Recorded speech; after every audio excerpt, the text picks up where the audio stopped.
Hey guys, how's it going? So, Arknights IS4 is finally here. I've been waiting for this for so long. This and Hades 2 have been like the big things I've been talking about for a while. Been super excited for. Arknights, like Genshin and Starro for me, are like the three like gacha style games that I play a lot of.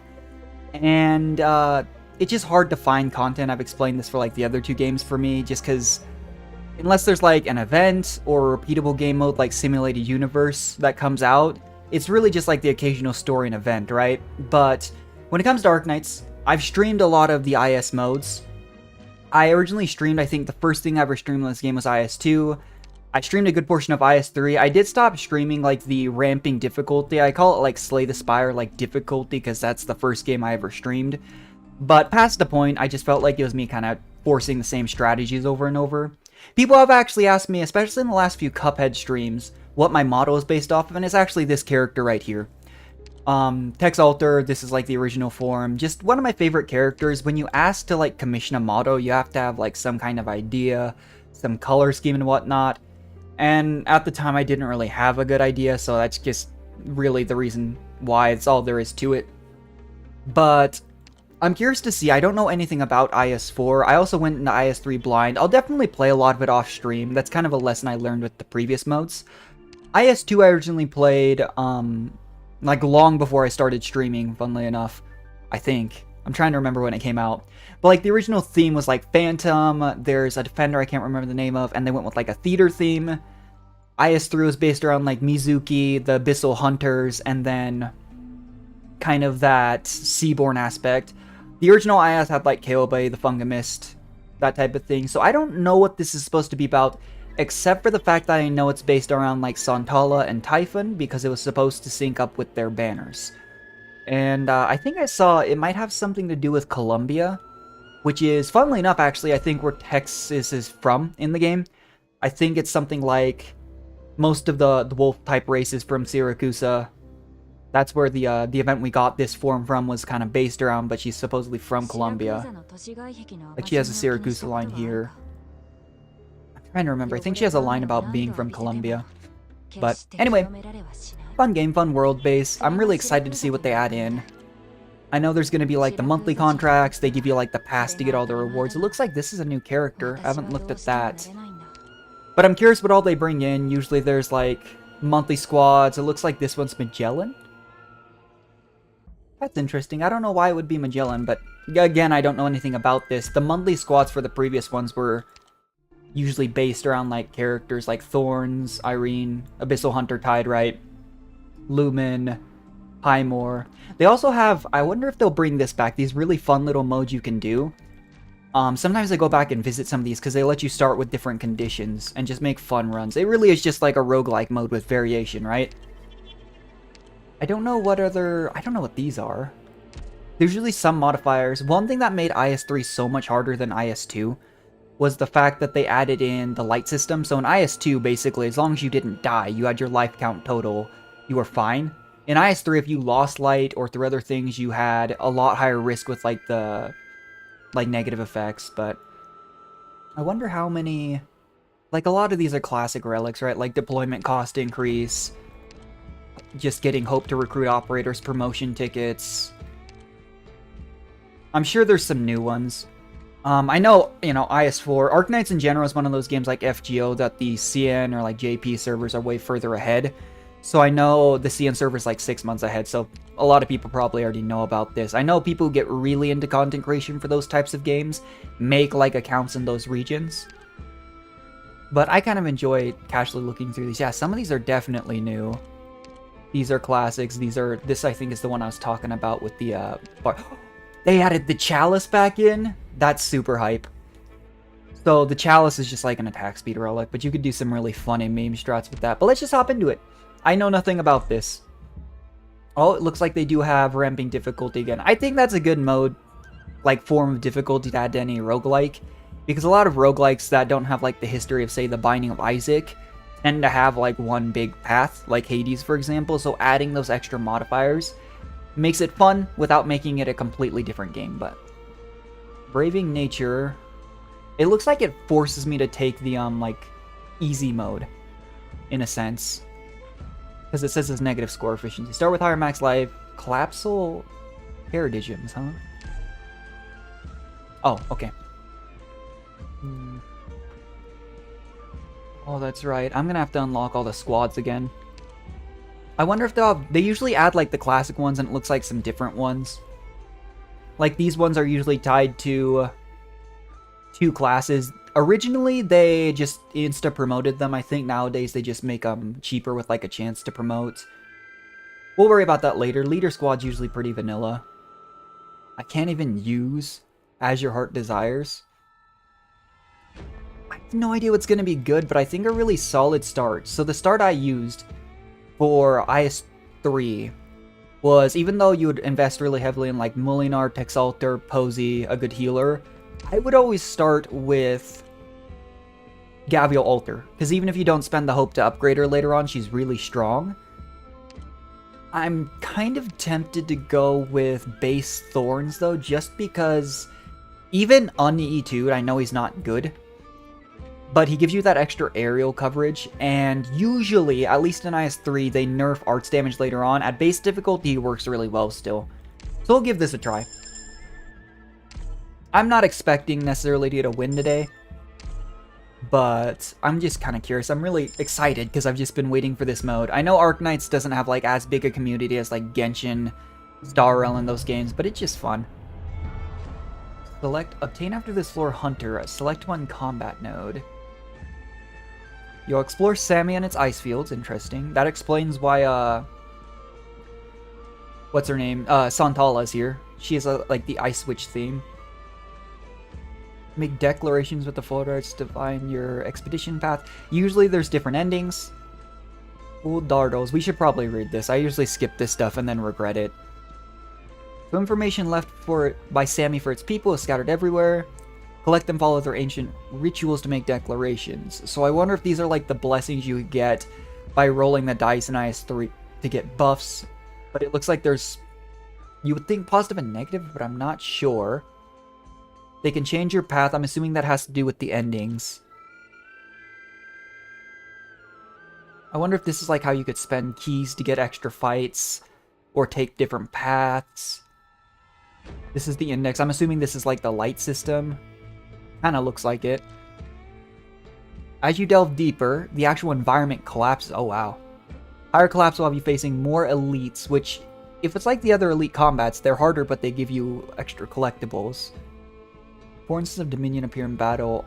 All friendly units have minus 50 attack speed, minus 75? Alright. That could hurt. Explains why they added the Chalice back in.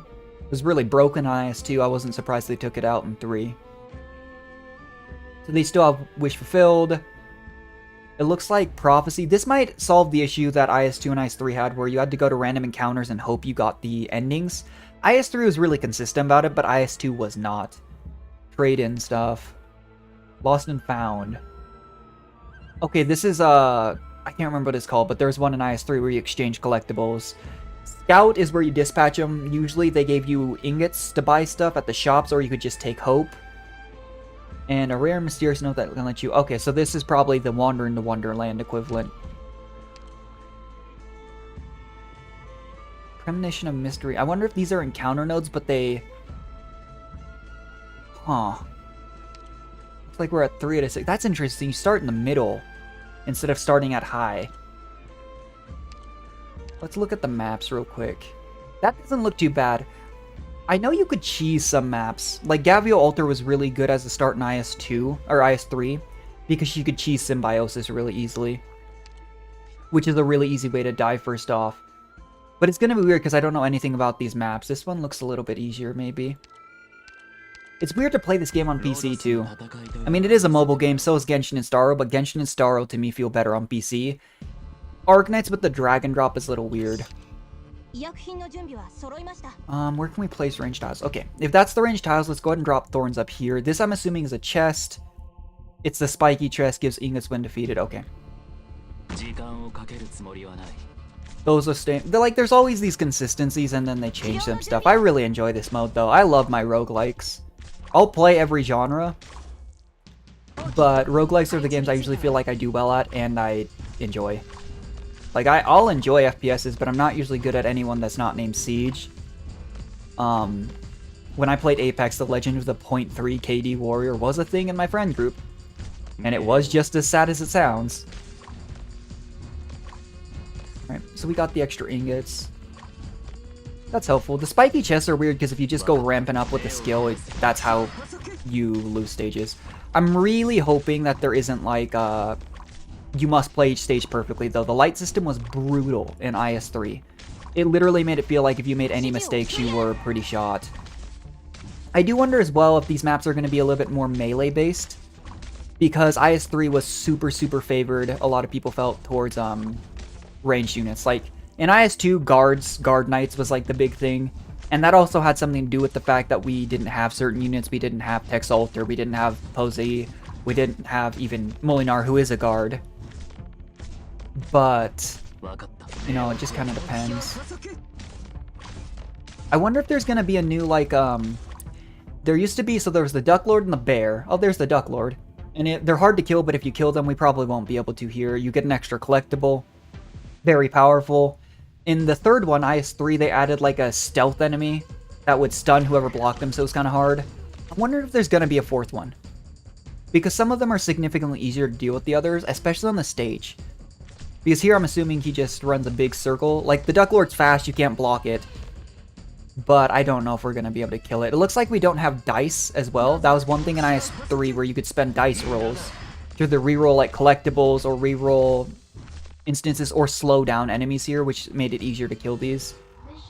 But without an upgraded operator, I kind of doubt we'll be able to get one of them. And I think all like enemies scale with floor. That's convenient. I think it's better actually just to take Thorn's E2, get Distrace active. I didn't see what that was. I thought it was ingots and then realized it wasn't. Do I want an emergency op? Also, it doesn't look like we have keys, which is usually how you travel through these. I would like an emergency op, but because I don't know the maps, I feel like I should take another fight. This is the same map as the first one. But unlike in like regular Arknights where I can just use all my busted units, I really like that this game mode makes you pick and choose what you bring in.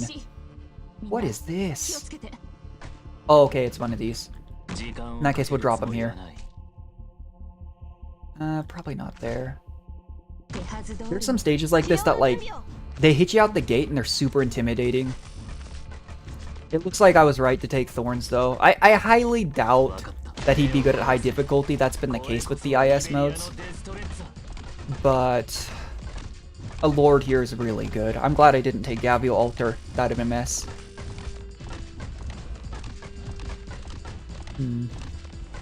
Oh, one of them falls off. That's a funny thing they do too, is they'll catch you off. Then they've done this in all stages like since forever. They'll catch you off and make it look like there's so many more units than there are, and then some of them just run into pits. Super funny stuff. Not too bad. We're gonna need more block though. I would have to assume just the generally powerful units will be good though. Molinar, Texalter, you know. Another guard voucher. Says you have one full Dartle. What? Choose one from source and arrangement to combine them. Oh, I wonder if this is like you pick up a bunch of them and then you can...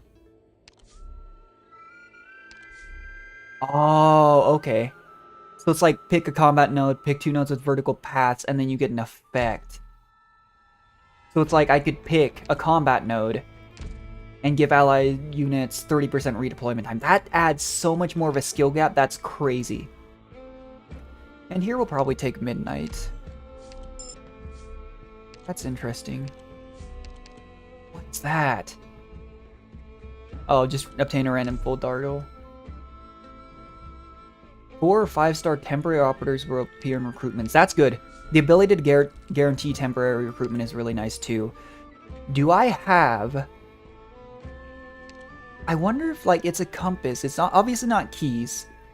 I wonder if that affects this meter up here. I think we could do it. I think we're strong enough. Basically, when you're running Thorns comp like this... Oh. It was that. Let's try it. I don't need to win the first run or even the first few runs. I'm just curious, and let's see how everything works.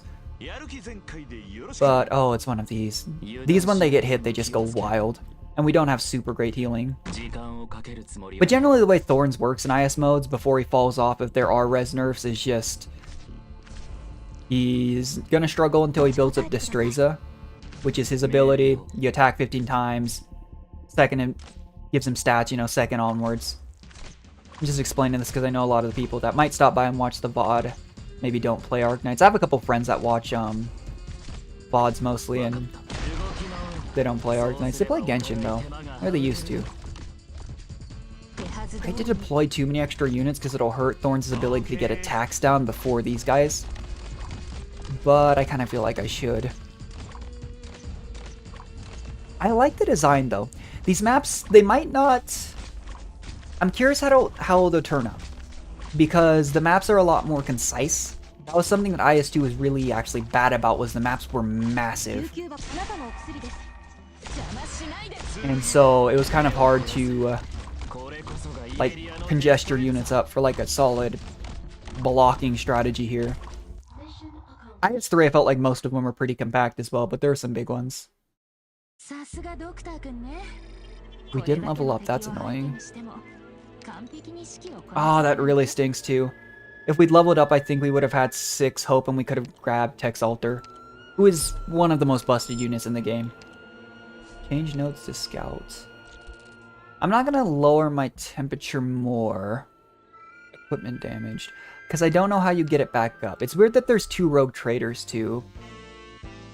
We're gonna have to invest, okay. Ranged operators deal 150 with an attack range with every attack or heal. That sounds really good. And we'll grab Fang. Fang's generally pretty good. This is a good reason though why I do a lot of stuff off stream. You have to just sit here and invest in the bank, and what a lot of people will do is they'll just redo the first floor over and over, because a lot of the power is gated behind this and like the skill tree. Starting off in the IS modes is tough. So temperature went up? The IABS, what is this? This is so cool. After this floor I get outcast, select all adjacent combat nodes to the right. It really does seem like these could be very powerful. Like, I'm trying to think. Like, I'm gonna level up, so I don't know if I'll get a good voucher, but what I could do here is select a combat node. Get a guaranteed one. How do I combine them? Oh, do I just do this? Wow, that's really cool. So now if I take this fight, it should guaranteed give me a temporary recruitment voucher. Some of them are strong, some of them are really weak. There's a collectible like that in IS3 where it'd give you a random 5 or 6 star operator. I guess there were separate ones. And sometimes it won you the run, and sometimes you just sat there and thought, why did I do that? We'll lead with Thorns. That might not have been the way to push him. I was thinking about getting up here, but maybe we do something like this. Hopefully we'll be able to get something like the blessings or the collectibles that let Thorns stack up Destreza passively. It's actually a reason why I was messing around in IS3 with Chen, because she gives passive offensive and I think it's just offensive actually recovery. But I love this game so much. It's like the tower defense games I loved as a child, right? Like good old Bloons tower defense, I still play that. But you know, it adds in all these cool aspects. The Arknights world is a little bit darker and like grittier than some other ones, but super fun stuff. Arknights I feel like never really blew up the same way Genshin Star did, but it was big for a while. It was big. I think it's one of those games like FGO that'll probably always be there, and I'll probably play it for a long time. But who knows? Yeah, none of these stages seem too bad early on. They shouldn't be, and we're on like the easiest difficulty as well. But it's just hard to know in Arknight stages when you don't know what you're going into.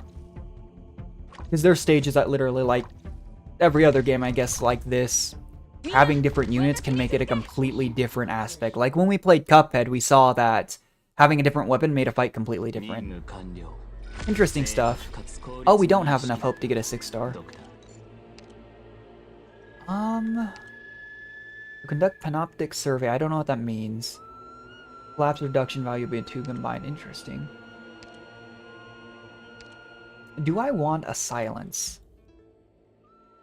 That's a bit disappointing. I mean, I was hoping for like a good, 5 or 6 star recruitment. That would have been a better class. I'm actually just going to take Telopsis. I do wonder which 6-star medics will be good. I mean, I doubt it'll be Shining. Reed and Kaltsit are both different. But Lumen I felt like was really good in IS3. Nightingale is like anti-arts damage, and Aya is anti, like, nervous impairment, stuff like that. But the thing is, in IS3 you weren't stopping the statuses. If it's something you could potentially prevent in this mode, that'd be really good.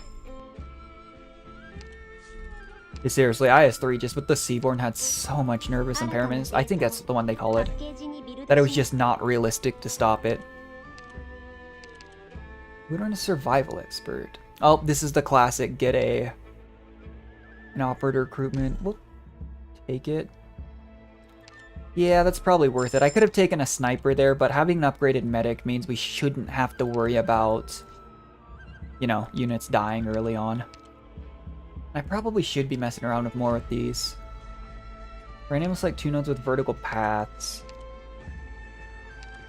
I want to know what this Panoptic Survey is.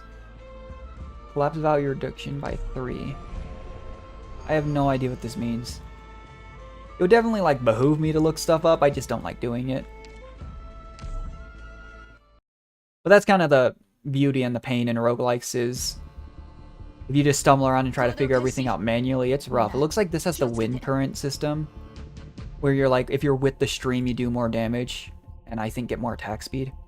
The problem is I don't know if we're going to need to defend down here. This kind of format here makes me think there will be like a flying enemy. And I just put thorns up here. So we'll maybe... There is going to be an enemy, okay. Oh, okay.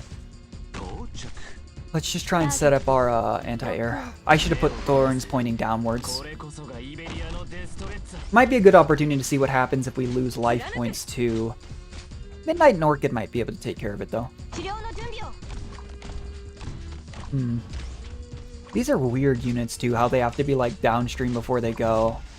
It looks like they can handle 1. Pop Orchid skill here. Oh, they're doing a lot of damage for how early on it is. What? Thorns is barely holding on to that. I clicked the wrong person. Oh. Need to be better about slowing things down too when I have this bound to spacebar. When these catch up. That was close. I don't know if pointing thorns downwards would have helped because we had more stuff up here. Now I know if I had like this 3-block setup, I'd probably put... Yeah, Lord seemed like there'll be really high value. I could have put thorns like pointing downwards, Fang up here for extra block, Midnight here.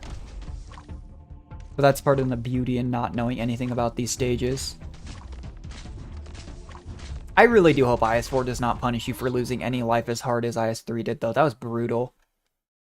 It made it feel like you had to play basically perfectly, otherwise you just lost. It also feels like hope gain is really stunted. Temporary Storm Eye is nice. Storm Eye is one of like the IS specific extra units, super powerful, good anti-air. Some of them aren't as good. I'm really hesitant to mess around with the decreasing this right now. Wish fulfilled. Oh, it's a market.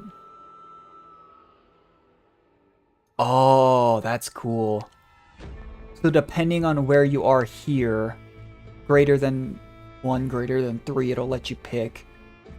Civil Light Eterna would be really good if I grab, I don't know, Neural Alter, Molinar, Kaltsit. I'm not a big Kaltsit player. I've never been a big, like, summoner unit. I don't use Ling very much, but let's at least roll for it. Oh, you don't have to roll for it. That's great.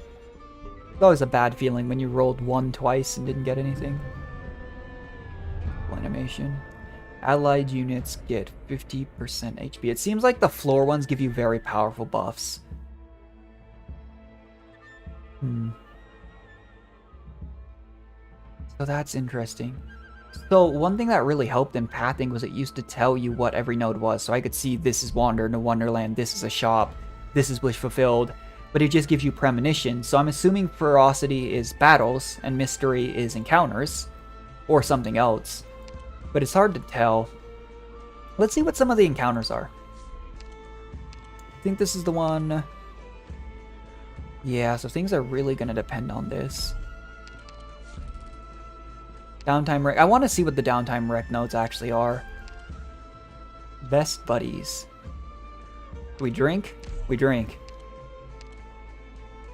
Oh, perfect. We got hope. Take another sip, sure. We got more hope, perfect. It looks like we do have the max life point system that we have from IS3 instead of just uncapped. Should I go on? Yeah, we'll see. Got a collectible. That's not a bad one. We are below half HP though, so I don't know if that'll punish us. Oh. What is this? Well, let's try it. It's good to see stages before they become emergency ops.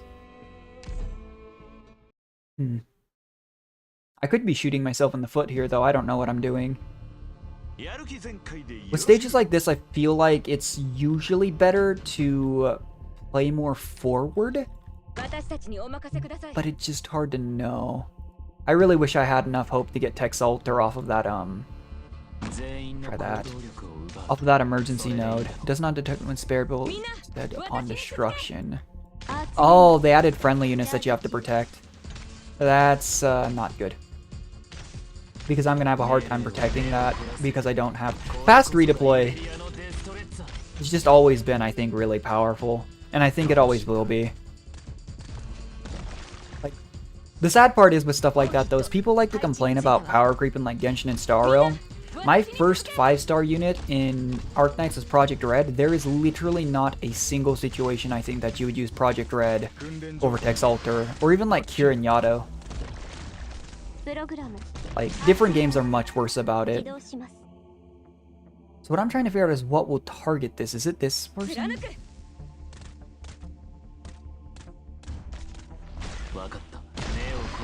I would imagine the emergency op's probably harder to protect this thing. 49 enemies though, if there's another one. How long is this thing gonna dilly-dally? They'll probably hit my... Nope, I was gonna say when they're in range. Oh, it just stopped there. We might lose a life off that. Oh, wow. Even damage is really so high. In IS3, I know I keep talking about the previous ones, but it's, you know, apt to comparison. If you had an upgraded Telopsis, there was almost nothing, at least at, you know, base difficulty, that was going to kill something. Early on, at least. Like, obviously, at higher Purging Seas levels, you could definitely just die anytime, but that's scary. Yeah, it doesn't seem like they have too much threat on them, but there are a lot of those to protect, and yeah, I'd have to imagine emergency op will be more difficult. There's some, too, that are like Water and Fire Union and out of control. Those were run killers. Specialist? Specialist? Yeah! Perfect. Yeah, like the normal core for game modes like this usually was like Tex Alter, Pozemka, Horn, and Molinar. They called it Three Wolves and Uncle. I will say with the format of the stages, I don't know how helpful Horn will be, and I'm kind of just using Thorns as a quality of life, low difficulty Molinar replacement. But I do wonder as well if Posey will be the best sniper in this mode. That's not good. Yeah, they have the altars that deal damage to everyone. 2 passive protect, I assume we can't deploy here. That's going to be tough. I really like Lord units though, they just let you cover more lanes. I used the Lapland for a long time. You can't on this slot, that's what I thought. Oh, that did so much damage, wait, what? My Thorns is gonna go down. That's really bad. That means I have to play further back than I wanted to. Oh, I'm toast, what? I could try slowing it down, but I don't know if that would have solved anything. I just didn't realize the altars would do so much damage. I don't think they usually do. Most of the stages with... Oh, wow. Most of the stages in the other IS modes that had the origin name like altars, did hurt, but not this much. I'm really glad we have Tex Alter here, especially since we're not going to have Thorns most likely set up because we messed up. But here, we can try to get him set up. We have enough DP.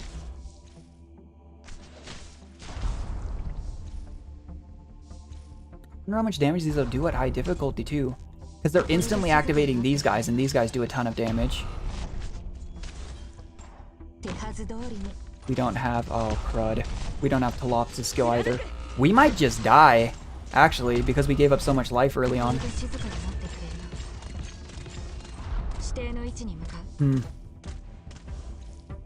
Well, we haven't lost life points yet on a stage, so we'll kind of get to see what that does. That speed up is weird, too. I wonder if it's like they take damage and they get a temporary speed up. And so the altars force it. Or, yeah, that's... oh my good lord. Well, we won't die, but we're definitely not looking better for wear. That's the type of stage, though, like, if I didn't... I don't know how to... oh, nope, we got something. I didn't see what that did, but... okay, so maybe from emergency ops or randomly, like, life points, you can get the index back up. Objective shield, all eyes gain. If you have... that's interesting. So it gives you one shield if you have any. That's one of those that seems like it'll promote playing perfectly. I don't think I need another medic, nor do I really think I need a caster. We'll probably just grab... I've been around Salantala. I want to E2 Kijera and... what's her name? The polar bear lady. But I don't have Gnosis, so it's kind of hard to play her on cold. Guardmia was like the best caster, I swear, in IS3 because arts damage was so nerfed. Yeah, we're hurting pretty bad here. Take a break. Encounter a special battle. Okay. One lane. Increase damage. Okay. Let's try and mess around with our... I can't back out and use a full dartle. That's not good. I would have.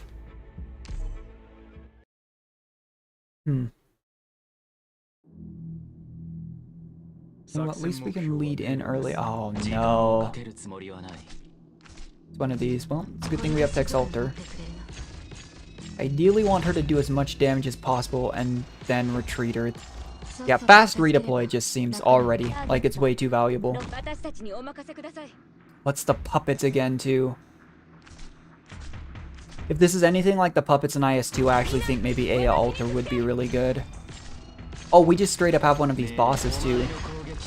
Okay, that's not good.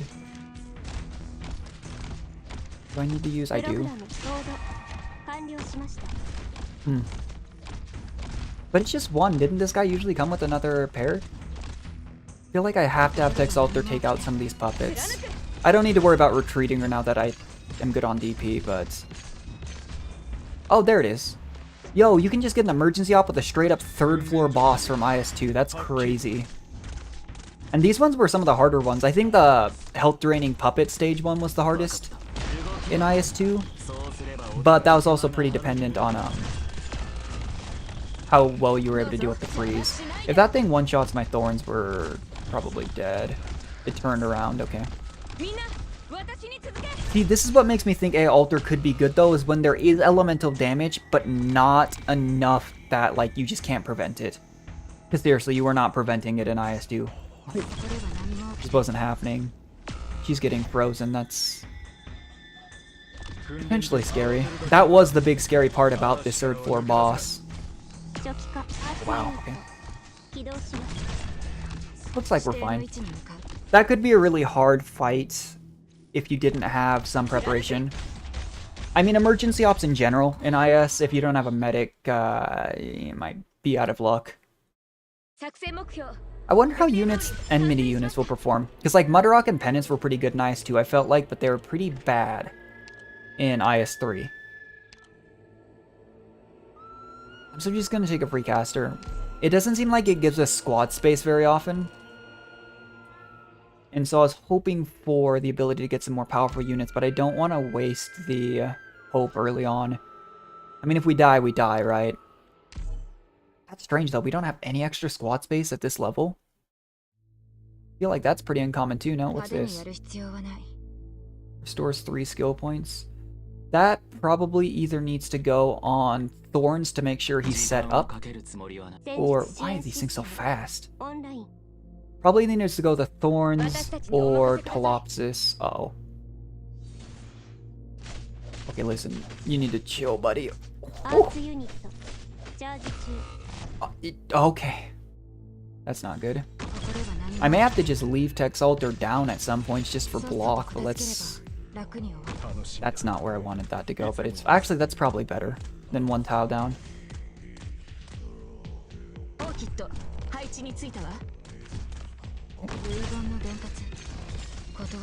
Yeah, I hate to just leave her down, but we won't have extra block until Fang's back up. Wait, did that just... Is this a 3-block enemy? I can't remember. Some of these enemies you just don't ever see, and then they hit you with them in an IS mode, and you just get so lost. I'm actually gonna pop this on Thorns. If he doesn't get Distrace active, there's a lot of cold. The increased cold status makes me think Lumen would also be good. Because Lumen is really good into that status. Get this out the way. To be fair as well, skill trees in your squad and stuff, once you get those unlocked, do make a big difference.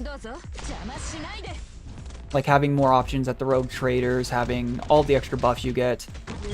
And we have none of those. It's like how when we went back and did Across the Obelisk, even though I've beaten like really high madness levels with all of my stuff unlocked, we still lost the first couple runs. Because we just didn't have the resources or skill trees available to us, and it was rough. Thing die. If this thing doesn't die, it probably does 3 damage. Keep losing my mouse. It's so weird playing this game with keyboard and mouse. Easier to drag units with just your finger. That wasn't so bad. The problem with that stage just seemed to be the speed up. There's a lot of really weird speed ups in this mode. At least we only lost the shield.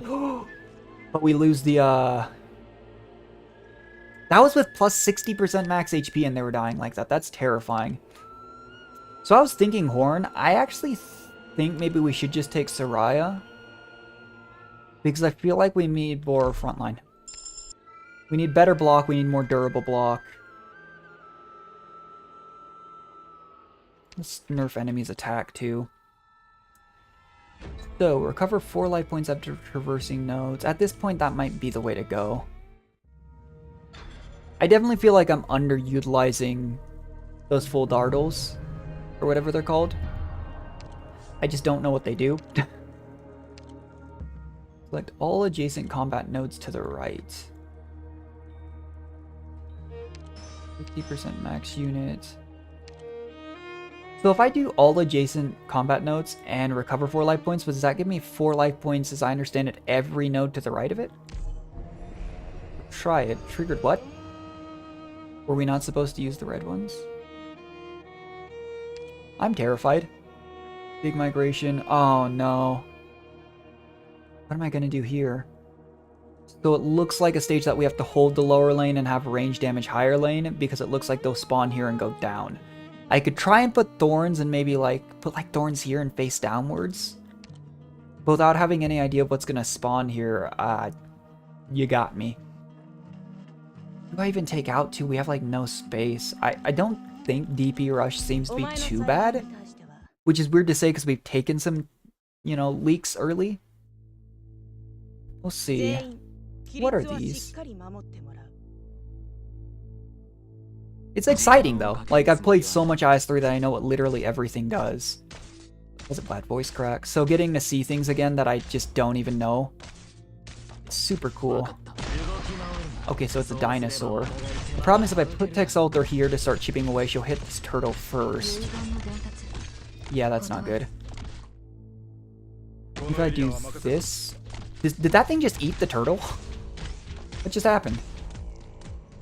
Maybe it absorbs it or something? The problem is if we don't kill it here, I think we're taking damage. Crud.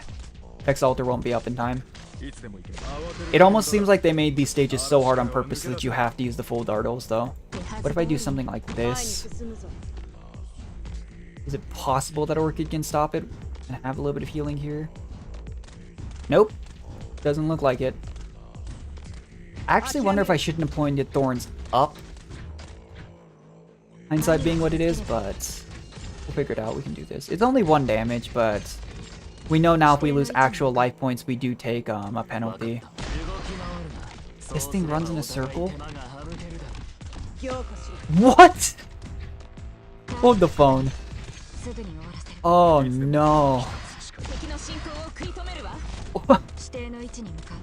Do I need to have slowing or so? I mean, I have Orchid. I think we're dead here, actually. There's still 8 units left if we don't stop at least 1. Or at least 2. Oh no, I guess we will survive. What am I even looking at? These things are so fast. I think we try to stop these turtle-looking things here. We're not gonna stop this. Less damage than I thought, but 4 damage is still not ideal.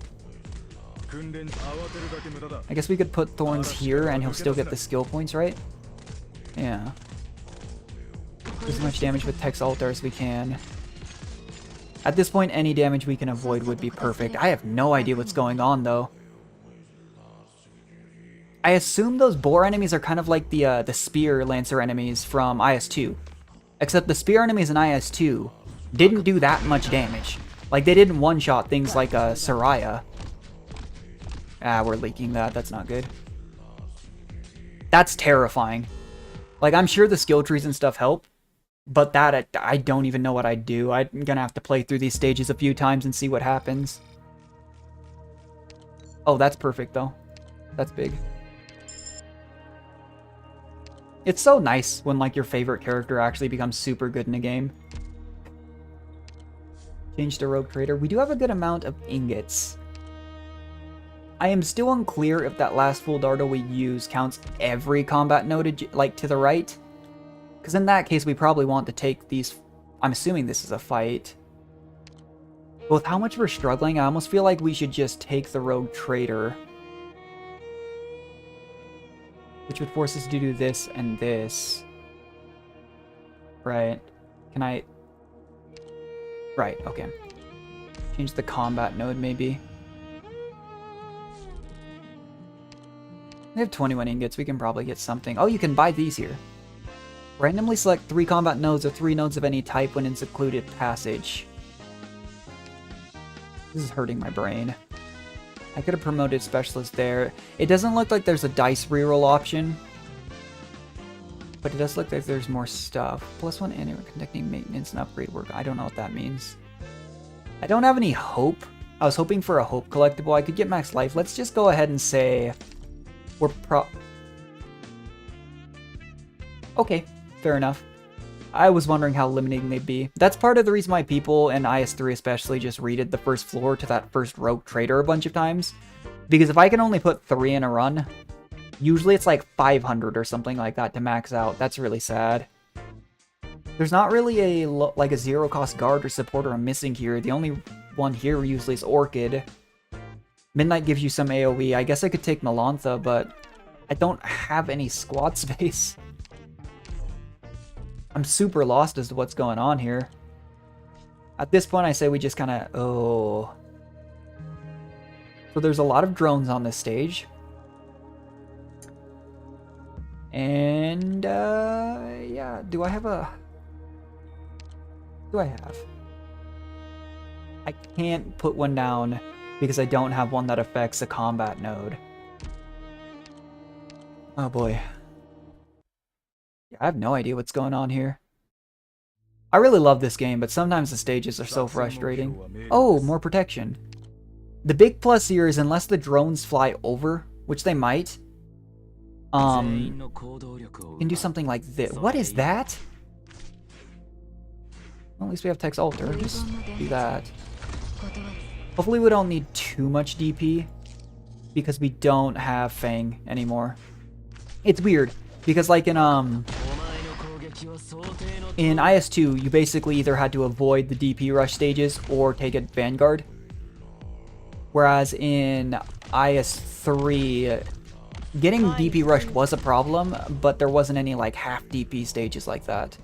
It was still a problem, but I still thought Vanguards were worth it.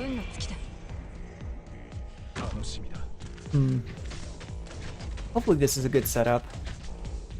It seems like these move pretty quickly, but we're seeing they put so many of these in. Protecting units, what was the event? There was an event recently that was super bad. I think it was the event they released, maybe it was Executor Alter's event. There was an event where you had to protect a lot of friendly units, and they had death wishes. And it was really sad. Because it was so hard, the 3-star stages, because they just wanted to die. But these at least seem relatively safe. Again, I have to assume the emergency op is really rough on those. Because it seems like in a normal op, there's not too much threat on them unless you literally just ignore them.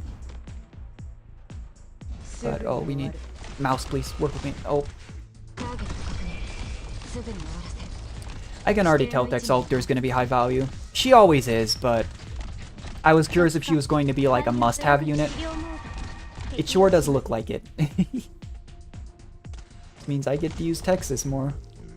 He's literally like my favorite character in anything, though. Like, I never buy merch for like games or anything like that, but I have like a couple things from Texas because I like the character. Oh, we survived that without taking damage. Going into all of these stages blind is just so dangerous. More hope. Hey, we finally got more squad space. So the temptation here...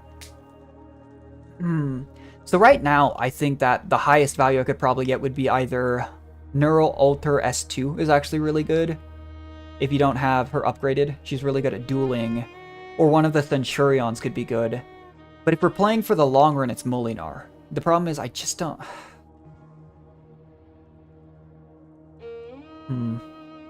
We'll play for the long run, and if we die, we die. I mean, this is literally our first run. I wasn't really expecting to win. I keep hitting escape, not back. Alright, Rogue Trader. I'm not sure at what point you should be going to these extra nodes, because it seems like you're only limited by this. But I'm scared about the collapse values. They make it sound really scary. And we've gained 1 point and spent 1 point. Because in IS3, whenever you had keys, if you had an excess of keys, taking all the extra combat ups and stuff was really beneficial. What's this? This is a new one. Heavy shooter Deadeye and Besiegers deal increasing damage as the targets. Okay. I wonder if they replaced the one where these 3 classes insta-kill enemies below like 30% HP. Because that was pretty busted. Defensive Vanguard and Guards. Interesting. Well, we can't invest anymore, so... that should be helpful. Let's try this. We were just talking about how we couldn't select combat nodes, which could be a problem. It feels like we're moving... Chalice! Although... we get nothing out of Chalice right now, but even after just 1 battle that's 7 attack speed, we don't really need the deployment limit because we don't have squad limit. Let's try it. I like that you don't have to roll for it. It was nice when you rolled a 6 or higher and got an extra collectible. But like, I rolled 3 ones in a row on the 12-sided die. So, you know, Prophecy. I was wondering when we'd see these two. I kind of like that they've made separated notes for endings, though. Like I said, I think IS3 was a lot better about it. It felt like you always got the first 2 nodes for the endings, because it was like the second node was one, or second ending was one, third and fourth were the other.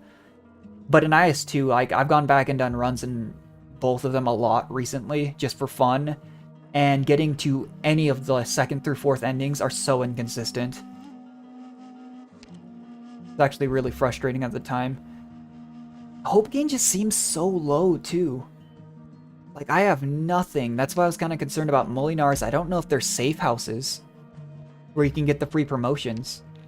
I feel like we should take more fights to try and at least get that, but it feels like the vouchers are kind of lost on us. 6 Wandering Souls. This has to be an extra emergency op now. Yeah. A lot of these, actually. There's usually only a couple. Okay. Yeah, the Hope game seems to be super bad. Which is concerning, because that's how you get high-level operators. Why does everything do so much damage? It's not going to be in time. That's really bad. I wish I had known that. I'm really underestimating how much damage these things do. Because now I can't redeploy Thorns for a minute. Maybe Soraya will be a decent pick. Please don't kill my Telopsis before she can... Maybe Silver Ash would be good for anti-stealth? These things aren't taking damage. What?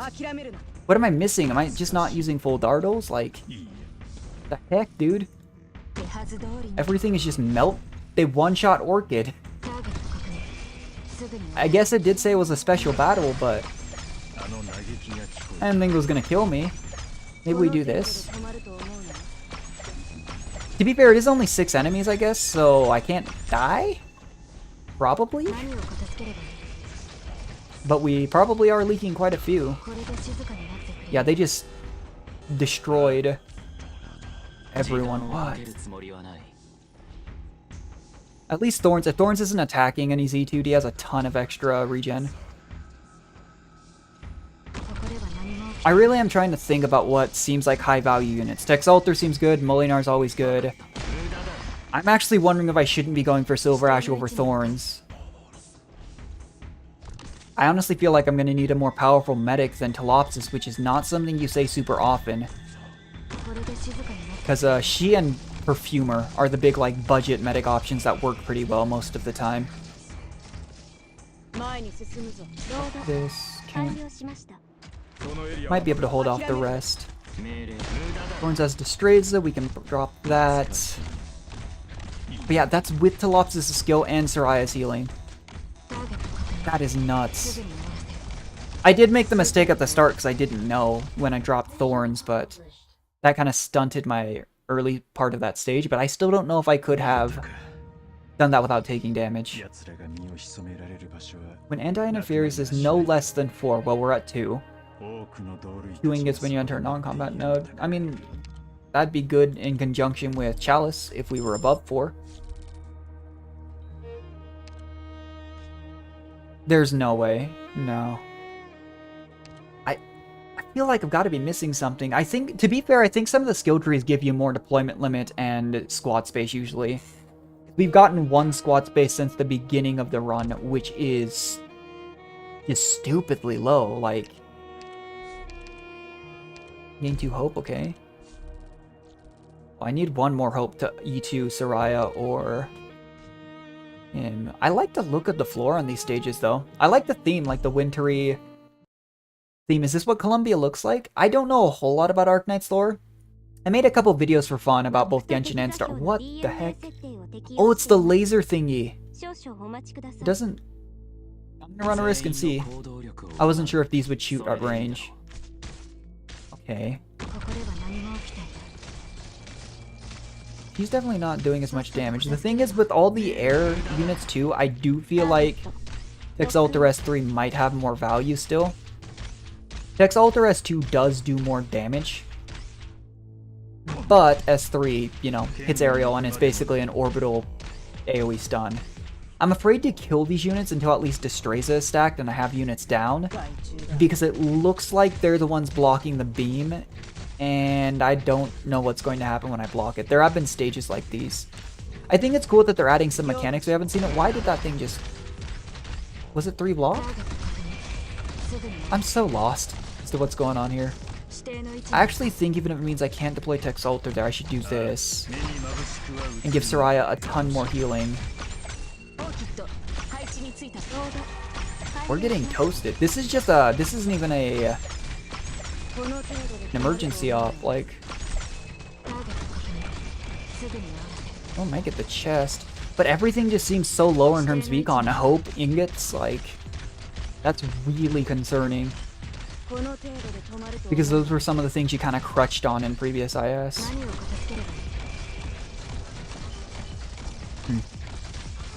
I have a feeling we're gonna need this skill tree, though. I know I keep saying that, but it seems super important. Yeah, we're dead here. I don't think there's anything I can do about it. 6 units left, and I have nothing but Orchid up. Holy. I understand now why they started you on the easy difficulty. That didn't go very well. Colombian. It kind of... I love these little overcaps, though. Use Leader Squad. Leader Squad isn't super helpful. Thorns Orchid. Interface. It seems like you basically either want to go high interface or low interface and then just hope you get collectibles for that, or at least get some early and then move towards it. That was sad. Trapped in the white walls. I'm sad that we got Chalice and then weren't able to use it. I don't think we had 5 ingots at the end, didn't we? Got some free rewards. This'll help. Oh, we unlocked collectibles. End of Times is good when you're learning stuff. This is really good. This is 30 starting DP. Silver Forks, I want to say, is that this is a life one. I don't remember what Suppressant is.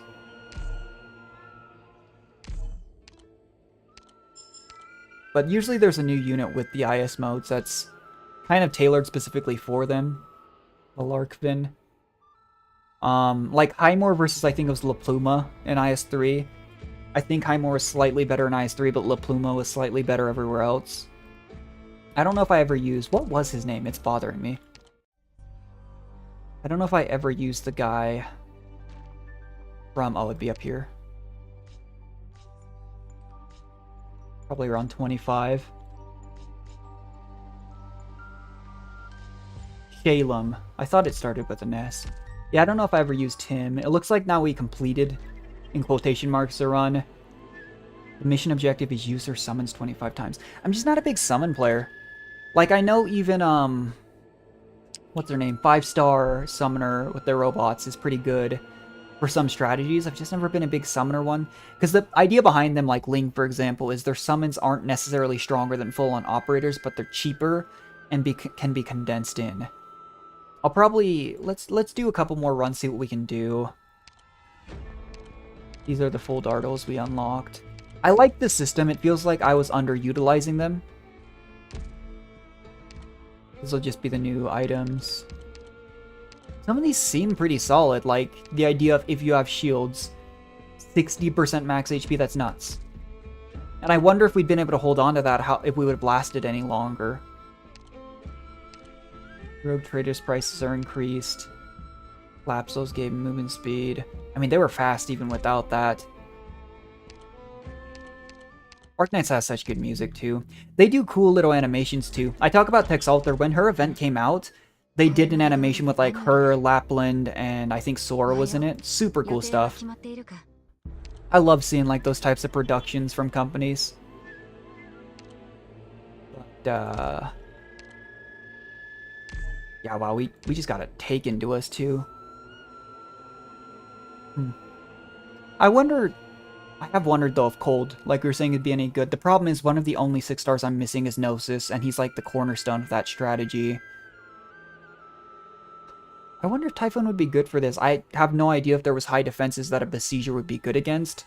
And Besieger's range is a little bit weird. I really like her S2. Or S3 is weird. It's mostly for taking down bosses. We did get Gathering Squad. Rational Instruments. Paradigm Contract. I don't know what any of that means. This requires us to win. This'll take time. These require us to win. Which, you know, might be a ways off. Is there not a skill tree? Am I missing something? There is. Okay. I can't do it because I'm exploring. That's awkward. I do have a feeling that this will become much more doable with some of the skill tree, though. That's how these games usually go. I wish I could go back to, like, IS2 and IS3 and even IS1. I don't know if we'll ever get that. And just kind of see how hard it would have been without the skill tree activated. Because I remember getting clapped early IS2 and IS3, but I didn't have the units I do now. I do think Gathering Squad would be good. I'm so surprised. We had 1 extra squad size limit, and I don't think we got a deployment limit increase. That entire last one. We get the starting hope. That's nice. Do we roll the dice? When I'm playing casually, I always roll the dice. I wish I hadn't rolled the dice. Take the pudding. What would be a good setup here? With 8 hope between medic and defenders that won't get me killed. I've been a big fan of using Neural, actually. Like a budget Soraya. The greedy thing to do would be to take Cardigan, a decent medic, and hope that my first voucher is good. If I do that, though, I might lose life on the first stage, and I might just die, but, you know, we'll see. I could take Kaut Sid, actually. The problem I have with taking Kaut Sid in these modes is she's really powerful. But you then need an extra medic voucher and hope to upgrade her for the true damage on monster, and you're still going to need another medical, like, source. And I've never felt like bards in this mode are enough healing. We'll try it. Fortune favors the bold, except I just realized we have, like, no anti-air. Operating normally. Yeah, we only had one event that raised our counter on that. And the only time we went down was because we purposely took an extra fight. I'm still super lost on what's going on. It's gonna take me some time. This should be... I haven't seen this stage. This stage seems like it would be easy with Monster and Kautsit, though, once you get them down. This was a really greedy start, though. I think a better start would have been to take a stronger defender, maybe Horn, and then take Ansel. Were these here last time? I thought they were up here. I don't think I'll have a... Well... This was greedy, but it worked out.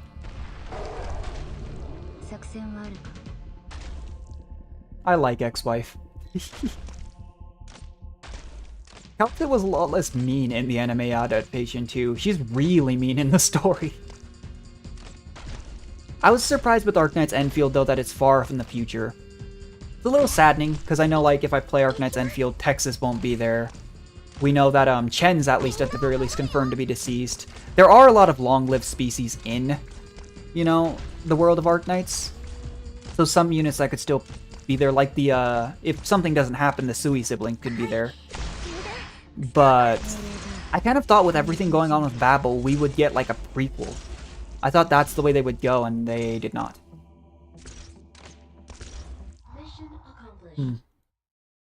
Not too bad. We have enough hope for another 6-star if this is a good voucher. It is. Do I just take the free Whislash though? I'm so surprised at how little hope we got last run. I know we didn't get any collectibles surrounding hope, but I feel like if we're offered a temporary recruitment, we should take it.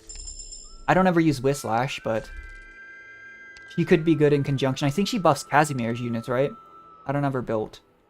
No, it's melee units of 3. Oh, right, she was meant to help Blemish Shine.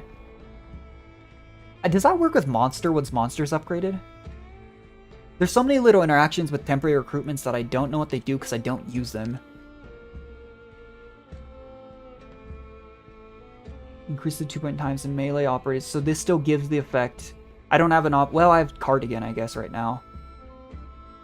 First talent, attack range, block, attacks all block. That makes her like a pseudo Centurion then.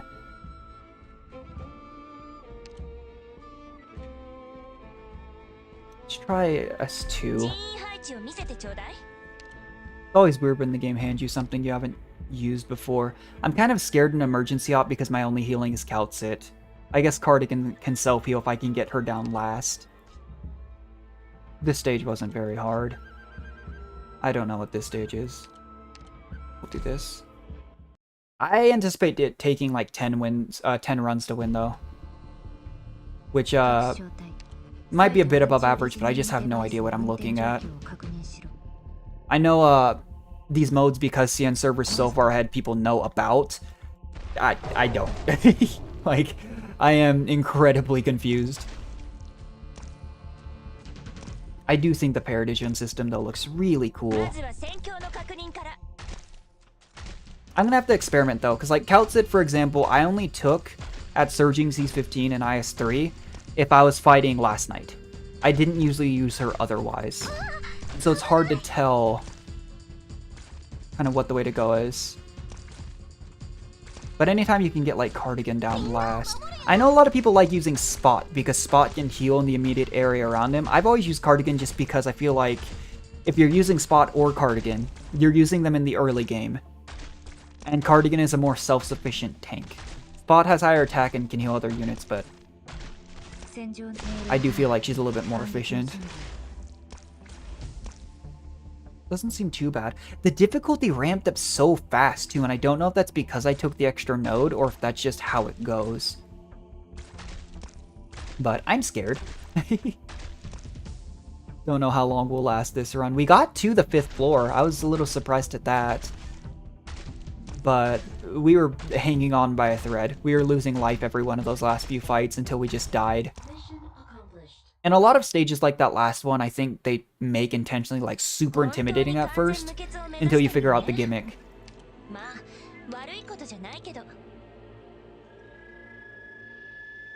My first instinct here is to go Orchid just for the extra CC, and she's free.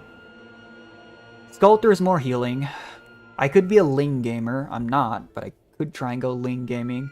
I wonder if they have the same summon buff collectibles they did last in IS3. Because like summons no longer take deployment slots made Ling actually a monster. We'll play it safe. I just feel like I need to take high impact units. This one. I don't think I can get away with doing this one right now. I think you could cheese the stage with the pusher, but... Or maybe Gladia on that tile. But I'm pretty sure I'm going to die if I try this. I hate chickening out, but I just don't think we'll make it. But yeah, look at this. Our ingots are so low too usually. Feel like in IS2 and IS3 by the first shop, if you took even just one fight, you'd have like 20.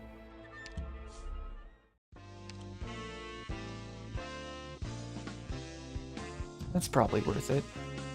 Do I need a Vanguard voucher? How helpful do I think Fang will be? Probably enough.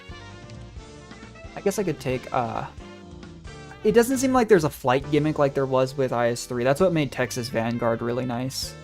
Otherwise, I think Cantabile is a better 5-star Vanguard. Myrtle's always nice, but I'm being greedy with my hope because I'm just trying to figure out what units will be the best possible if hope gain is just so low. All enemy chooses. Like, maybe I should be using this on, like, should I just be saving my full Dartles? I can't even use one right now because I don't have a layout. But do I just save it and pump stuff like this into emergency ops? Because we were losing life points on regular ops too, and I don't think you're going to get enough of these to use them on every single battle by far. Path with no end. That one wasn't super hard. I do think with our current units, this one would be easier.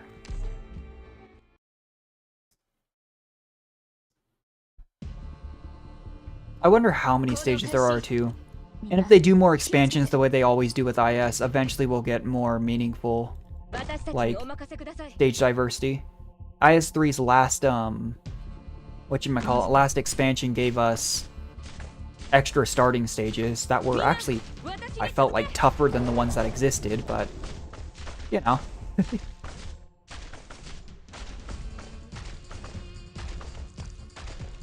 Fading here. Put pudding down. I am worried about healing though, because Kaut said if either her or Monster are missing health, she's only going to heal them. That's like the one big downside to Kaut sit. Actually, maybe should have waited and put Orchid down, then Cardigan.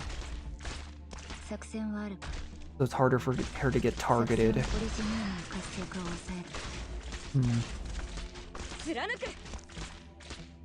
Probably fine. I don't think we'll need it. It definitely seems though like more than ever we're gonna need to be cognizant of what are good units non-etude. Because for example, I was talking about it last time, Gavio Alter was really good even not etude as a start in IS2 or IS3 because she could cheese Symbiosis really easily. I wonder if there'll be other situations like that. I think a Centurion would be good here, but there's so many aerial units too.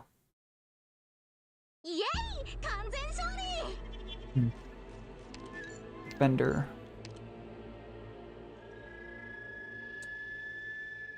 I mean, I could do the Blemishine Whislash synergy. I don't know how well that would work. I'll level up next fight, so if I take, I think anything except a 6-star, we'll be able to get another one. The only 4-star guards I have at a decent level, I think, is... Actually, I don't have any of them E2'd. On these, I have Liskarm, Fire Whistle, Aurora. I mean, Fire Whistle is discount Horn without as much investment. I actually really hope Mudrock and Penance are good in this mode. I like using enmity units. They're just... They were so bad in IS3. Too much status. I'm thinking we go Neural. I could have gone Soraya as well, but I just feel like I shouldn't be investing that much hope into defenders. I just know we're going to need extra healing because they're only medic, and probably our first upgrade in medic class will be Kaltsit.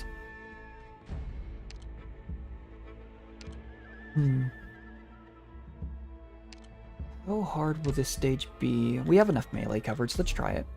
We haven't seen what this stage is.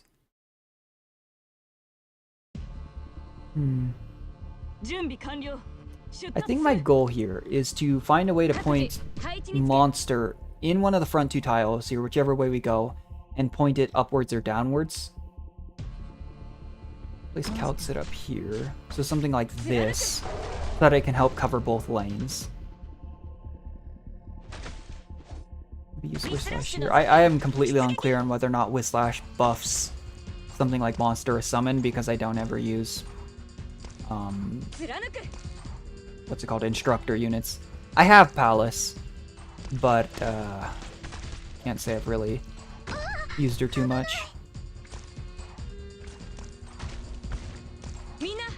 Try this. Look at how much damage that is doing out of nowhere. Really concerning. Because it's one of those, do you think you can out-heal it? Which I'm not sure I can, but if you don't bring any healers, things are just going to evaporate. The problem is when it comes to something like Mudrock, she does really well with enemies that hit hard but slowly because of her shields. And I don't think that's the case here. Let's try this. If Kaltsit dies, we're leaking lives. And I think Kaltsit's about to die. Crud. We might be okay, actually.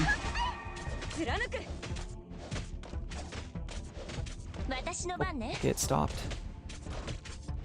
This is what I talk about Cardigan and being a more self-sufficient tank, though. Is Spot has a super high SP cost on his skill. Even if he can heal other units, it's just so easy for him just to die. That was a bad time to put that down. Okay, we got away with it. That was a little sketchy, but we'll take it. Here's our hope. Okay, well, this is awkward. Guess we're upgrading Neural.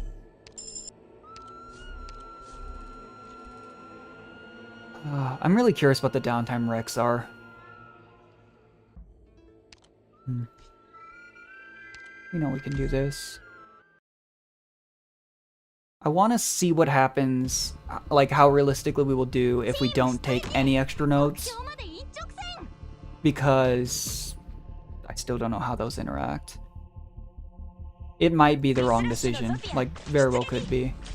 The shield on deployment would be really good if we can get Tex Alter though. He was popping fast. I was actually really surprised.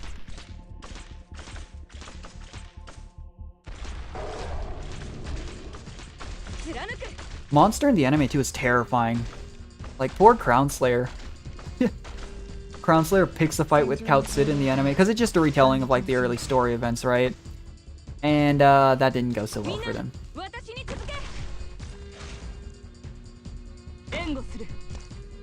I'm trying to think of like every class, especially 6 stars, what units would be worth it. For Vanguards, I mean, I love playing Siege, but it's probably not Siege. Flag Bearers I feel like usually aren't worth it. If you really need a Flag Bearer, you just take Myrtle. We could take... Enos might be good. I don't know if you really want to go for a 6-star Vanguard in any of the IS modes really, but that could be good. For guards, I mean, all the guards are pretty strong. Specialist has to be Tex Alter, maybe Claudia or Spectre Alter. Abyssal Hunters, if you can get a couple of them recruited, are a good core. So they're defenders, I mean... Voucher luck in all of these modes, too, can just kill a run. Like, I've had runs by the 4th floor, I haven't seen a single medic voucher. Speaking of... Do we upgrade Calcit, or do we take another healer? I honestly feel like Lumen would be really good, but I'm gonna try this. In theory, if we get Calcit and Monster strong enough, we don't need anything else. What do we got? Hand of Diffusion. You know, this was really broken with Passenger in IS-2, and then in IS-3 it didn't feel very good. But do I really want... I mean, feels kind of bad, but I just don't think I'm going to take Passenger.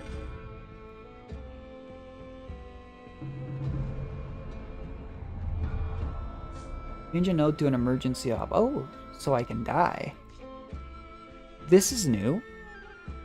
I've seen this stage format before. They've done this, like, funnel before. I mean, it's a grid, like, base tower defense. There's only so many things they can do. If I'm going to turn a node into an emergency node, it needs to be a node that I can look at and know I'll be able to handle. Which, in the case of what we have, basically means funneling. Because we have an upgraded Calcit, upgraded Neural, and a Whislash to put behind one of them. Our strength right now is single lane.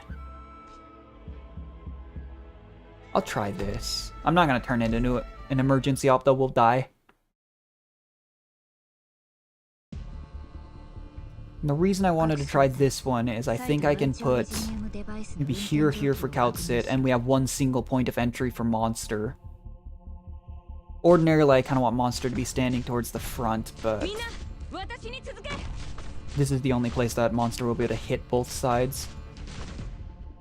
Try that way.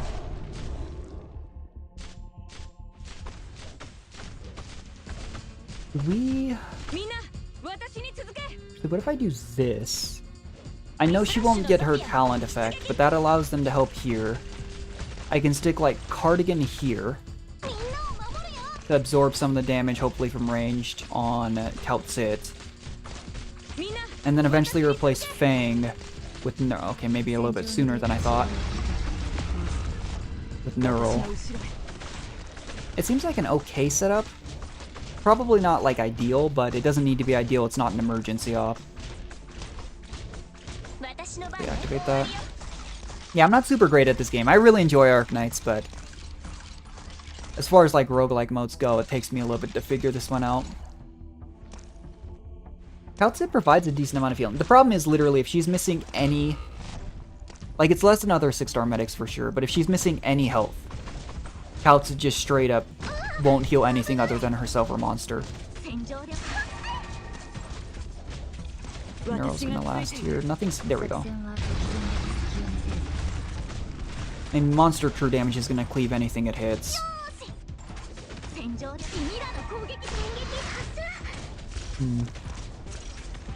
We'll be okay this stage.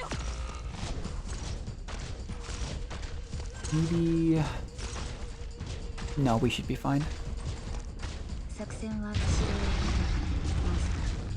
Yeah, Monster true damage is no joke. Mission accomplished.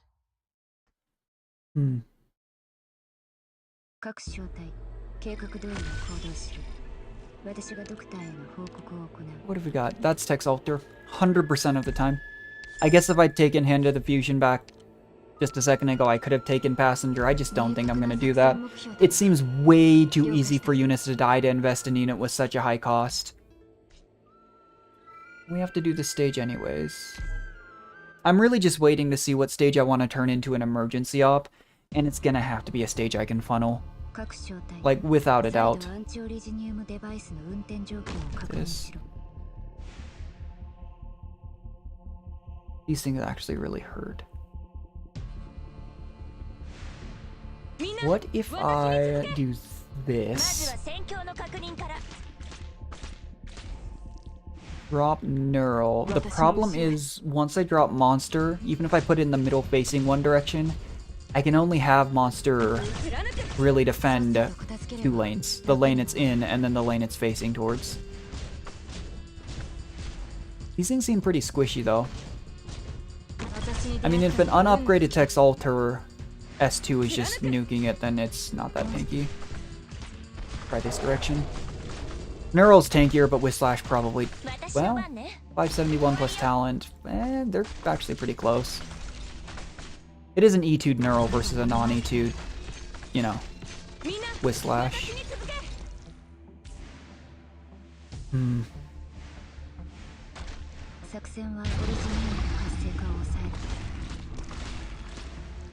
We do this. I'm glad we have Fang. Having some DP generation here is going to help.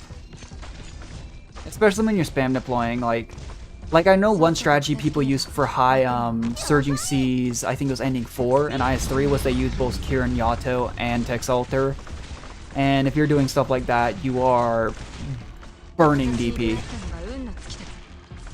Or what's it called? I think it's SP for skills, DP for cost. I always forget little things like that.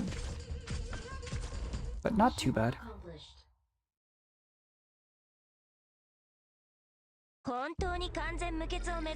We take that. What have we got? Guard, Defender. What's with all the Defender vouchers? The problem here is I only have 3 hope. So once again, I don't know if we go for like I could go for... The first thing that comes to mind, honestly, with how this mode's been going is to grab a Lapland. I could upgrade with Slash. The problem is, I think we're a little bit of ways from a level up. And I don't want to leave myself unable to upgrade Tex Alter on the next voucher. So it's more power now versus being greedy, which... I think that about sums up what I'm about to do here.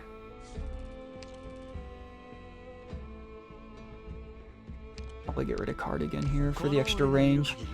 What's this? No. No, I will die. This could be interesting. Depending on where you hold, right? Give this a try. I could go for the... I mean, I'm still not using my holder dolls, right? One node with vertical paths.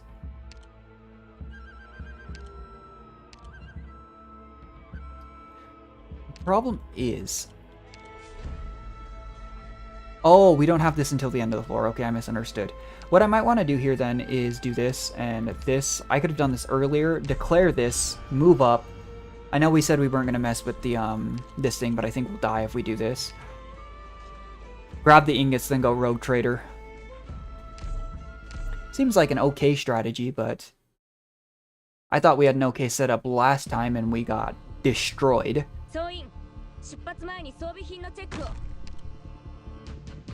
Just have Tex Alter cover until we can drop.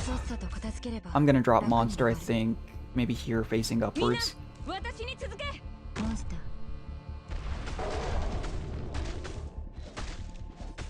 Is that thing gonna... Surely that thing can't one-shot Monster, right? We've watched that thing do a scary amount of damage. I could drop Neuro up here so that she covers Fang, but honestly I think we're okay.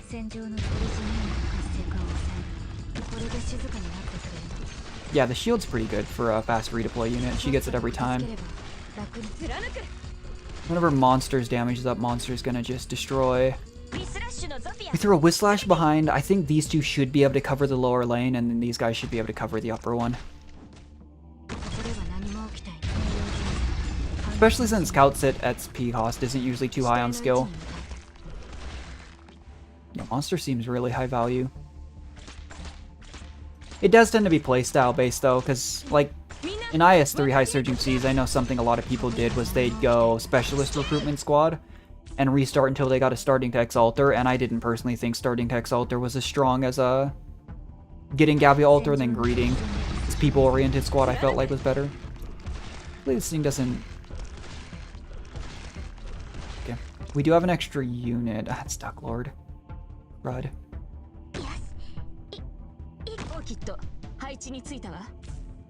Just debating what's our highest damage setup here. The problem is, too, I don't know where Duck Lord stops. Which is usually... Oh, see. Maybe I did that too soon. Yeah, if I'd known, I would have faced Tex Alter the other way, which would have given us a lot of extra damage. And that might be the difference between us taking it down here or not. Well... No, he stalled out a lot on this one. That's helpful. Hopefully we get a good collectible.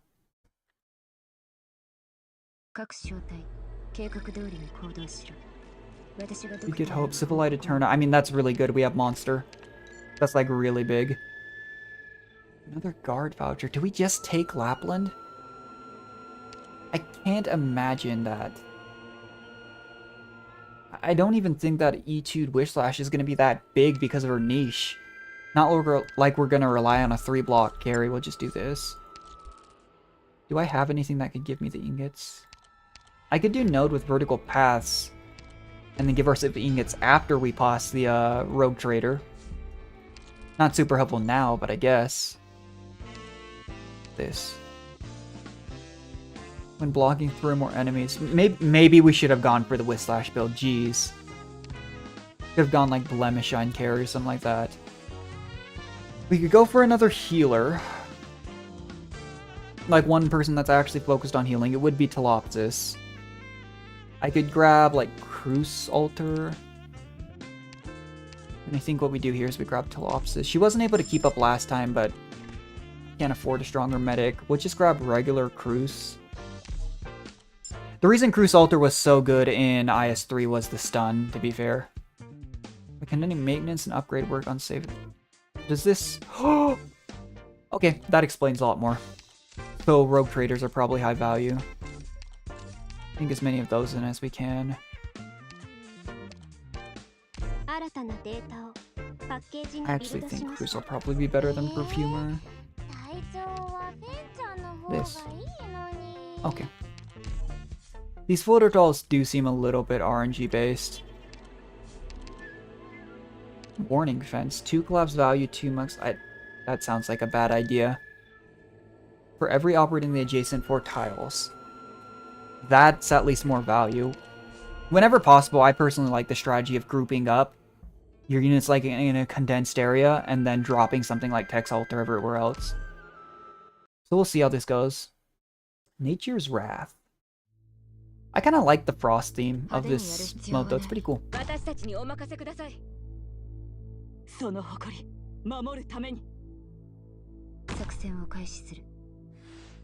Up. That moved faster. I was gonna drop Monster Tile higher, but that moved a lot faster than I thought it would. Crud. That was bad. Those bugs will die, that's what I was wondering. Okay, good luck getting past Civilite Eterna Monster. Monster's gonna do so much damage. I'm gonna have a hard time... Wait. What just... The heck? Something just chunked Monster. Was it Monster? It might have been Monster's own ability. If you don't animate 50% max HP. Activate this now. I'm actually gonna drop Neural here to tank for Monster, just in case.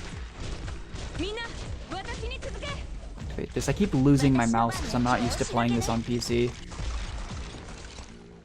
Okay, that wasn't so bad.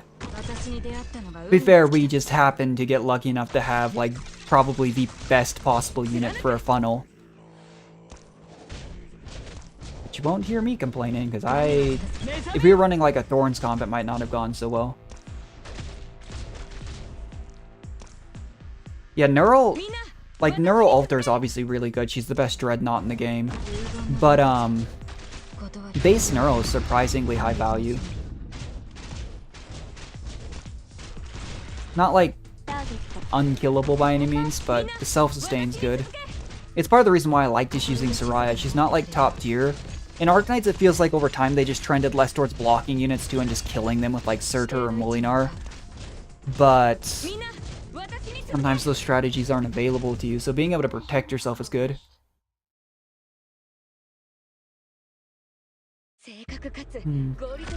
More hope, good. Medic or sniper? So we... Ooh. Well, would Rosemontis be good? I feel like as a temporary 6-star, I can't say no. I was going to say we take Talop's upgrade here, probably, but it's a free Rosemontis. We'll try it. Into... You know, I was about to say Dreaming Essence is the way to go, but I really want to see how we operate with higher anti-interference. Let's try this.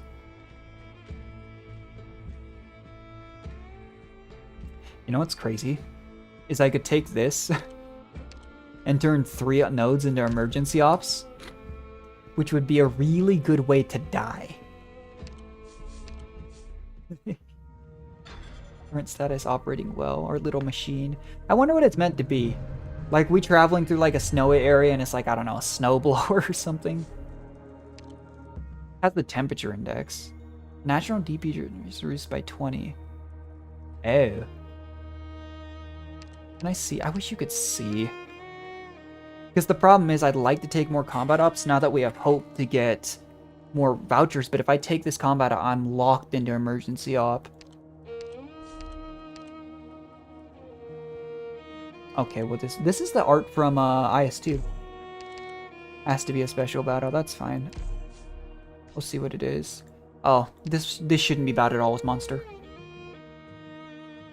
Might have been better in hindsight if I'd taken... Let's try this. If I'd taken Talop's upgrade, but it's probably fine. As long as we can get set up, I think we'll be okay.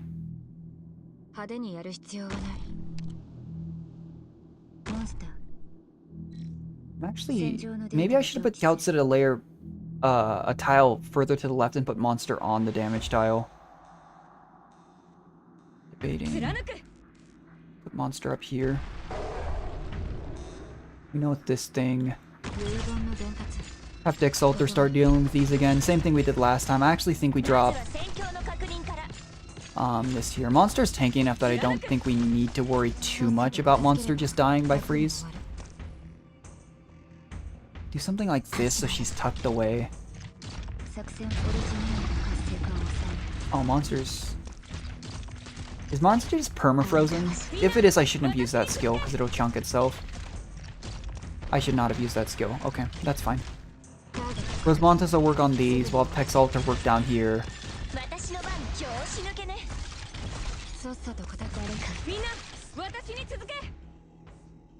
Like this. It's not like another healer can heal Monster anyways.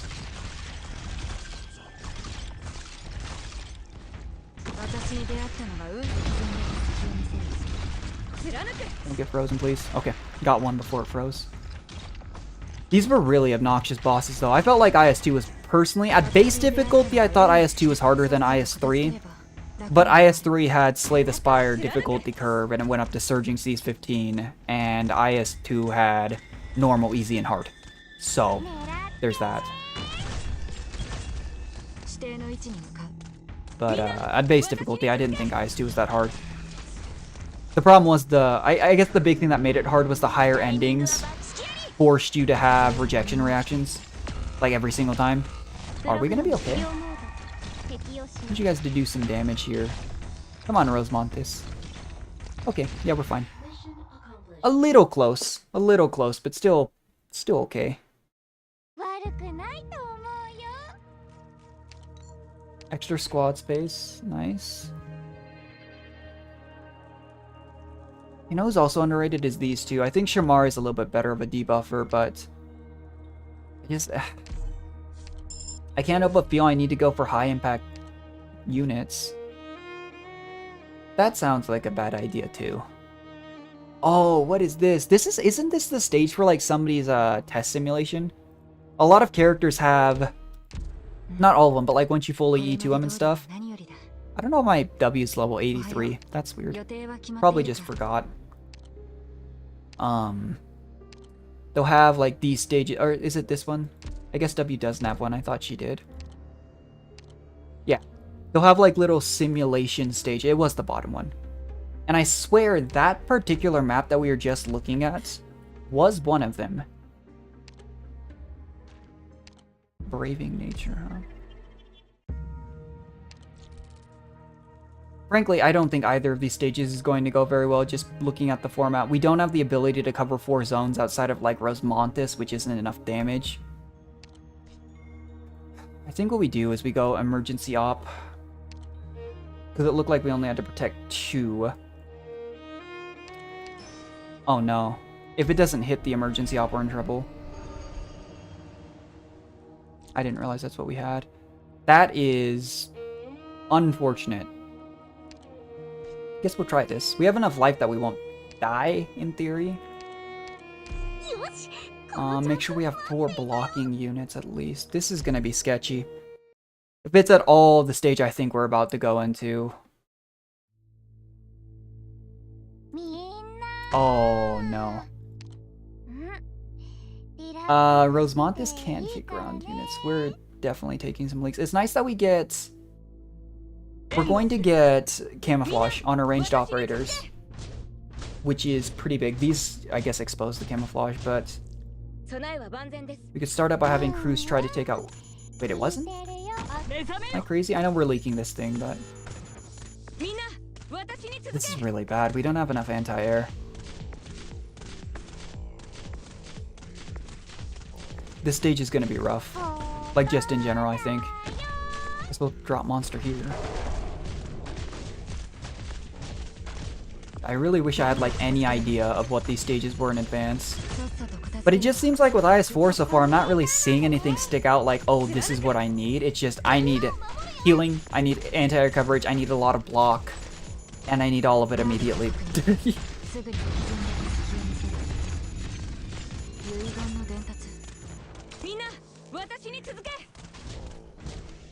It took Cruz. Cruz has been working on this thing this entire time, and it's not dead yet.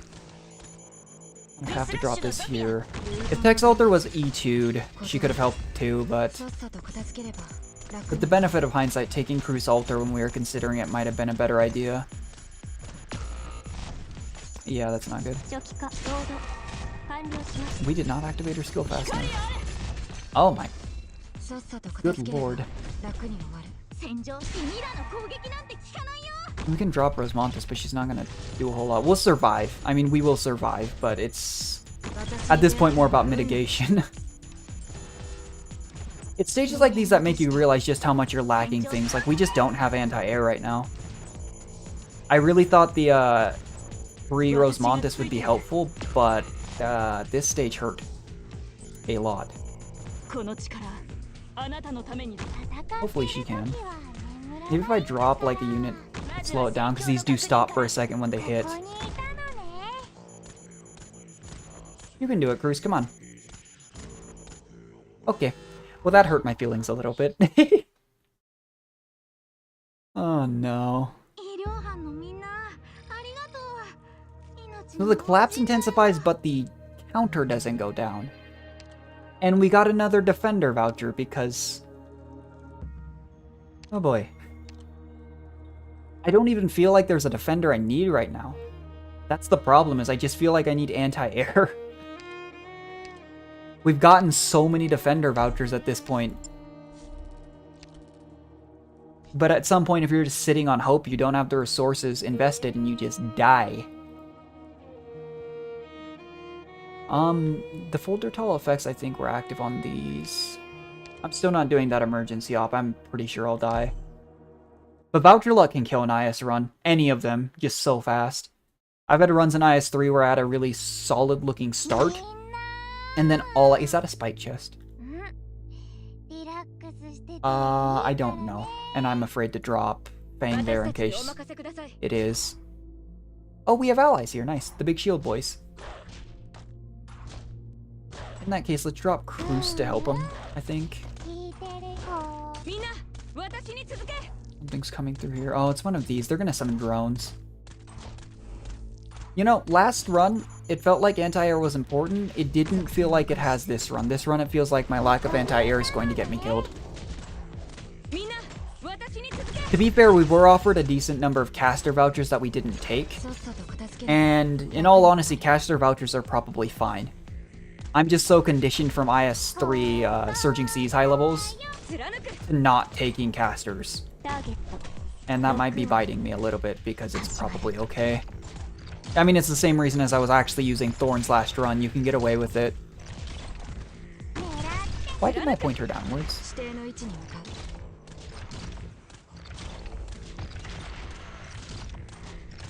These shield boys are pretty thick, though. That's pretty nice. They're doing their jobs. The problem is all these drones are about to come in, and I don't have, like, Tex Alter S3. I basically have Cruise. That is pretty much all I've got going for my anti-air. What if we do this and this? On the plus side, I don't think the summon drones usually go into the defense zone. They just hurt a lot and I can't get rid of them. I also don't have a healer on Neural right here. I kind of was thinking she'd be okay without it. And I'm kind of thinking I might have been wrong. 2 more units. We don't have to kill all the drones, I don't think. Oh, Monster's attacking, so let me do that. Monster with Civil Light Eterna has been the MVP of this run so far. I don't think we're gonna win. It's only the second run, and we didn't invest in our tree at all because we forgot. But Civil Light Eterna Monster was such a good pull. I think no matter what... I was gonna say no matter what voucher this is, we need to take something. The Porter was not what I was looking at. I don't even think, like, we've gotten 2 sniper vouchers, but both came when we didn't have 6 DP. Maybe we take Shimare for the debuffing. It's not much anti-air, but I'm really hoping I can just avoid. Like, look at how much squad space we have. I guess we do have Pudding too. Maybe I should use her. Look at how much squad space we have last run. Last run we got 1 extra squad space and no extra deployment slots. That's how, like, collectible luck can affect things too. But this is absolutely also a skill issue. I have no idea what I'm doing. This stage, I remember, had a lot of drones, and we have to avoid anti-air. We are at max anti-interference, so we can kind of take the detour. Okay, well, it's the same stage either way. But the non-emergency op will probably be a little safer. Man, I'm kicking myself. If I'd realized, I would have taken Lapland when we were talking about it. I would have taken Cruise Alter. It's not that I didn't have opportunities to take snipers. It was just at the time I thought there were more important things to grab, and I was very wrong. Like, if all of these go through the stage, I think we die. What order do I want to do this in? Do I go Calcit Monster and then just start pumping anti-air?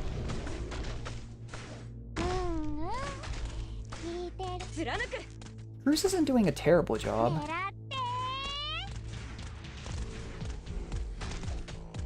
I'm not gonna lie, I kind of wish I hadn't taken the, I mean, when we could have taken Cruise Alter, we took Rosemontes. Rosemontes isn't helping very much. Our ground coverage is almost entirely good with just Monster. But, I'll drop Shimare. As long as these 3 don't die, I think we can handle the drones. I'm taking some damage.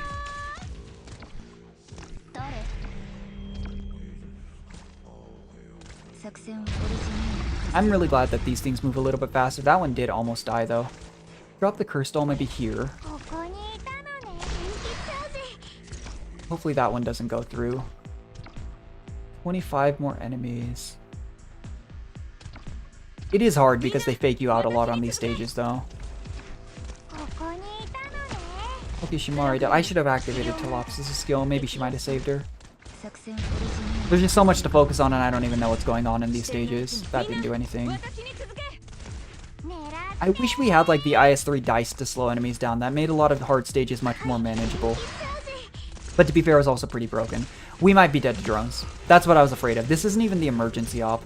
And none of these units will hit, you know, flying units. Well, we might be okay. Barely. We lost all of our life points but 1, it looks. Oh, but okay, but 3. I'll take that. I need a strong voucher for sniper, like, right now, game. Like, right now. Or I'm going to die. Why? Why with the defender vouchers? We're so dead. We are so dead. I guess at this point I could take Blemishine and go... We'll have really good ground coverage, I guess. What's this? Raise collapse value by 1. I'm assuming this is a fight. They have a lot of encounters with fights this time around, don't they? I'm just gonna leave. I hate to not take emergency ops because that's how you get strong. At high surging seas levels, I know I keep talking about IS3, but it's what I've been playing the most in this game recently. You take as many as you can early. That's why you take Gavi Alter, because she can cheese first floor symbiosis. But, not really the position we're in right now. Who do I replace? We'll replace with Slash for now. Man, I'm just bummed out. We just aren't getting any sniper vouchers. And I would have taken casters early if I'd realized. I don't know what a secluded passage is. 20 command XP is late. Will we get another shop? I don't even know what that means. This probably... What? Maybe try this? There's definitely something to be said for me having maybe looked up stuff before we did this stream, but I wanted to go in blind. Just to kind of see how it went. Wait, safe houses do exist. I mean, we made it to the 5th floor again, which... You know, we made it here crutching on Outset and Monster this time. That's apparently end of the floor. The only one I have is to change a floor or a note to emergency ops, which will kill me. Random trinket, is that just collect? What it is? Okay. Deployment limit hasn't been a problem, but not bad. There's the promotion voucher. Who would I mean, it has to be Tex Alter, I guess, right? That gives us more anti-air coverage. Not much. But given that we have, like, none right now, I feel like I need to take any combat up I can that won't kill me. I don't know what this one is. Is the last floor just always this kind of glass motif? It's cool looking. Regardless of which way I go, it's pretty much one combat. Let's go to this encounter, see what it gives me. I have to restore the life points. Stay away from strangers. Good advice. Oh boy. Have I mentioned how much I dislike stages where there's like 4 or 5 zones to protect? Makes it so much harder. But we're like close to the end of the run, and the problem is if I make it past this stage. But you see, the problem is we just didn't have good vouchers at good times, so I didn't end up spending hope on vouchers, but now I have an excess of hope. Which is also really bad. 43, we have 7. I kind of want to just see if I can see the end. Just get like a little taste, you know? Oh, crud. Please tell me you can... Okay, it's fine. We got it. Are these the trees? I think these are the trees from like the, what's it? Like the security thing where you get the extra pieces for... Whatchamacallit? The, module upgrades. And the thing that makes that scary is whenever these things die, they transform into, like, big monsters and they just start going to town. Anytime we can drop Tex Alter, though, it is, yeah. I don't think we... Yeah, we don't need to use skill. Tex Alter might be our savior here, though. A good anti-air sniper would be nice. I don't know if you need Exia level of anti-air sniper for this mode, but... I'm starting to wonder if Bruce Alter wouldn't be pretty big. Oh great, these are gonna come through. I need Tex Alter back right now.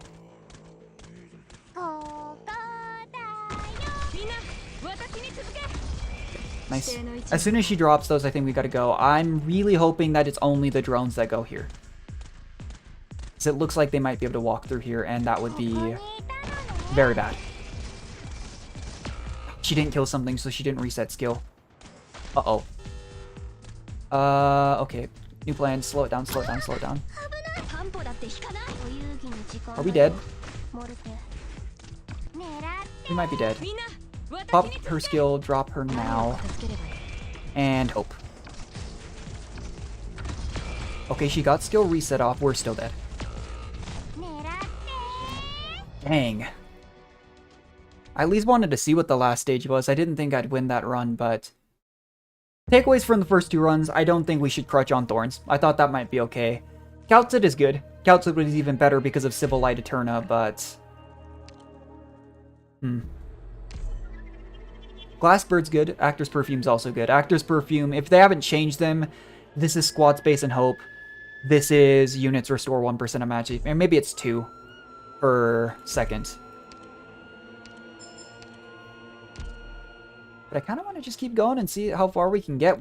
The fact that we made it to the 5th floor isn't really a testament to how well I've played. It's just that Tex Alter and like Calcid are really broken. But here we go. Grab these upgrades. There's 43. It usually takes us a half D-town of time. Ecological specimens. I don't know what that is. Attack. I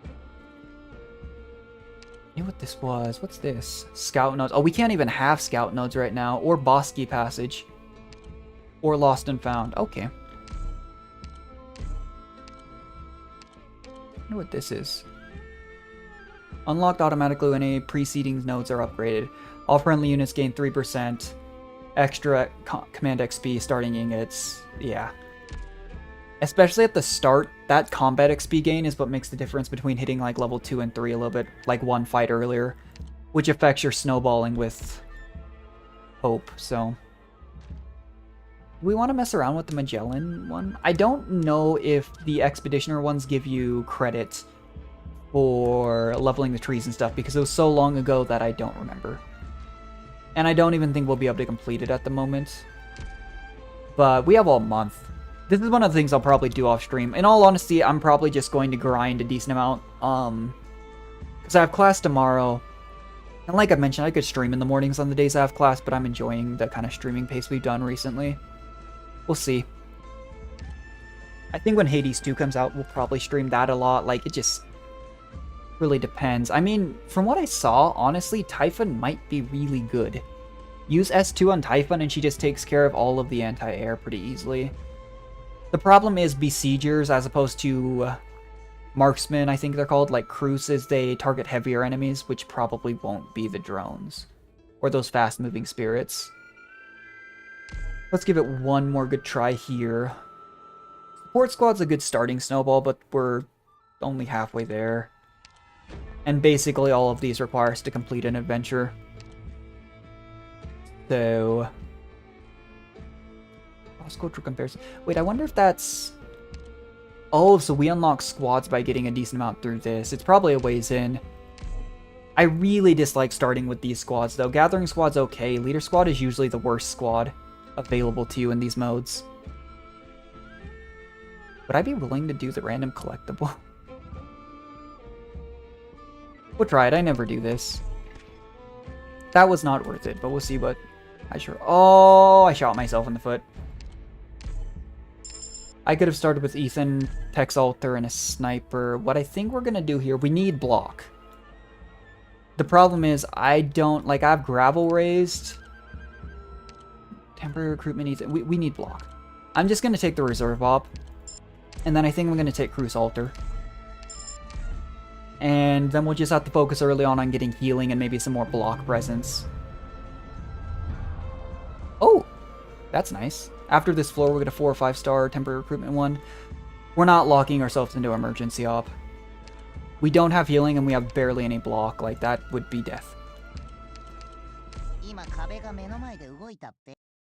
Was that the reserve operator's voice? I don't usually play this game with sound. Something like this. I don't think there's range damage on this stage, and they're not going to hit enemies that aren't blocking them. So we actually have a decent setup for this stage specifically, so it's lucky we got this start. Yeah, we got... This was a really lucky starting stage. Some of the other ones we've seen would have been really hard. Good old machine gun firing crossbow. There's some crazy lore about the game, too. Like, some of the characters, like Cruz, the 3-star characters, get alters, but I think it's been stated that Fang, despite being, like, the leader of, I think it's A1, is probably injured in the future. It's one of those things that I made some videos talking about it, but I'm not the most knowledgeable. But I enjoy, like, talking with people about it. Vanguard. We're just taking Fang again. Fang's just a high efficiency. Like, you'd never use her in base play, but in IS mode, she's usually pretty good. Select one combat node, one more randomly selected. We don't get this till the end of the floor, that's right. One more fight than that. Hopefully we get a good voucher. It really did shoot us in the foot that we didn't take a 6-star cast earlier. Like, we had the opportunity, I think, last run to get Hand of Diffusion Passenger, and if I'd realized what would have happened, that might have been the way to go. Both of these stages are probably about the same, to be honest, from what I've seen. I think we maybe do Hands of Moss, because I think the other one has the 2 Sarkaz enemies that hurt a lot. I'm enjoying this, though. I know, like I said, I know Arknights isn't, like, as popular as a game as some of the other games I've played. I maybe shouldn't have done that. It's fine. Hit Cruise, please. Or hit Fang. But I really enjoy it. One of my favorite games. I wish it blown up like Genshin and Star Rail did, but I understand why it didn't. Let's try this. Like, it's just the style of game. Like, people have compared, like, Genshin genuinely, like, it sounds like a meme, but like Breath of the Wild, but with a gacha system on top. Genshin's such a good game. And what makes games like that super, you know, make them blow up is, like, Arknights is also widely available, but it doesn't actually have a PC port. I'm playing on BlueStacks. Oh, those do more damage than I thought they did. Okay, that's not good. Well, hopefully Cruise can hold for 45 seconds. I forgot those axe booting ones were on this stage. I was thinking about the Sarkaz enemies that, like, sleep until they get hit, because I knew the other stage had them. Didn't think about this. I'm really sad, though. Like, the one deployment limit starting collectible we had will scale well. But the fact that I was like, you know, we might not get a good 6-star voucher, and then we had the opportunity to start with Tex Alter was quite sad. Luckily, in skill, her bullet, she fires multiple times and she has a chance to stun. It's what made her really good in IS3 because there were flying enemies that dropped to the ground if they were stunned. Oh, perfect. You know, there's actually something to be said for grabbing, like, Spectre Alter, who's really, really hard to kill with S2. I actually don't have her... I think they use Y module, I want to say, is the one for Abyssal Hunters and, like, a more standard unit, whereas X module is based around using her S2 constantly. And I've actually messed around with Gladius start a lot, but it's gotta be Tex Alter. What's this? Lose 1 life point but gain 4 ingots, gain 1 max life point. These are not high impact encounters. But we're about to go into a shop, so it's this. That's hope and deployment limit. We're gonna have more deployment limit than we are gonna have squad space or operators. That's big! Wow, I didn't even see that. That's huge. Oh, we have no ingots. Yeah, I don't know. Is it 500? It is 500. What's Kanat's mark? Cannot show you his words. Maybe that's a reward. Balance withdrawal. Balance withdrawal, they nerfed into oblivion. You'd, like, never do it. Like, not worth it. In IS3, it required a key, and you can only get up to 8 per, like, key. And in IS2, it was like if you withdrew more than, like, 3, it took out, like, 50 nodes. Or 50... whatchamacallits. It was really bad. We won't level up after this fight. That's the command XP coming into play. I'm pretty sure once we have the tree upgraded, we would have after this fight. What can we do here? Let's, this is a bad floor to do this on. Because with what our setup here is, we can set it up so that we get 2, 4, or 5-star temporary operators. But if it does this one, I can select this one. But I can never go to this top one if I go here. And I would have to go through the dot here. I hate to wait because I want those temporary recruitment vouchers now. I think it would be helpful right now. But I don't think it's the way to go. I'm going to go double encounter, actually. I'm curious to see what we get. Raise collapse value. Okay, so this is a manipulation. I'm going to raise it. It seems like raising it is the safer thing to do. Oh, it said collapse value, not Oops. I need to get better at reading. Oh, they have this one. So you can actually... Okay, so this is like the crying bear detective. I believe this is the stealth one I was talking about. There was always the leave or the fight option, but now it looks like you can give them 5 ingots for a shield. Let's fight. I'm curious to see what bear stage they have here. Oh. That's interesting. We'll give it a try. We don't have much block, so this might have been a mistake. Because if it is the stealth enemy, he's specifically, you know, needs to be blocked. But if it works the way it used to, Tex Alter can really easily just stun this thing to death with S3.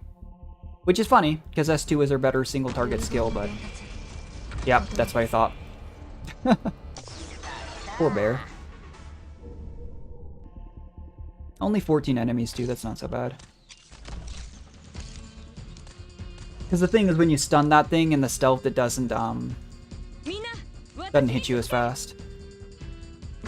And that's what made the dice really good against it, was you'd slow it so his movement speed would be so low that he couldn't get past your operators and they'd still block him. But what makes that one hard to kill is he'll be stealth, he'll hit on operators, stun them. Just make it really obnoxious. But yeah, it was a... last time we crutched really hard on Calcit, the first run we crutched hard on Thorns, this one we got in early, pretty much free Tex Alter. Etude. That was my voice crack, so definitely helpful. I mean, with the way things are going, I think we'll get to the 5th floor again. I just think we'll probably die on the 5th floor unless we get good voucher and collectible luck. That tree man makes just such a big difference. Yeah, with that command XP we'd have leveled. I can get an E2 Cruise Alter. The main concern right now is that we have next in a block and no healing. But we have strong anti-air, which is what caused us to die last time, and we have Tex Alter, so... we'll work on that. What collectible we get? Oh, okay. That's fine. This doesn't look too bad.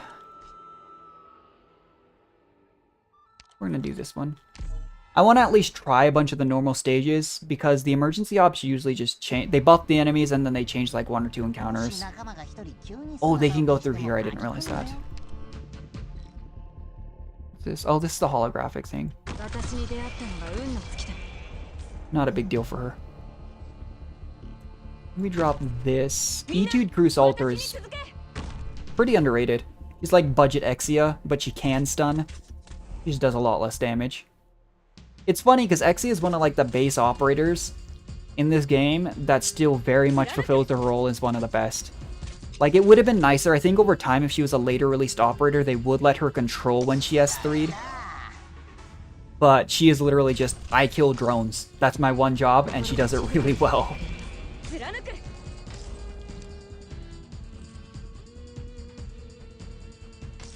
But to be fair, I'm definitely not someone who just plays meta. You're looking at a guy whose favorite operators are Neural, Tex Alter, and Siege. Or Neural, Texas, and Siege. Both Neural and Texas forms are pretty good, to be fair, but Siege is, like, considered one of the worst units in the game.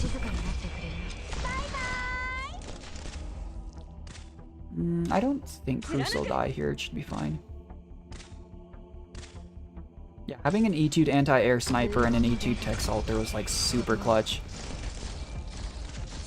Because all you need, I feel like, even early on, without the skill tree and all that stuff, that makes it a lot easier later on in the IS modes. As long as you have something to crutch on, you can usually make it at least reasonably far. Do we have a special enemy here? We do. Which one is it? It's Duck Lord. Okay, I'm really glad he stopped there. The Duck Lord on these stages usually stops at a random spot, and if you don't know where it is, it's hard to kill it. I was afraid it was that upper corner, not the bottom one, but we got lucky. Alright, what have we got? Not blocking. Oh, okay. I still think Shamar is a really good unit for the debuffing, but let's take Orchid. Last run, we got about 20 Defender vouchers, and this time we just have literally Fang and a Reserve Operator block. How does this happen? Hand of Super Speed, that's big too. Okay, we have a Tex Alter build. I might even go for Kira and Yato if I can get DP generation. Be a bit harder to micromanage that with the mouse, but... Or, you know what, there's also something to be said for just grabbing a Spectre Altar. I really wish you could see what these were. This. I haven't seen this one. But I cannot imagine with Hand of Super Speed Tex Altar E2'd it'll be hard. What is that? Yeah, we'll try it. We just need to take fights right now, or Rogue Trader, and just get operators down. They don't even have to be high rarity operators because we only have 4 hope. We just need units. Why did she... Is this one of those ones where they chunk you on spawn? It absolutely is. Okay. Looks like we have the free block things. It's going to be hard to use Tex Altar because this is the only node we can really drop her on early. Mafia guys, huh? If there's not, you know, if there's not range damage, we're safe to drop Orchid up here and have her chip away. I have an idea. It's just probably wise to let her do something here. What I could also do is something like this. Oops. And we have another one of these and kind of just use it. Look at how fast she attacks with Hand of Super Speed. It's so funny.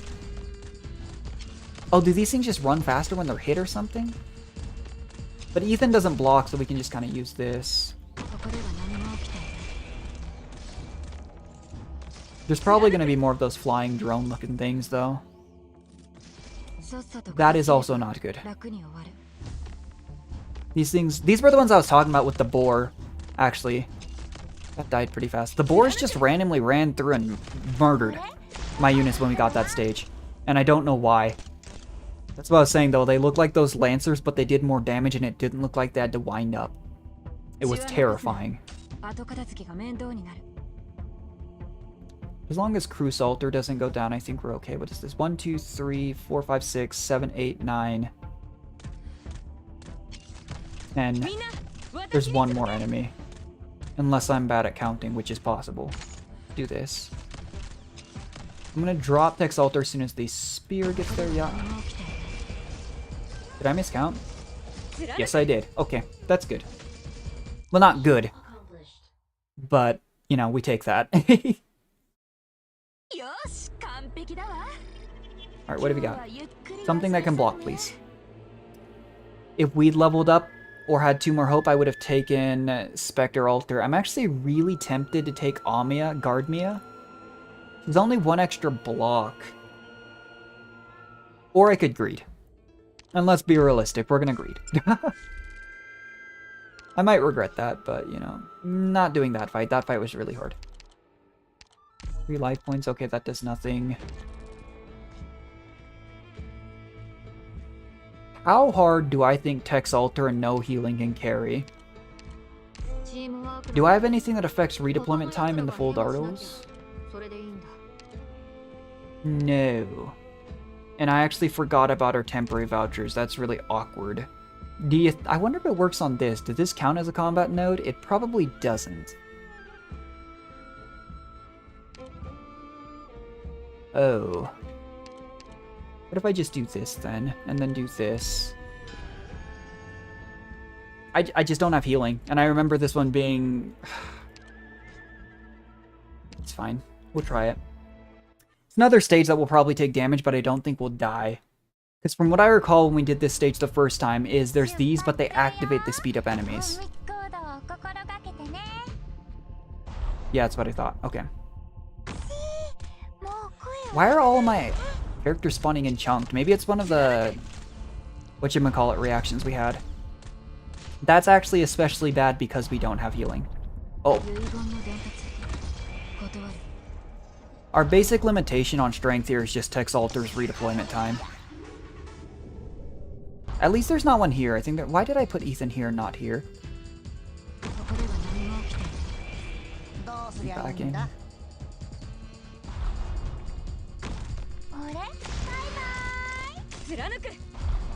It's so weird that on this stage you can't block that upper node, because it means you either have to have really strong rain damage or you need something like Tex Altar, which we do have, but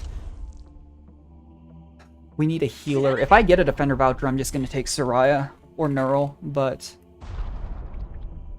The fact that we haven't seen a medic voucher this later on. In both IS2 and IS3, if you didn't have a medic voucher by the 3rd floor boss at a higher difficulty, you just lost. So, there's that. I don't know if that'll be the case here. I'm actually gonna do this. Let's see.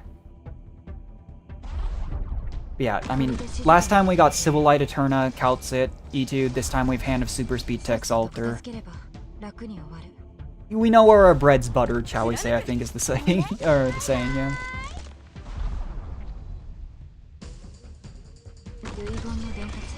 I really would take a Spectre Alter, though, because Dollkeeper, or what's it called? Whatever the niche is. Works really well with it, too. Okay, well, we have the choice between... I'm gonna do this Spectre the Unchained, yeah, just because it is Dollkeeper. Just because we have Hand of Super Speed. Otherwise, I would take a Guard. And now we just pray we can find a medic. Actually, what is that? That's what I thought. Okay, I was confused. That's Hope. If I could, I would take the Hope and then recruit Soraya. I can't take both. And so I'm going to be greedy, because that's just kind of what's going to happen. I think if I'm not greedy, we're going to lose. Like, there's the argument that we could lose because we're being greedy, but we've seen what happens on the later floors if we're not strong. Let's drop Fang here. He's dropping no. Okay. Hand of Super Speed just requires that they don't have someone in the 4 adjacent tiles, which shouldn't be a problem. Not a problem at all for Tex Alter, but I can work around that with Spectre. Do something like this. Maybe this even. I wonder if this counts against it. Does it count as a unit? Just a roadblock?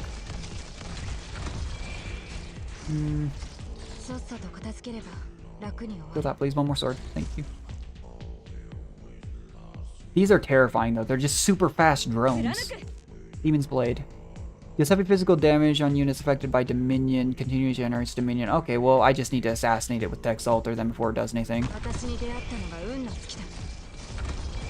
In fact, that drone there really helped because it let her reset.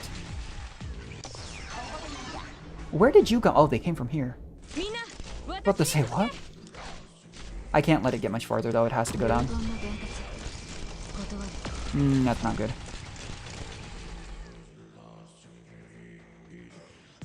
Is it coming out here? No, it's coming out here. That's fine. That wasn't so bad. I'm just surprised at how... I mean, they clearly balance these modes knowing what units people have. Because ever since we got stuff like Molinar and Pozemka and Tex Alter, units are harder to kill. Because if they made them as easy to kill as they used to be... Like, if you've ever gone back and played IS2 with Molinar and Tex Alter, it's not very hard. It was much harder back in the day.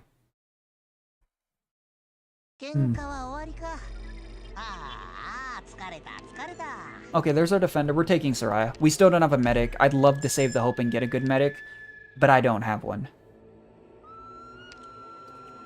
With the current comp, I don't actually think this is super helpful. I like this collectible, but I actually think we just take the ranged attack bonus.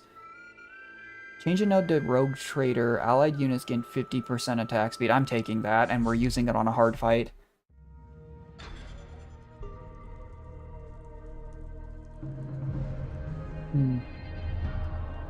So, I'm still figuring things out as we go. What it seems like is every time this hits one of these benchmarks, we get a new one. So, we had Injury Trigger, lose 30 HP on deployment. Now we have choosing to spend Hope Origin Ingots and increasing your collapse value on non-combat nodes while with 25%. Oh. I bet that includes Rogue Traders too. That's not good.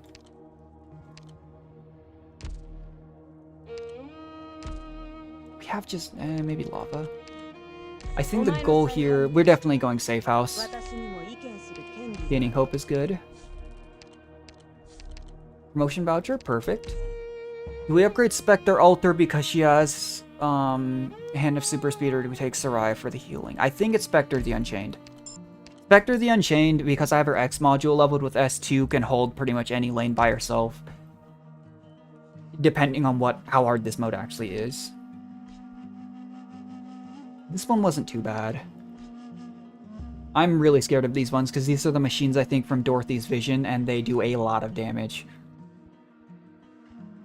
I guess I could maybe go here and go down to emergency ops. I mean, we just don't have that many collectibles because of what we've been doing. I need to get better about using these. 4 life points, attack speed. Is there one adjacent node to the right? Which one was I going to fight? Was the top one or middle? It was top one, okay. We'll just take adjacent node to the right.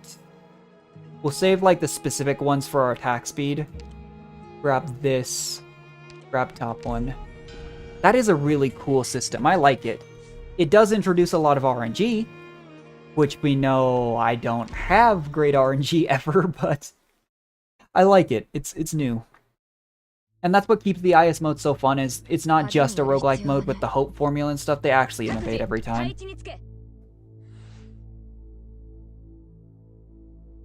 Alright, but we just expect her out to here and she'll do her job. Hand of Super Speed is so broken.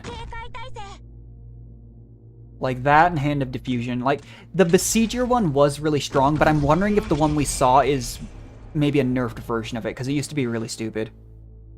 Where they just straight up killed any enemy at 30% or less HP that they hit. It was disgusting. Can I assassinate this with just the AoE damage? If she'd been the one to kill that unit, it would have. That's unfortunate. Do this.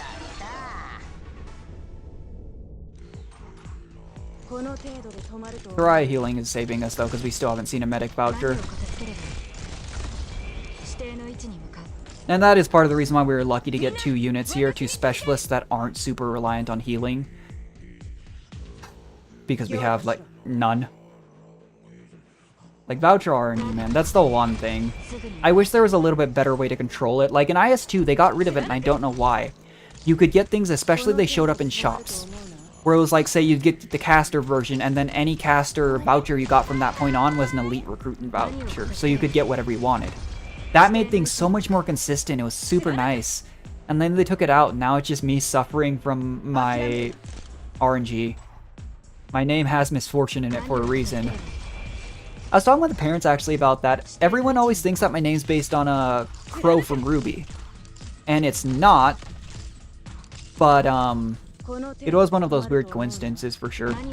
But I've heard Rooster Teeth went under, which is sad. I haven't followed Ruby in a long time, but it's one of those series like that and Red vs. Blue I had good memories of from when I was younger. It's always sad, but it's like, I had this conversation with a friend recently of like, how many content creators that you watched play games from 5 years ago, from 10 years ago is still around? And it's tough. Like, it's the same thing with like musicians, you know? I remember growing up with like Bruno Mars' Catch a Grenade. I haven't heard anything from that dude in forever. But anyways, we still don't have a healing voucher. With Hope Gain, I think we can afford to get 1 more 6-star, and then we need to hold for a medic.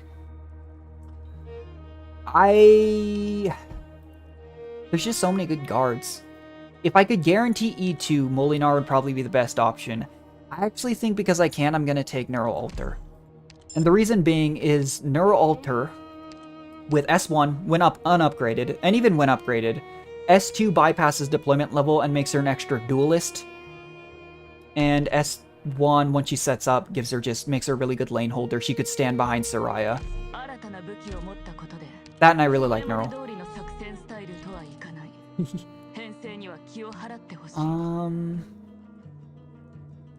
There's something to be said, too, for going for an extra combat here. We haven't used this at all. I did use the temporary recruitment voucher. This would have been a good time to do it.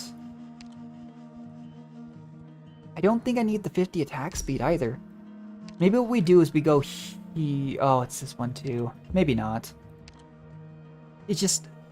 This tree, man, I can already tell it's super influential. Just the extra command... Just the ability to see nodes, the extra command XP. It's what affects the fact that, like... I have such little combat XP, so I'm getting less hope. Like, if we got to the next level, we get an extra max life point, extra op slot, and then max hope, 6 hope. That's an entire 6-star unit. Maybe we just go for it. See how far we can get. I mean, we'll get to 5th floor again. I don't know if there's probably a 6th floor, if not maybe even a 7th with endings. That's pretty common with these, but we'll see.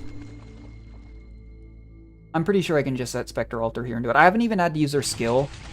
But the entire point of the X module is it makes her, oh,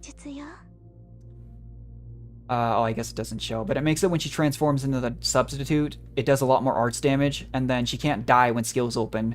She gets attack speed. She's so, like, hard to deal with, in a good way. Feel like I probably have to cover this bottom lane, and I don't know why, because I don't think we've seen the stage. But it feels like a pretty safe bet. And I feel like I need to leave this tile open so I can drop Tex Altar, because something's going to come through here. There's a chance I can stop it before it goes up here, but I really don't know. And so I'd rather not run the risk.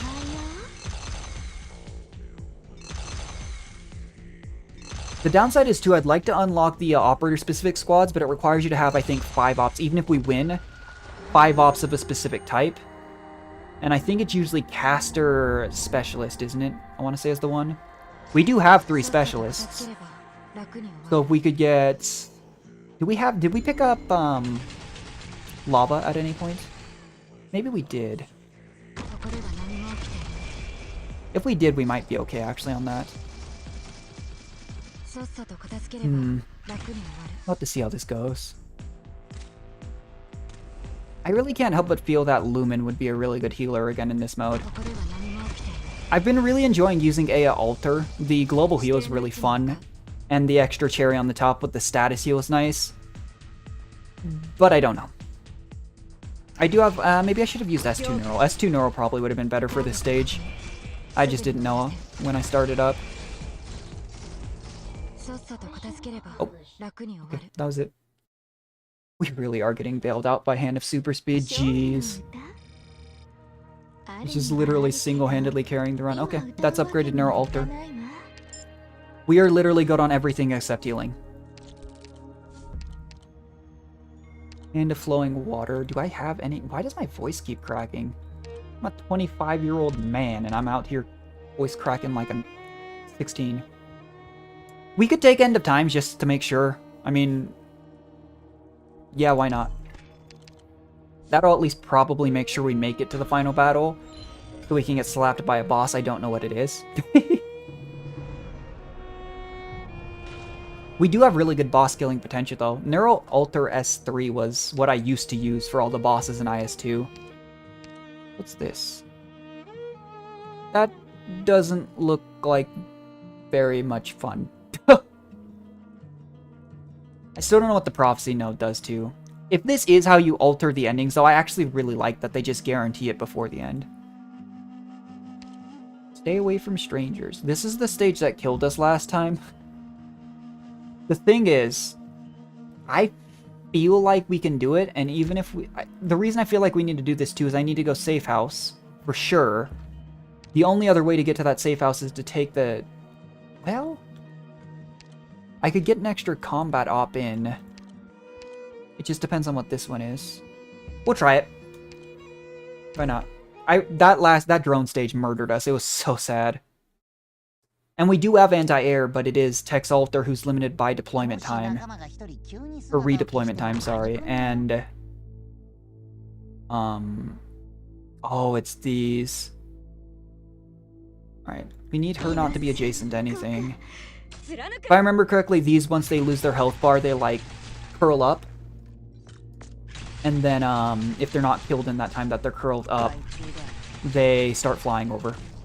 It actually was pretty clutch that we got End of Times. In a normal run, that does nothing for you. Because then it's just like, cool, dude. I'm either going to make it to the final stage where it doesn't work or die beforehand. But I'm interested. You know, I think about it. Doesn't it work? It does. Hand of Super Speed works on ambushers too. Completely forgot about that. Please don't kill Cruz. You... I wasn't sure where to put her. I just have no healing, man. Do I need to have someone in the bot? So I don't think so. It doesn't seem like it. This is dangerous though. Alter skill, this is what I was talking about. Now they're flying. And my only anti-air unit just died. So... oh, Speedy over here. We'll do this. They usually attack the last deployed unit, but there are a lot of enemies that have different targeting mechanics. Realistically, we might just have to leak the, God. I get her back right as these things come back. If she can kill it before she dies, she cannot. And it's better to block, I think, these three than it is to block those. At the very least, we'll win and we won't have to use our end of times. I really want to just see if I can make it to the final stage. But the fact that we haven't seen a single medic voucher this entire run is just kind of sad. It's pretty much killing the run, if we're being honest.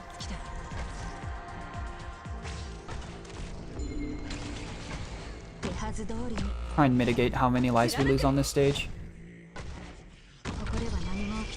Do this, and hopefully she comes back in time to get this bird. There's also this, yeah. 2 lives is not as bad as I thought this stage was going to be. We'll take that.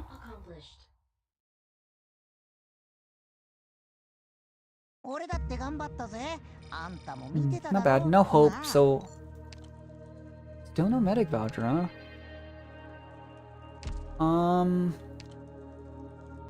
We're gonna take this, so if we do somehow win, we have 5 specialists, which means we unlock that good squad. We have to take this stage anyway. That's a real kick in the junk. Here I am talking about, like, well, at least we probably won't have to do that, and then we get it anyways. That's really sad. We might be okay. Oh, God, and if I put Cruz there, she's gonna get hit by, health drain. We put Fang down to start generating DP.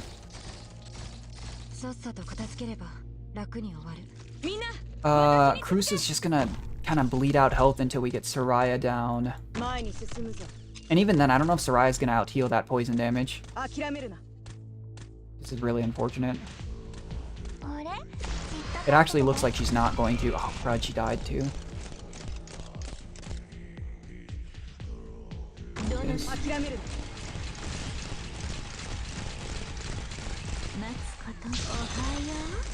Okay. They at least protected themselves. Now we just gotta use Tex Alter. The problem is we know at the end there's just a ton of those little eyes drone things, and they're just going to be a problem. For lack of a better term. Please don't kill Spectre Alter while she's in doll form. As long as she has health, you're kidding. Oh, that's not good. I think we just made the same mistake too, where these just spawned right at... It might be okay, actually. Let's slow it down.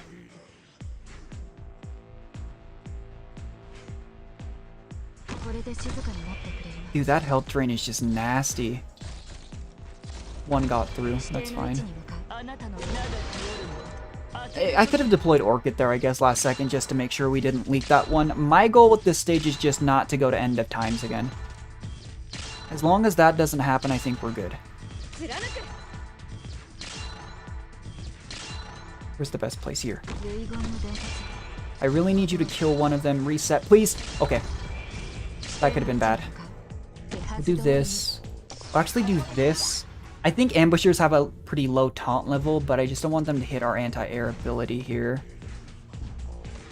5 seconds. I need you to come back like ASAP, Tex Alter, please. I meant to recall him here. Just get as many of them as you can. It doesn't have to be all of them. You're kidding. She died right before she would have gotten the reset. That's really bad. I'm gonna plop this down just to stall.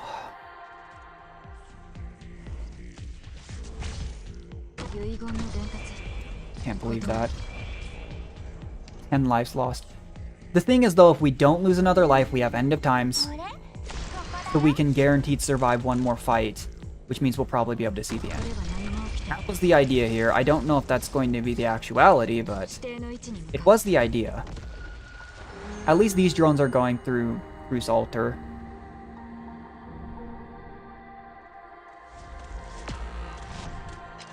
Can she stop him? She can stop him, okay. I don't know where this guy's going. Bruce Alter doesn't have skill. Oh, she's doing no damage to that thing. Oh no. Oh, that's what's summoning the Saw Blades? I didn't know that's what it was doing. You can do it. Yeah! Where's this thing going? Going this way. Okay, perfect. By the skin of our teeth, huh? Unless this thing leaks, which it's looking kind of beefy, but we have S3 up on Neural. Oh boy. That was close. That was really close. Jeez. I will take it. We got the hope back. Please give me a medic voucher. Finally! They do exist. I'm not taking Greed to Flame Shadow. I'm taking Lumen. I'm taking Lumen, and I am praying I get promotion voucher at this safe house. I can't believe we didn't get a single medic voucher until literally we didn't get it. No. Then we take hope and hope we get a medic voucher. Maybe through the Rogue Trader, that could be helpful. Alternatively, I suppose. Chance not to decrease when traveling. That's actually really nice. Chance not to lose this when you go through. A little bit late for it, but, you know. One node. That's the increase. The question is, do I save the hope and upgrade Lumen as a full-on healer, or do I use the hope now? Because this will probably be the last upgrade we get. But there's no guarantee we get a medic voucher. I think we have to. If I get a medic voucher now, I'm going to be really sad, but I have to work with what I've got. Alright, what do we got? One more fight, we can use End of Times on this fight, worst comes to worst. This was one of the stages that killed us in our first 2 runs. But we are guaranteed to make it to the end. We will not have an upgraded Lumen. That is really sad. I'm basically, it's a 2 out of 8 chance, right, with the vouchers. It's a 2 out of 8 chance I kick myself because I could have gotten Lumen. Or a, you know, 6 out of 8 chance that it's fine. Or a solid chance that we just use End of Times here because this stage is terrifying. Look at how fast she's attacking and how little damage she's doing. I'm gonna let her go as long as she can. And then I'm gonna start dropping units. He's gonna lose a Hand of Super Speed bonus with how I'm gonna deploy this this one, but that's okay. I'm much less concerned about optimizing Hand of Super Speed than I am, you know, dying. So there's that. Why? Does this thing need more than 1 block? Maybe it's 2. We drop Fang. We need to start printing DP. No. I was about to say maybe we drop. Please don't kill Fang right after I dropped her. That would be really awkward. We do this. Okay. That's not good.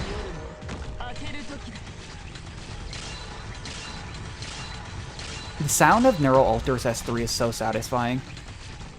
They killed Lumen. We protected Soraya though, so we'll get healing still. Even without Hand of Super Speed, honestly, Spectre Alter and Tex Alter are still pretty solid units.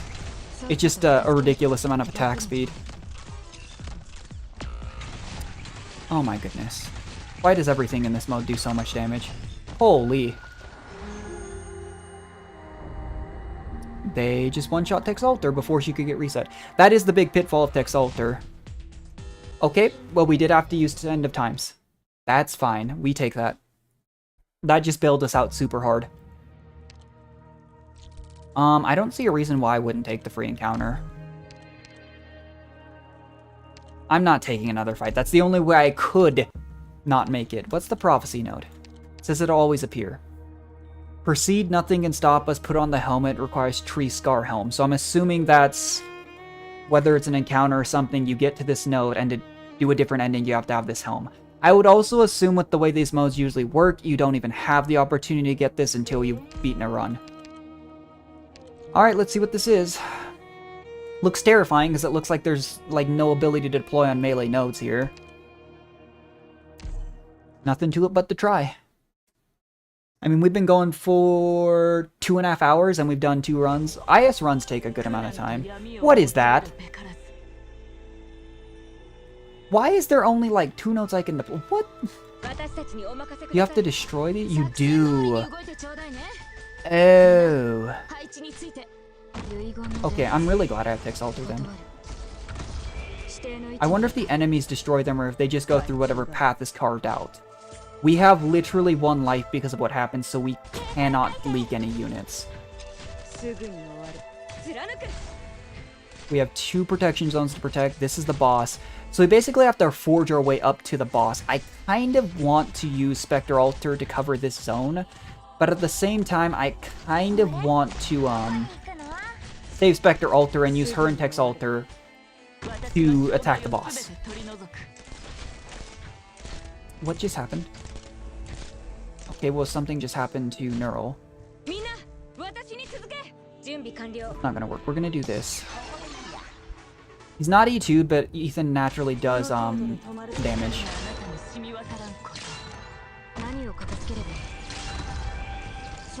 Okay. We've opened up a path for Spectre to attack the boss. I'm assuming the snowdown's coming from the boss. So I need you to... That thing's health bar is not budging. I'm gonna drop... No, that's not gonna work. I'm worried that an enemy's gonna come here and go... Oh, no, this is a gap. We're good. Neural is putting in work. Spectre's putting in work. Ethan did his job. We're good. Units are starting to come through here. That's not good. As long as Spectre doesn't die in Doll Keeper form, we're good. If she starts looking like she does, we have to drop Lumen, which I don't want to do, but... It looks like she'll be okay. Keep hoping that Neural Alter can cover this. What is with that stun? And why is it only hitting? Is it maybe it's in a radius? That makes sense to me.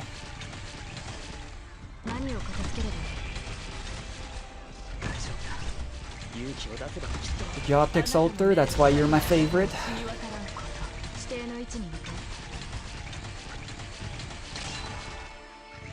Luckily we have a pretty high deployment limit too, so we can use all our units.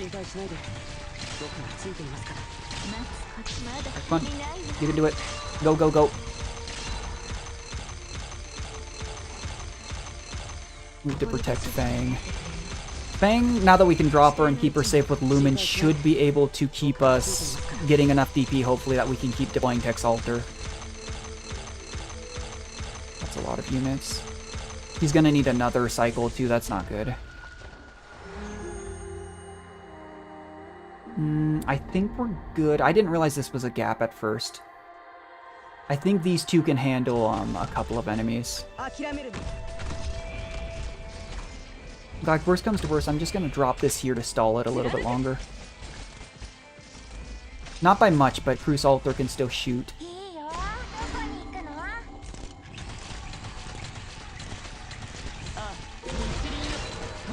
Come on. It should die on this skill, surely. Okay, we're holding, we're holding. Drop this. Who did it just kill? Killed Orchid, that's fine. This is so much more sketchy because we have exactly 1 life.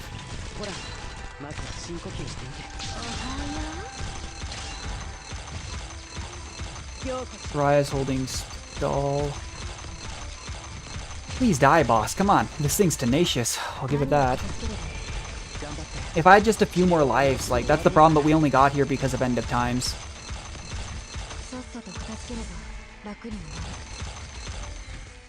I'm really concerned about this side.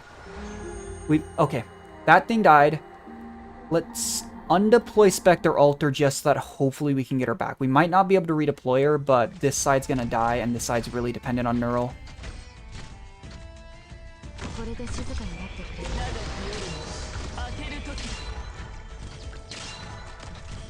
Come on. That thing traveled too slow. We gotta redeploy. Okay. Look at how long this thing's been living when it's not getting hit by, like, true damage.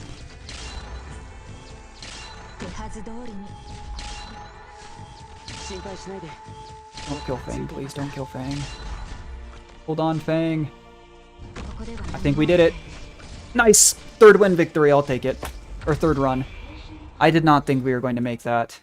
We literally just got carried by Hand of Super Speed. And that run, we would have died if we hadn't had end of times. That was super helpful. Yeah, that's Santala, that's Typhon. I don't know who that is. That might be the op we get from this. Where are you headed? Magellan says nothing. I don't see Magellan here. Alarmed, Magellan looks around and covers her ears. Am I hearing things?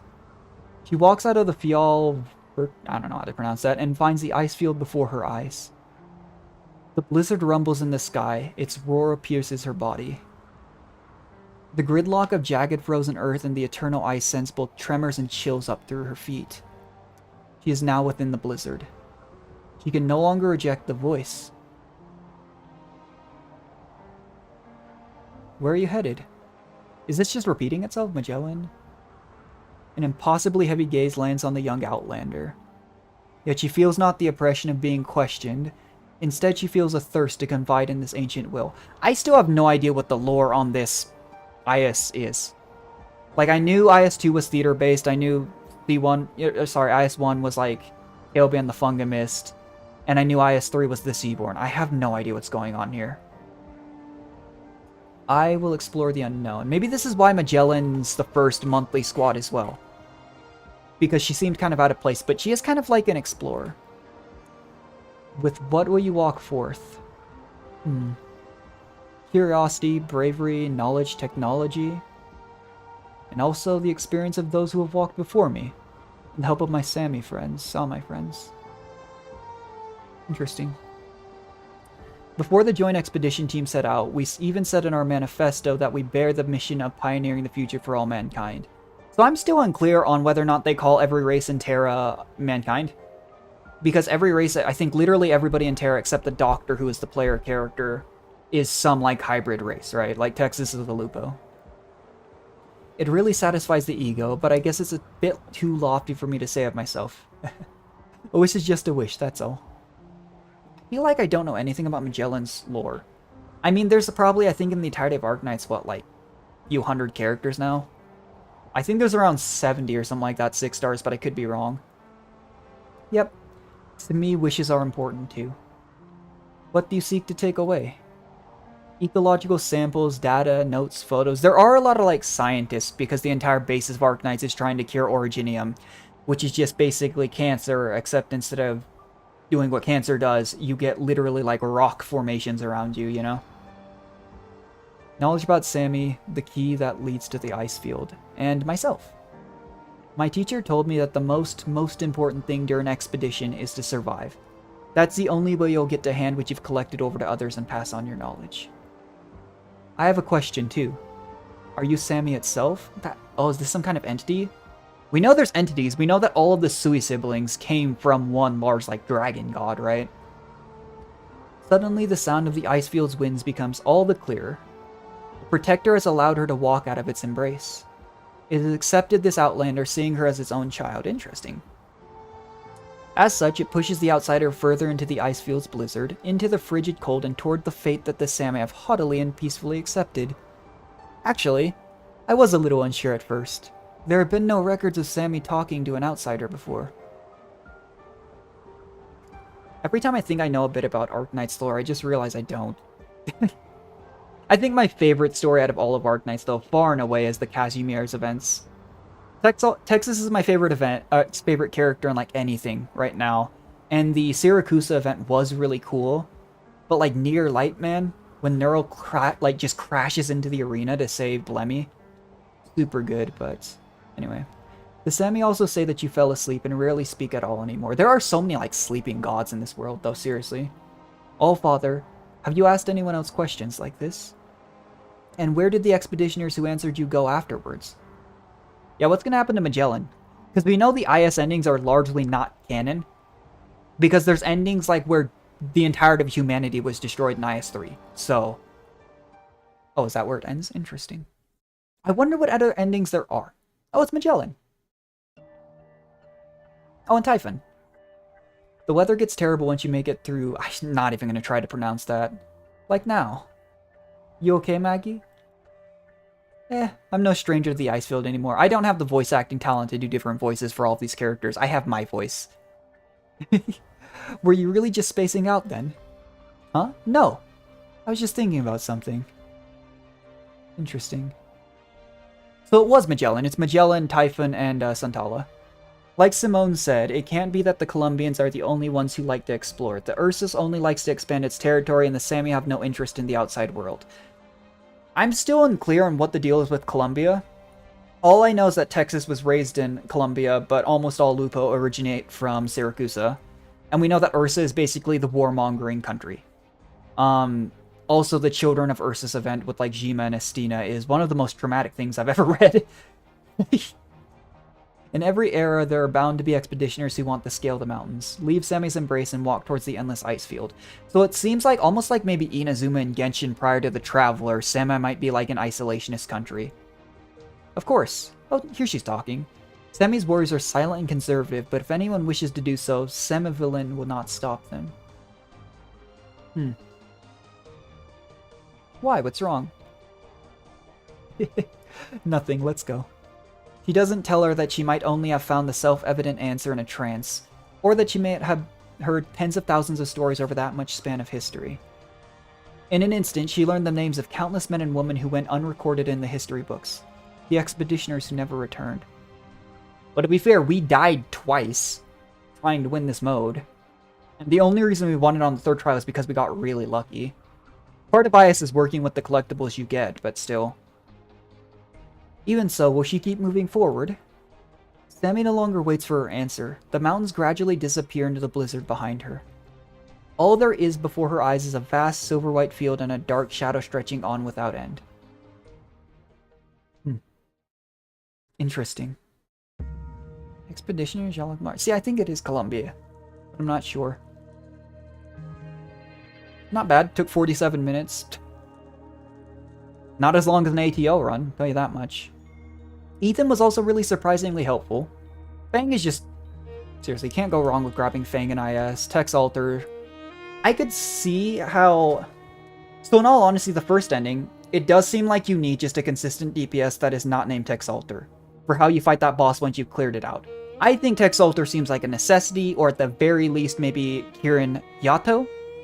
I don't think you can get away with it because you have to carve out your space to get to the boss. And you have to protect 2 lanes. I think that Soraya has high value because you're probably not going to get 2 medics to cover both lanes. I think Cruz Alter was good. I could see Typhon, for the namesake, being really good for the first ending if she can reach from the bottom up to the boss. Surtur would probably be good for the first ending, to be honest. I don't know if she'd kill in one deployment without collectibles, though. I'm just thinking about everything we could use. It's cool that they give you all the details. A lot of times in the previous ones, I think they just told you, like, who you recruited.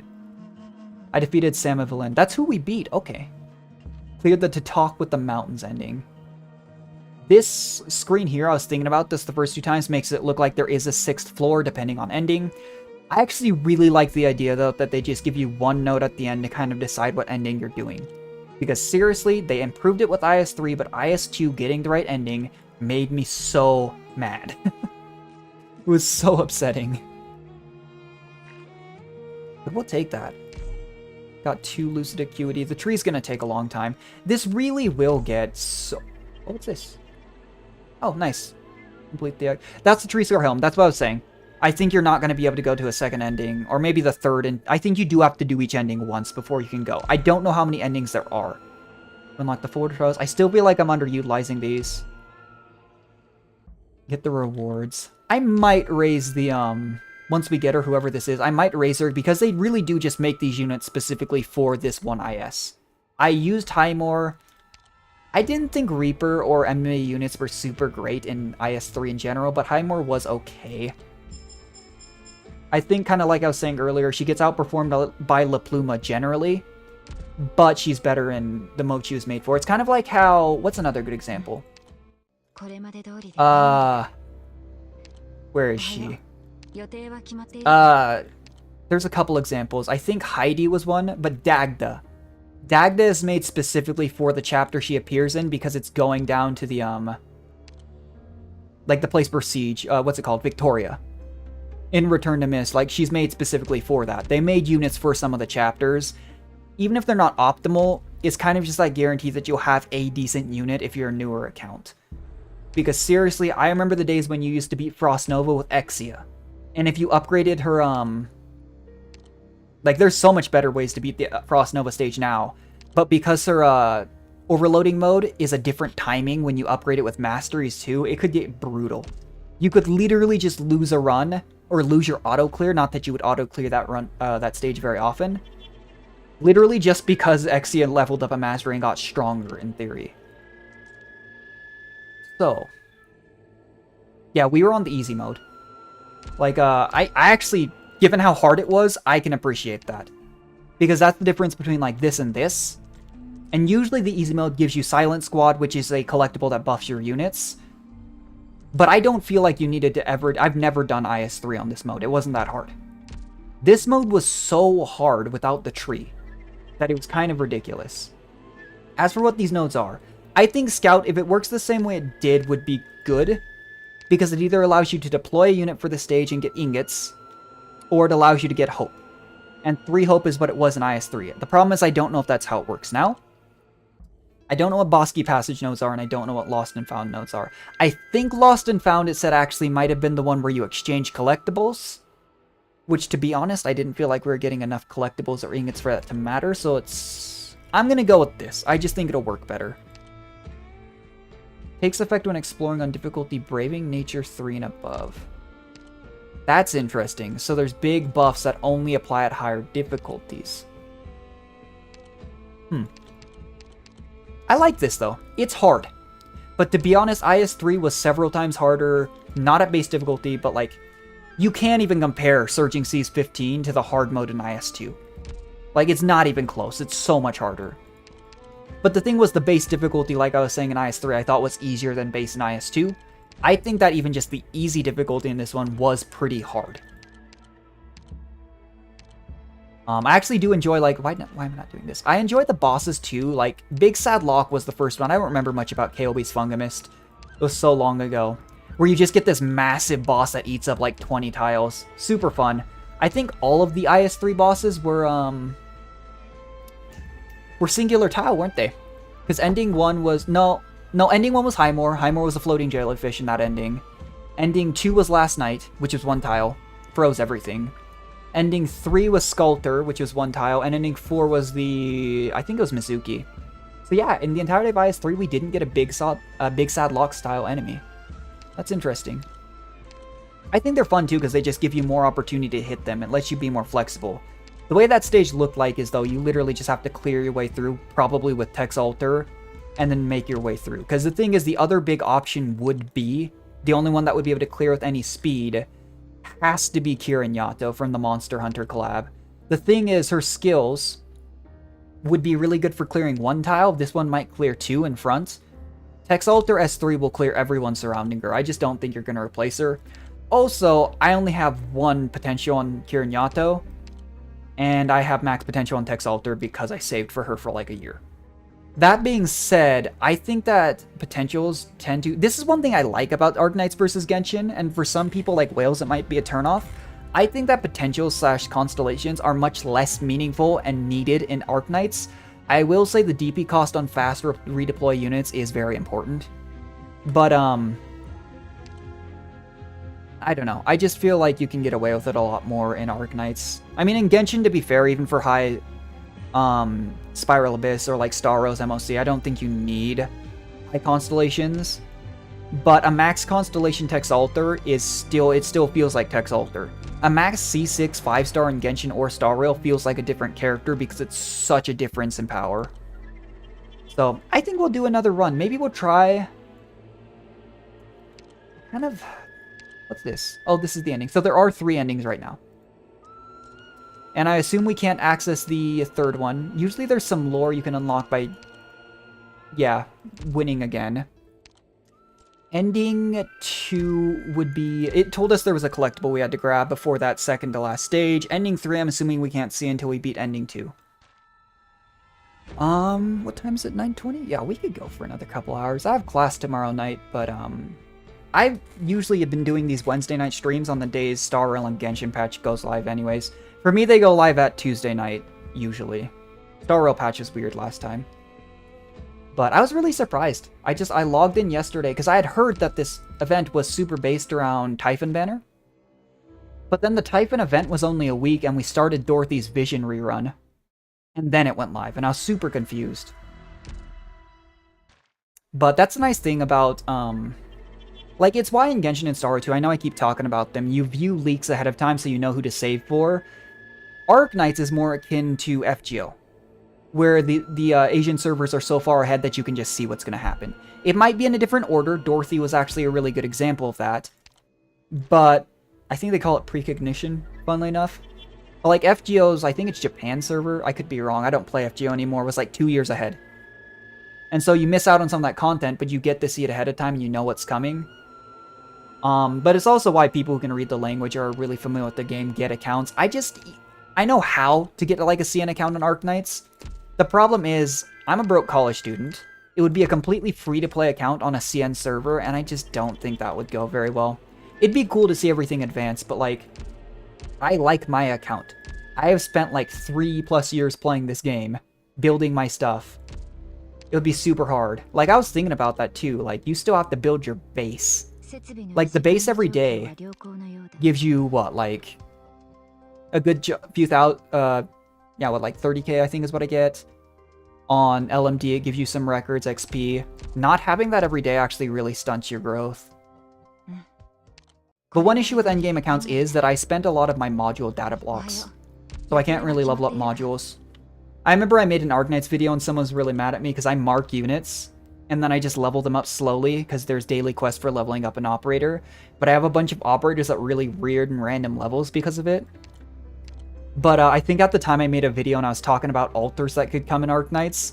I showed my Executor altar. He was like level 53 and I don't have his module because I'm not going to use him. I didn't even mean to pull Executor altar.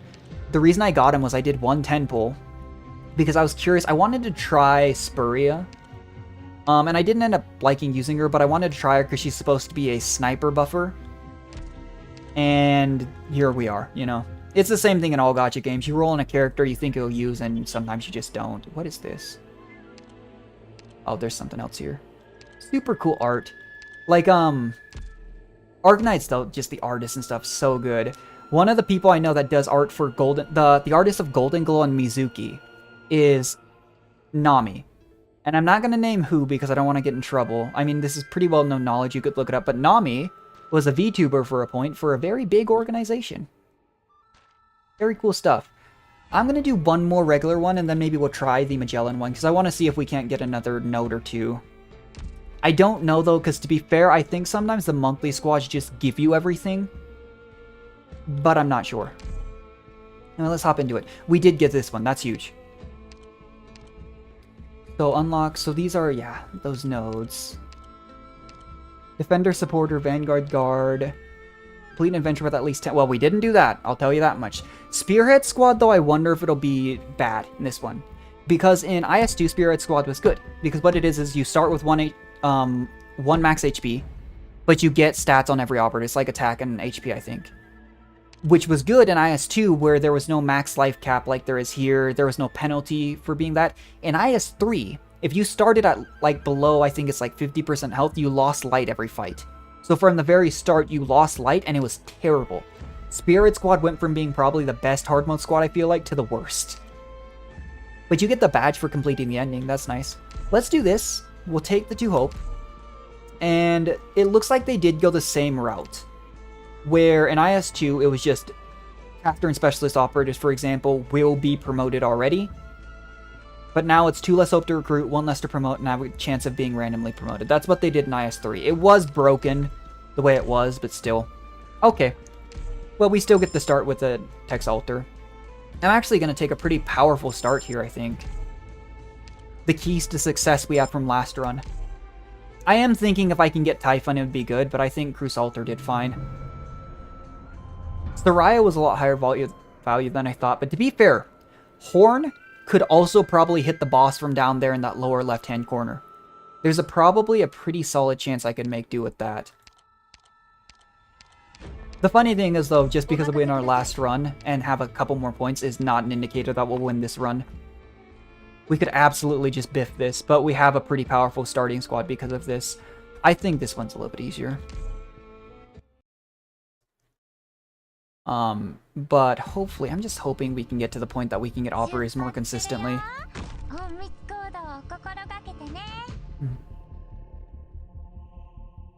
I'm gonna put Cruz down here because if I put her up here, she's gonna get shot. Texalter can just assassinate these, yeah. But I'm still thinking about other stuff to stream too, just while we're kind of doing the good old watch our operators do their jobs here. I've been thinking about trying a Pokemon Nuzlocke. It probably wouldn't go very well because I'm someone who played Pokemon as a kid and then kind of started again recently. I still haven't played Gen 8, I haven't played Legends Arceus, and I've barely gotten through Gen 9. But I'd love to take a walk down memory lane and do like a Nuzlocke in Gen 3 or 4. You know, go back and get an emulator because you can grab them, play Platinum, play Emerald. I played Ruby more than Emerald, but I did play a lot of Platinum. I think that'd be so much fun. Because I never really knew, I didn't know Nuzlockes existed when I was a kid. You know? Like, I grew up in like, you know, I was born in 98, so I grew up in like the early 2000s where like a friend told me you could get the Reggies by doing these random things in caves, and I didn't believe him. You know? Like, I don't know, I was in that era where I like, when I was little, we had like dial-up, and then I got to see everything kind of expand. Pretty cool stuff, though. Can I beat this emergency op? Prisoner's Night. I might be able to, actually. What I think I'm going to do, it's double Prisoner's Night. I'm going to do the normal, take an op, and then I'm going to do the emergency. And we'll just get going from the get-go. I understand now how the rejections work, but it kind of seems like you're going to get some no matter what. So rather than kind of hesitating because of that, I think we might as well just go balls to the wall. I don't think Texas Alter, though, I don't think she'll one-shot like she did there in the emergency op version. We'll have to see what voucher we get. We're at a weird hope cost again, though, where we can't get a 6 cost unless it's a caster or a specialist. That was fast. That was really fast.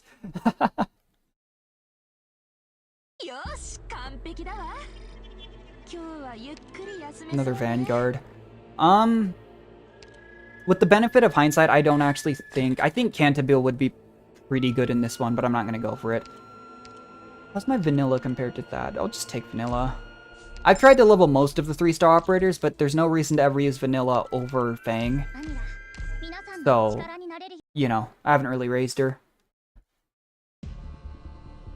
Alright, let's see. Why do we start with 40 DP? Is this a thorny one? I need to test it. It is not. Oh, it's the Seaborn one. I didn't know that was going to be a thing here. Exalter needs to do as much damage as it can, yeah. These chests are no joke. They hurt. To be fair, we were talking about getting stronger before the emergency op. We didn't get anything that really affected it. We got a Vanilla. That being said, we can still easily handle it. We'll get a collectible. Honestly, if we were to get something like Hand of Super Speed or Chalice, I think I'd pee myself. It'd be so funny. That is the only reason, that and End of Times, that we won last run.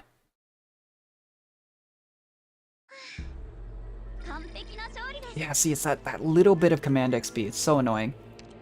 But it's okay. We take Crusalter upgrade any day of the week. So we need to start using 1 combat node, 2 more randomly selected non-combat nodes. See, you can get these ones where it's multiple nodes and get like multiple objective shield. I like that. I like the skill cap on that. Or the luck, I guess. I don't like the luck as much. Promoted Offender. It's a shame. Attack speed? Okay. We take that. The nice thing about caster vouchers here, I'm not going to do it. But, oh, we could take upgraded Santala. I'll try that. Guard Mia counts as a, or we could take Haze. Haze is just really easy to kill. Try Santala.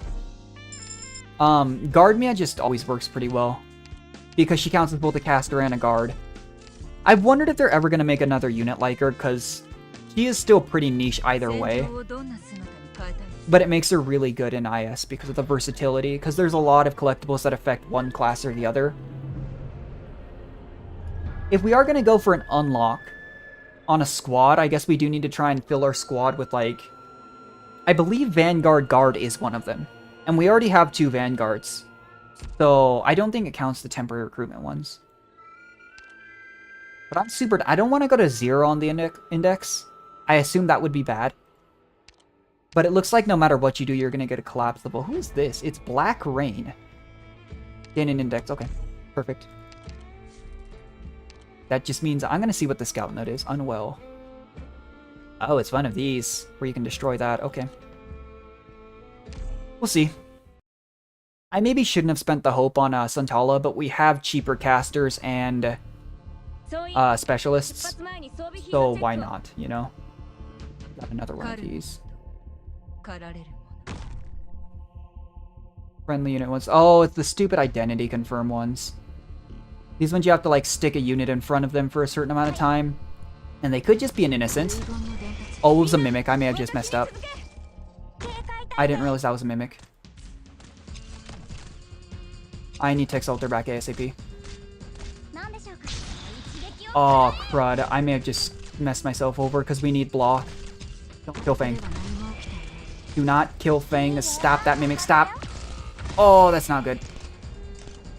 I may be dead, actually. Holy. I have to keep Texalter on the field, but I think if they go through unidentified, doesn't it do damage? Oh. I wonder if one that goes through that is bad. Yep, ones went through that were bad. That's really not good. We got good luck on our first stage, but this is, only one of them was bad. There is that.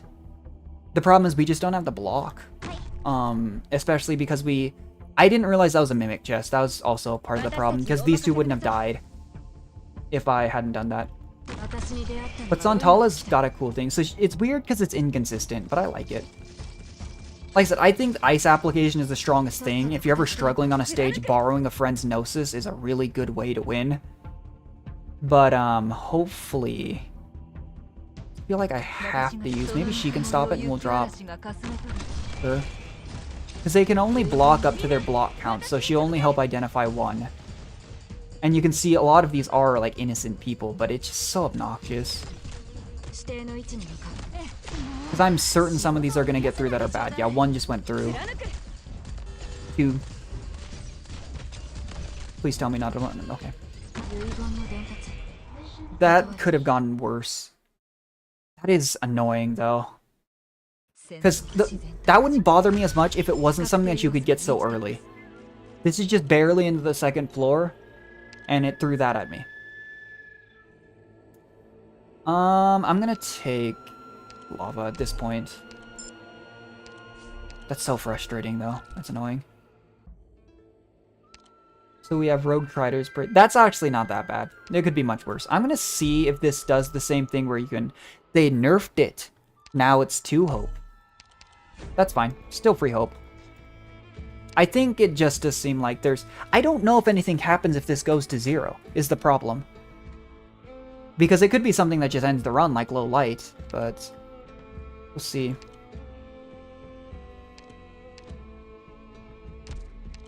I don't really have a good place to use what I have right now. We have ones that are really heavily based on encounters, not combats. Alright, what's this? I think we can win. We have really powerful anti-air. We just don't have, like, any good block, and we don't have healing, but we have enough range on Crusalter upgraded and Santala that I think it'll be okay. Especially because she can face down win like this and do more damage.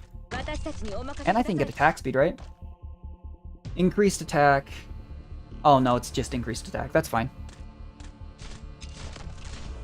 We'll do this. It looks like the airstreams are in different places. I feel like we did this stage before and they weren't in this spot.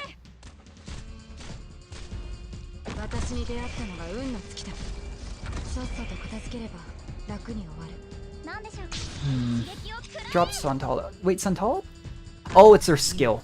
I was gonna say I used her once or twice. I thought she had longer range. But she is just a general splash caster, so that does make sense. We probably want Tex Alter permanently stopping these guys. We'll just use Cruise Alter skill when thick enemies start going through. There's only 12 more enemies. I'm pretty sure if Santala... I put her here because I'm pretty sure if she stuns one of the flying enemies, they'll just drop into the hole. I do have to do this, huh? Holy, that thing hurts. Everything in this mode just does so much damage. For, like, no reason. It's terrifying. To be fair, it's not even just necessarily Tex Alter, though. Early on in these modes, any E2 unit will probably carry pretty hard. It's just that she can be picked up and redeployed wherever you need her. And a lot of other units can. I'm gonna try it. I did that a little early. Does that freeze and drop him? It does. That's really funny. That is really funny. One sec, guys. I need to run to the restroom. We've been streaming for like 3 hours.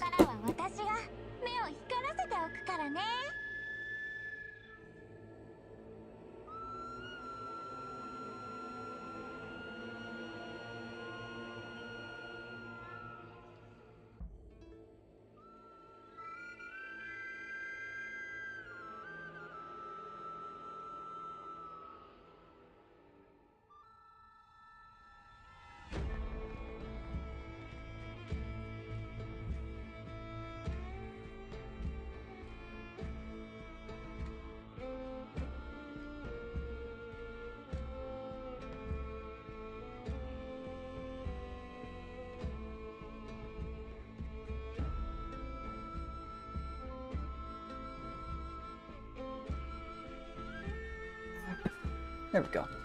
I don't know how some streamers do it, though. I know at some point it's their livelihood, but, like... I watch, like, a lot of wholesome streamers. I was watching Tio recently. He's a Swedish YouTuber.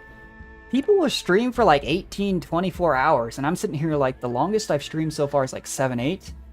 And I get hungry. My voice starts to hurt when I just constantly talk. I don't know how people do it. It is giving us a lot of caster and specialist vouchers. Which isn't good if we were to win the run and we're trying to unlock another one of these squads. But it could be good. Ooh, that's tough. I thought Spire Alter was going to be better. I don't like her very much. Dorothy can be fun. The question here is... do we take Gladia? Because Gladia gives Abyssal Hunters, I believe, health regen. And she can also hit air. Or do you take Spectre Alter because Spectre Alter is just strong? To be honest, if we can get both of these, I actually think we're set, like, already. I'm gonna take Spectre Alter because we're, they both have 2 block, to be fair, but Spectre Alter's just really durable. But Abyssal Hunters you can never go wrong with, like... well, what's this? We're taking the stage mod. That's starting DP. It makes it a lot easier on us. Collapse intensified, huh? Recover 4 life points. I wonder, I think these red ones are just higher effectiveness and they just pull from a certain pool. I think we do this and this. So it's highlighting which ones are the non-combats. So we probably do this top one because then we can move downwards. I don't know what this means. I think it's just a combination. But we know we'll... Oh wait, I'm an idiot. I just combined recruitment vouchers with non-combat nodes. That's really awkward. Unless... we get one of the apparently many special battles. There's so many of these. There were like 1 or 2 in the previous game. I'm having a stroke. The previous IS modes. Here I've seen like 5 different ones already. Oh good, a car. Those are from the Syracuse event, actually. Can I? Yeah, that's pretty helpful. Get rid of some of them early on. I'm actually going to put Cruz here. I'm just going to immediately use this. I think that S2 is better for standalone Spalter. I think that S3 is better if you're playing Abyssal Hunters. Personally. Because her just constantly getting spammed between ridiculous attack speed and attack, and being invincible during skill to doing just ridiculous amounts of art damage is pretty broken. There's the bear. I was wondering who was going to show up. Can she hit that car? I pointed her downwards. I think we can do this if I do, if I'm careful without leaking. I just don't know if we'll be able to kill the bear. The bear hurts. Like that, yeah. The bear, the funny thing is, one interaction that's hilarious is Mudrock can pretty much infinitely stall the bear. Mudrock is the counter to the bear, which is why it was so sad that Mudrock was so bad in IS3. I actually think you could definitely get away with enmity units, though, from what I've seen thus far. I wish I'd known the bear was going in this side. If I had, I would have dropped, Oh, that's the difference between us being able to kill it, I think, and not. Crud! If I'd have known, I'd have switched the places of those two and we would have gotten a free collectible right there. The bear, the duck, and the stealth enemy don't actually drain health, but I really wish. That's upsetting. It's okay, we still got a level up, we still get a voucher out of it. I'm taking... Ooh, free Liskarm. Liskarm isn't a great unit, she's not bad. Oh, right, because we have the... Okay. So my options here are take Mudrock, who is very expensive, but I think will be good in this mode, probably. Soraya, who we know is good. Lemmy could be good. Neural, Fire Whistle also could be good. I think we just take the free Liskarm because we've seen how tight Hope is in this game mode for some reason. You just don't get, like, any. 3 life points, pretty much neutral. Are we willing to go down to 1? Take a... Greedy. Well... Yeah, I'm gonna do it.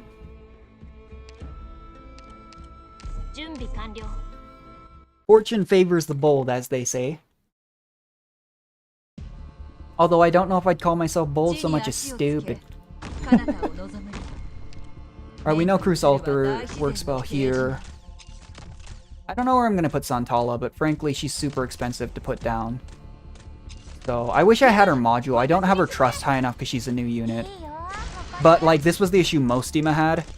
Was Mostima's really bad pre-module, but then they gave her a global slow. Like, and, like, she cost, like, 10 less on deployment with her module.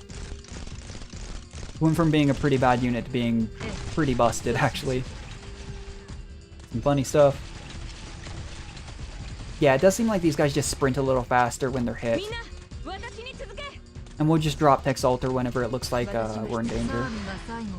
Yeah, see, her shots are kind of random because they still hit places where there aren't enemies. And that's the weird thing about Santala. But Freeze is such a powerful status, I get it. It's probably kind of a limiting way to make it not as broken. Also, I don't think she can apply Freeze when she's not in this. To be fair, even like Gnosis, I think Freeze application is like super inconsistent if Gnosis' skill isn't up. That almost one-shots Alter. I'm surprised though you see some of these enemies. These Lancer enemies, this is so early to see them. Like, they're not usually this early on in a stage. I really like Santala's design though. Units that I'm upcoming excited for, though, the Candle Knight, we're finally getting Viviana in probably a few months. I think the supporter with her as well is supposed to be pretty good. I can't remember what her name is, but I know what she looks like. Who else are we getting? I'm really looking forward to those two. I don't know who else, actually. I'm trying to think. I was excited about another unit, but I can't remember who. It looks like we have an extra enemy, too. If it's Bear, that's ideal. Duck Lord would be annoying. That's not terrible. Tex Alter can probably just assassinate this thing.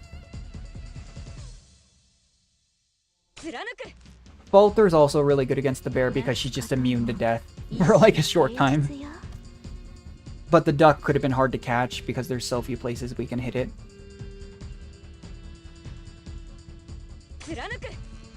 I know there's a Jessica Alter's coming up. And she's this same class, the Sentinel Protectors.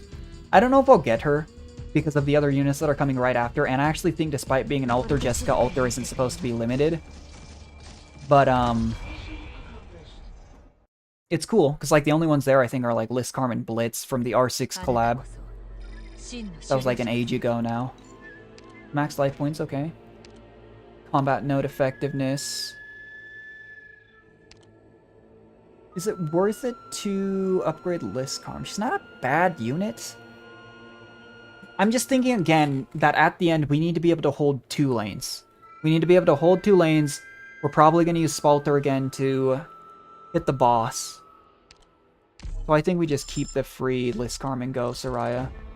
In fact, we won't even be using her. Hopefully we get more squad space and deployment limits.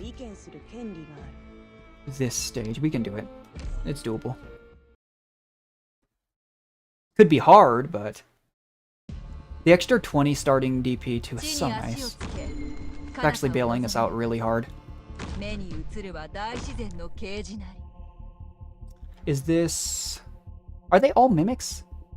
I would really hate to be like, I'm gonna hit this thing again and have it be a mimic and just sweep out Fang or something like that. I think I'm gonna put Santala maybe here. Hold on, let me...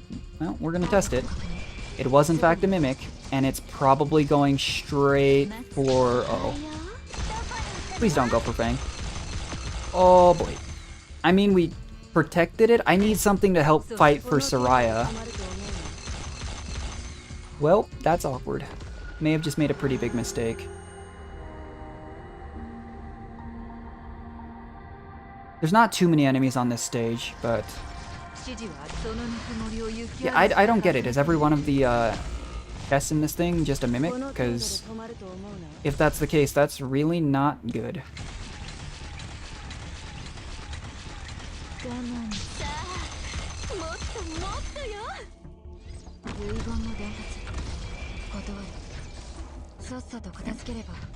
Oh, there's one of these in the emergency op. The big boy with the hammer.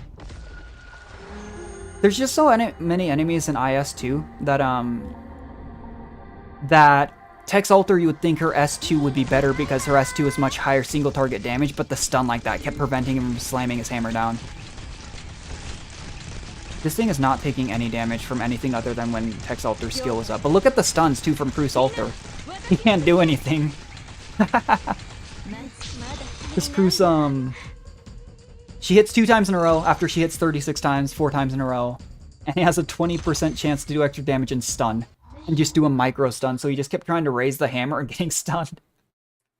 It's so funny. Alright, what do we got? Dancer's Bracelet's good. Physical and Arts Dodge. Do we go for Typhon or do we go for Glaudia? I'm gonna go for Abyssal Hunters. She's not upgraded, so... It's fine. I'm still gonna do it. I kind of want to see what happens if I go to 0. Like, I know it's a bad idea. I don't actually think we need Fang. Because we have the extra 20 starting DP. It'll just hurt us in the long form of a stage when we need to redeploy Tex Alter, but the idea would be if we have Abyssal Hunters down, we don't need to.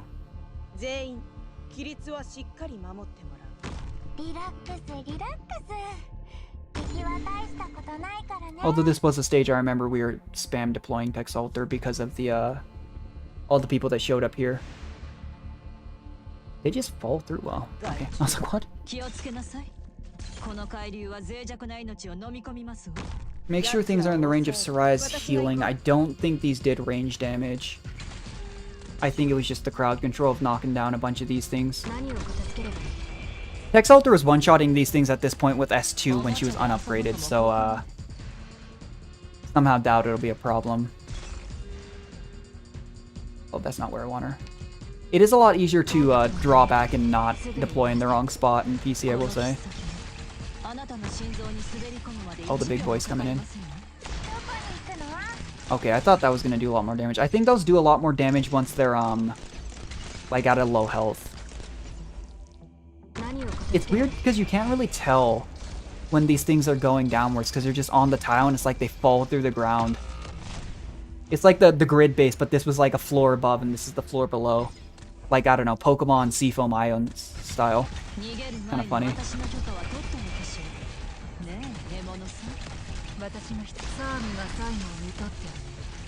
I'm really liking the Santala CC. It's working pretty well. But it is, like, it's literally, what? Attack interval shortens massively, so she starts just raining down icicles. But it falls on random areas in range, which is why you see it just not hit anything a good chunk of the time. But I literally just think from what we need is if we get Spectre Alter and Gladia with Abyssal Hunters, I don't actually think we need a second healer. There's the squad space we were hoping for. We should take a healer. I was going to say if we're offered one, but we made it through the entirety of last run without having a healer until like the very end. And even then it was an unupgraded Lumen. Can I do this stage? If I can do this stage, I definitely should. We ball. We ball to our deaths, or we ball towards a free collectible and an emergency op.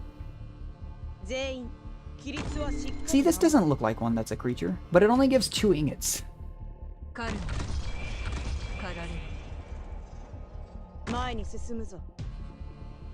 The side that Spectre Alters on should be fine. The problem is Soraya and Gladia are not leveled. Does she still give the regen normally? Yeah, she does. When deployed, all Abyssal Hunters recover 1.5 max HP every second and receive 15% less physical and arts damage from sea monsters. Which, you know, isn't... That's not super helpful, but still. It's what makes, like, the Abyssal Hunters just such a complete package. They have health regen, they buff each other, they're pretty strong units in general. Like, you really can't go wrong with Abyssal Hunters. I think the one thing they lack is maybe they don't have the pure boss killing that, like, Sir Turtex Alter or Molinar has. But even then, like, Kajimir's isn't really a niche. And, Texas is such a weird unit where she's from, like, Colombia, or, yeah, like that. She's a loop, all that stuff that... I don't even know if there's really a way they would do, like, a... Like, I don't know what you'd call it, like a lore buff, I guess. Where they buff a certain type of unit because of lore. Because that's literally what, like, we saw Whislash was. She buffs 3 block or more operators because she trains Blemishine. And that's a big part of her story. She's their, I think they have something about, like, she's not actually their auntie, but they just say that because it's easier. I know, everyone calls Whislash auntie. That was really easy for an emergency op. What? I mean, we have the specialist squad, and we got a bunch of early strong units, but still. With only 2 hope, we actually want medic or specialist here. Okay. We're not going to be unlocking another squad. I will probably grind off stream, not only for the cross-cultural comparison, but all that stuff. But maybe we'll do another stream this weekend or something, just playing some. Maybe I won't go for the second ending, but to be fair, we haven't even seen what you need to get to the second ending, so I don't know how you get it. But as for what I want right now, I'd actually take Myrtle right now for DP generation. We know dropping Spectre here does pretty well. I think what we can do is drop... Last time I think we put her about here. She doesn't have Hint of Super Speed buff, which is a downside. But should be fine. I will say too, oh, apparently I'm not gonna say, I just lost my train of thought.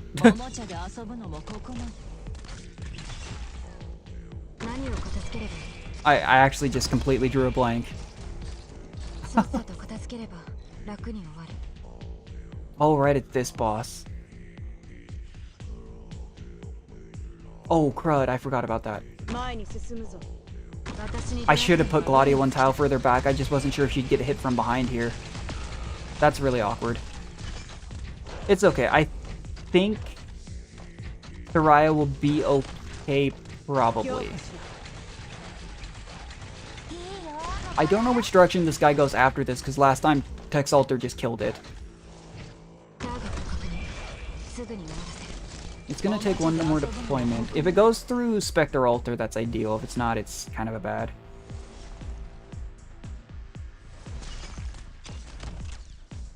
We don't want that, like, darkness to spread. But text... Oh, that's what I was going to say. Text Alter does really well because she... You can probably see if she kills a unit, she just reapplies her skill. Makes her really good at snowballing. But it's why, like, when we had a bunch of these on that stage, if she didn't kill at least one and she just died, it was also not good. Not bad.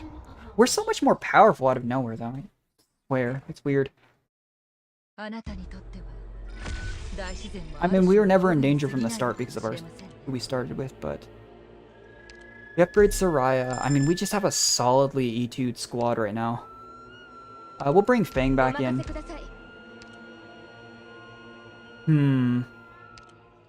We can give attack to ranged, which is Santala and Cruce Alter. I don't think Gladia counts. I could be wrong. I don't know if this counts for Writ Lord units. Auto recovery skills kind of affects her. It affects her a lot. I think we go for auto recovery. Because we saw there was a time period on the boss where Spectre Alter was just kind of slugging the boss. And it's worth noting it'll take her probably 1 or 2 more cycles if we just have her. Change node into... I'm going to take the Hope after traversing nodes. I keep not using them because I keep forgetting that we have these, but... Select the combat node. Natural DP regeneration rate is reduced, so if we can get something like Myrtle, we should. So what have we got? Ingots are doubled. We need to use the objective shield here, I forgot about that. Gain 2 hope after traversing nodes. Select this. We definitely do this. And then, so it's the dot. I do want to find a way, hopefully, to get the doubled ingots and the objective shield. I wish I could predict when there would be a mimic. And trinket, okay, what you got? Not super helpful. Did it not apply to this one? Order to effects. It's this one and this one. What? That's weird. I kind of feel like just going top path here. If I was really greedy, I could go here, go down, grab this one in here, but... I'm not that greedy. Not for that stage. Recruit any operator, huh? I am going to take... Well... I'm going to take the Gladia upgrade here. Yeah, I think we could win with this squad alone. Nyx maybe having some more DP generation because of what we have. So we're just going to look for Vanguards. Maybe we could get the Guard Vanguard squad. It's just going to depend on what vouchers we get and if we win.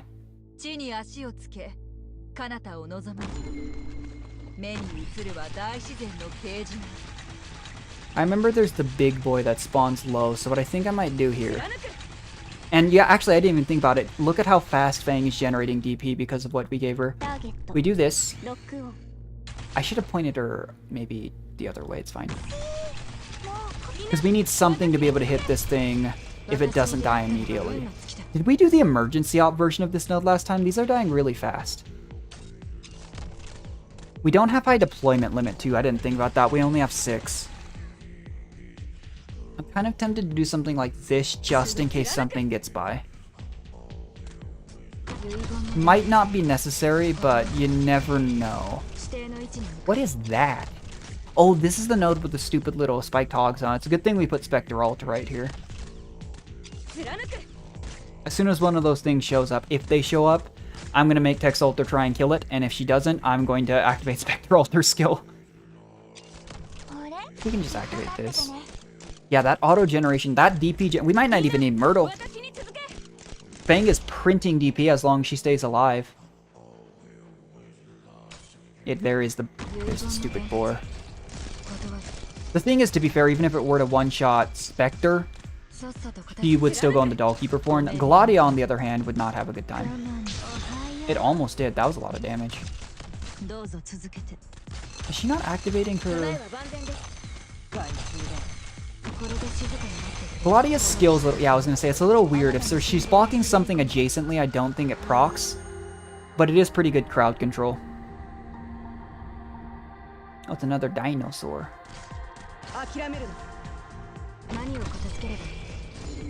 I mean, if it doesn't die, we're just gonna pop both of these two skills and it should die. I could use Suntala.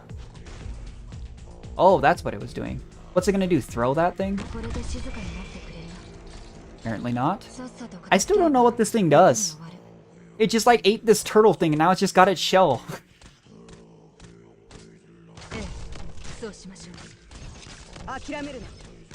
Does it throw it? Does it just make it tougher? Yeah, we're pretty strong. I mean, we got very lucky. I don't know if it's a higher or lower rate than it was in IS3, because a lot of the times you'd take, like, the insta-upgrade squads and it just wouldn't do anything. Whose store am I? Honestly, we should see if we can find a rogue trader. Don't we have one that turns something into a rogue trader? No, is that what we get at the end? Oh, maybe it was just the option I took that I didn't take. Select combat node, gain 2 objective shield. We'll do that. I don't really see a reason not to be using these as often as you can. What's this? Pan Society Paradox. Oh, is that just what I did? If at all possible, we should go Rogue Trader and donate as many ingots as we can.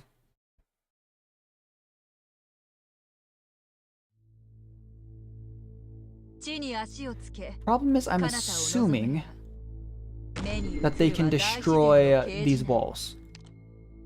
Which means that every one of these points is a potential point of failure. And I don't know where they're going to try and break through. If it's deployed on enemies, they'll destroy it, but it's on the route. That really makes me think that they won't destroy it of their own, like, volition. But I don't think I'm going to trust that that's the case. If I see any of them hit it, I am... Oh, these are the ones that, yeah, they devour an operator. The first one that tries to block them, they take out of the fight until it's dead. And it's horrifying. I wonder if that's what they use to get rid of the, if that's what they use to get rid of these roadblocks. If it is, I need to stop it now. Doesn't this thing just raise, like, defenses? Bit of a weird place to place Gladia, but I was kind of hoping she could get pretty good use there. But you can see how powerful, too, like, the Abyssal Hunter's regen is. And Spectre Ultra is already pretty much invincible, like... Okay, there's another one of these. I kind of want to put it at an off... Oh, no, it's this thing that's going to destroy it. We don't want her to block it. It's just running through here, wrecking stuff. As long as it doesn't break this one, we're probably okay.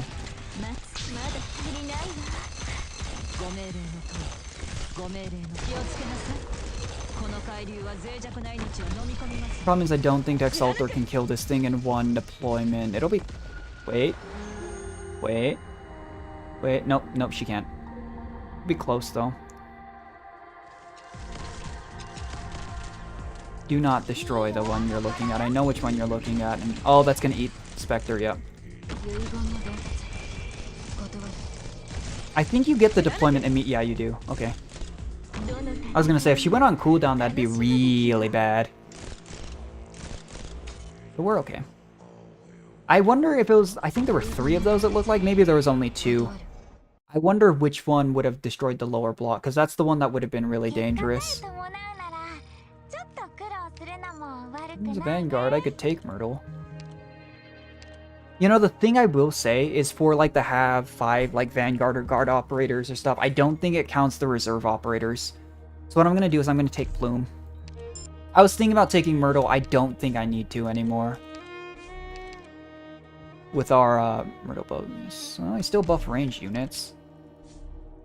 It does seem like that the Wish Fulfilled nodes are the main benefit to keeping high equipment. Whereas opposed to just getting... You can get more rewards just from taking extra nodes, right? I did not ever find the thing for the prophecy, though, so we can't go second ending. Which is a real shame, because regardless of what the second ending is, I actually think we're strong enough now to take it. I don't know if we're going to run into a rogue trader. If we don't run into a rogue trader with 60 ingots, that would be a real shame. We have so many of these layout ones, but, like, nothing to do with them. Recovering 4 life points I don't think increases max life, and ingots doubled is... also a moot point if we don't find a shop. You can just get... I'm taking the Duck Lord on. Because it looked like we could just get a collectible, which you get for beating the Duck Lord. But we also get XP, which should level us up here, and a voucher. We really need squad space, and that was the nice thing about the gathering squad we had. We really do need squad space and deployment. They can hit from all the way over there, really? Try and hit it after Tex Alter sends you to the next realm. Bring her back before she gets popped out. I don't know what I'm gonna do to cover the lane that... maybe? Even if we lose some lives, I don't think we'll die here. Oh, that thing just went straight past it. Hopefully Tex Alter can kill it. If she doesn't... Maybe I should have pointed Cruz up. I should have pointed Cruz up. Fine, do this. Please be lethal, please. Oh, that's bad. It's only 1 life point, but that was kind of stupid of me.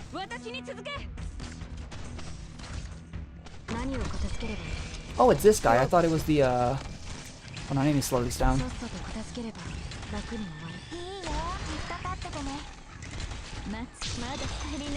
Our big problem right now is that our deployment limit is so low. It really is. I don't think we'll die, but maybe what we do is we do this.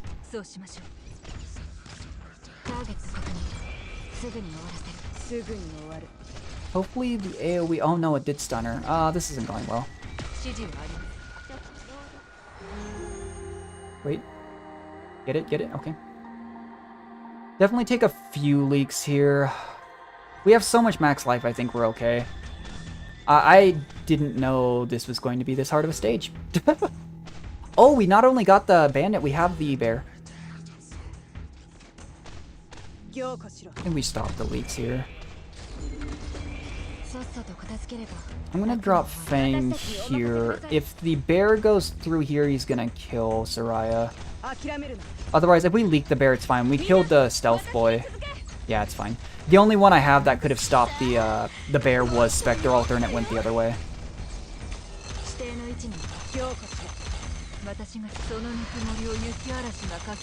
I am scared of these things. I was talking about them. They're from Dorothy's Vision, and they do a stupid amount of damage. Alright, we're gonna pull you back. We're gonna drop Gladia here. This one's probably gonna get through, which is fine. Oh, there's the... Oh, this is the one that they usually do on where there's like one of every one of the special enemies, and it's usually a pretty hard stage. The last one it was... Oh, we didn't get the duck. Dang. We could have gotten 2 probably if I'd been more aware of that. But there... In IS3 it was like 3 lanes, and one of them came through each lane, and it was really hard to get all of them, and you usually lost life points on that stage. But we only lost 4, and we had 2 objective shield, and I don't think we had any collectibles depending on that. See, the thing is though, like I was saying, we still take the level up, we still get a voucher, and we still got a collectible. That's not a very helpful one. Not this late in. Oh, our Rogue Trader, perfect. I was really worried we wouldn't find one. That's an upgraded Lumen. That changes things. We grabbed the Vanguard because we were talking about getting enough Vanguards, unique Vanguards. I'll actually grab Myrtle just in case. Summons gain 30%. I wish I'd taken Kaltsid instead of Lumen. Gain 2 objective shield. No. I'm gonna take this. I mean, we can buy out the shop, I guess. What do I take out, though? Lumen is just a better healer than Telopsis. And he can recover stun and healing. We'll grab this. Oh, I've already fully invested. You need to stop making your machine jam. Alright, I'm going up. I could lose some life on this stage. This is the one that keeps wrecking us, but... I do think we're at a point where I just want to get as many collectibles, as many vouchers as I can to be greedy to try and unlock a new squad. Is it stupid? Probably. Because this could really backfire, but... I'm gonna do it anyways. I never claimed to be a smart man. Not here for a long time, just here for a good time. I think these 3 can hold this side. I think now we want to set up Gladia... We want to set up Gladia, Lumen, and then have Texalter deploy on this other side. I could use Spalter instead because she's more durable with the invincibility. The problem is Gladia can help with the tornado on all the big things that come through. I also don't know if the spike... Oh, it's a spiky one.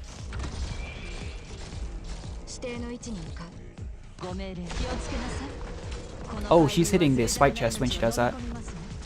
Good thing she has Lumen with her. That would have been awkward.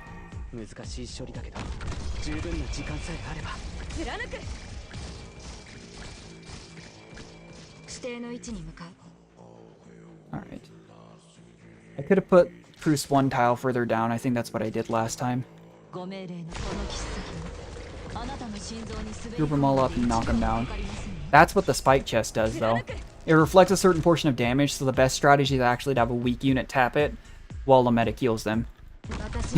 That's what happens with the unit with the amount of power Texalter has, does it? Just instantly died. Yeah, Gladia was a good choice to help up here.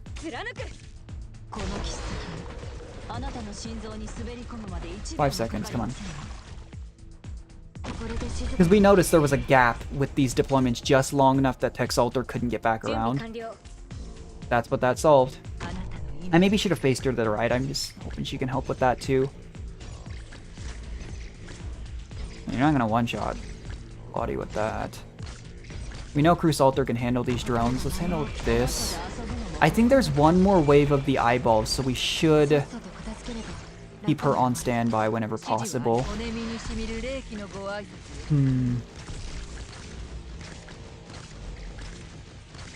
Not too shabby. Oh, maybe there isn't. I'm looking at the number up here, so wait.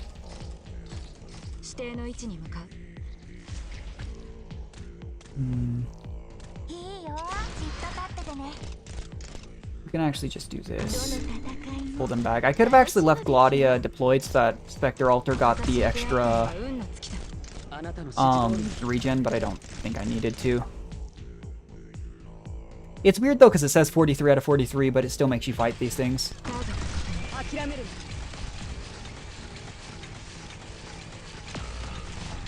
You want to wait till the last possible moment and then activate that. Between her and then this, we're good.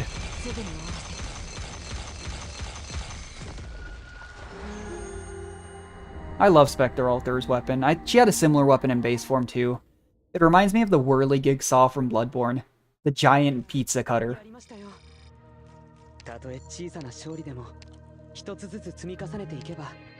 So who do we have in reserve? I need to know because I need to know how close we are to squads. I believe it's defender, supporter. We have 2 defenders and 1 supporter, so we won't get that. We have 4 vanguards, but no guards. I believe it is sniper and medic. We have 1, 2... I think if we get Cruz here, that's 5, if I haven't miscounted terribly. And if we can get 1 guard or vanguard before the end, then we're in business.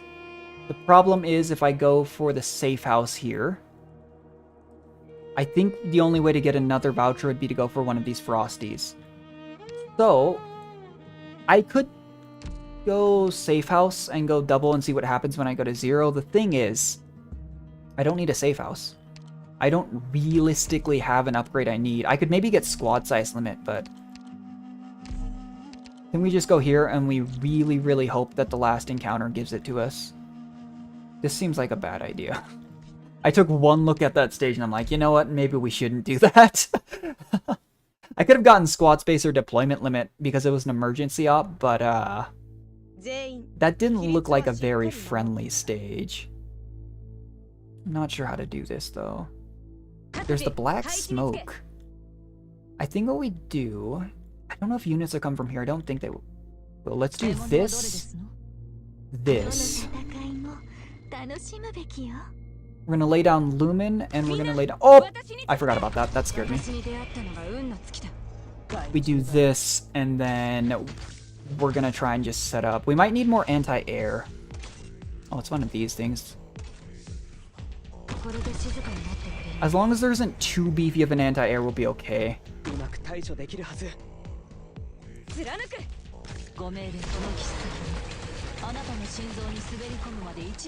Oh. It's weird that you have to drag the direction, and I almost didn't deploy. I don't think we want Cruz, or not Cruz Fang to fight that thing. We do not. Holy. I am just starting to realize too the lack of block we have available to us. Okay, let's do this. Yeah, between Lumen's healing and this, she is in no threat at all. That, on the other hand, is bad. Because we know Fang can't handle... Okay, it was just enough. It was enough. And it actually drug her into that. That's nice. Okay, 6 more enemies. We might leak some of these, depending on the pathing they take. Well...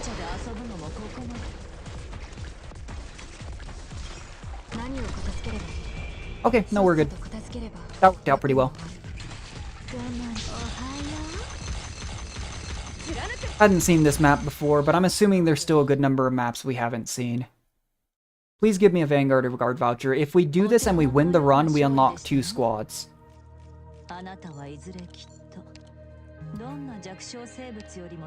That stinks.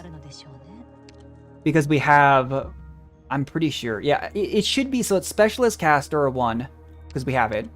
It's Medic Sniper, which I believe we have enough for. We have 1, 2, 3, plus our Medic and our Sniper, yeah. And then it's Vanguard Guard, and we have 4 Vanguards, but no Guards. That's just unlucky RNG. That's okay. Yeah, we'll bring along Rope. Why not? I could go greedy for the encounter and just see what happens. Equipment will fail, and you... Why is the writing behind it? And you will only... manually conduct... Okay, I'm not going to mess with that. This we know... Yeah, see, I don't have the Tree Scar Helm, nor do I know where we get the Tree Scar Helm. I'm assuming it's an encounter. That really stings. That hurts. I mean, it was a 1 out of 4 chance, you know? But it just means we need to go Defender... Wait... No, it's Sniper Medic is the one we got. We need Defender Supporter, which is going to be obnoxious. I do think on this boss fight you could probably do a pretty easy horn strat, though. Clear out this and then have her hit up here. But Guard Vanguard, I think, is one of the better squads, just because there's so many good guards. Like, that was the thing, is, like, Specialists are good. Like, we have 3 of the strongest Specialists here, I think, but... there are so many 6-star guards. Either way, we still need to win. Sniper Medic is okay. It's really good if you're gonna go for like Reed Alter and Kautsit. If you're not, it's, you know, it's less good. We don't have Neural Alter to help clear things out anymore, but let's drop Fang here. I'm debating a couple things. That was actually the wrong place to put that, but I'm gonna do this. And the goal here is to drop a Medic. I wish I had one more. Like, a Guard would have been good, even on E2'd. But it's fine. We'll figure something out. We're gonna have Lumen help here. On this side. And these things don't spawn until later in the fight, we found.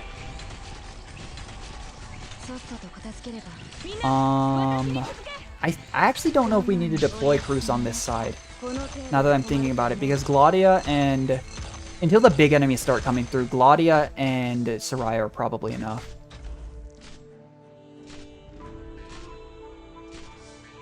Wish you could deploy something up here.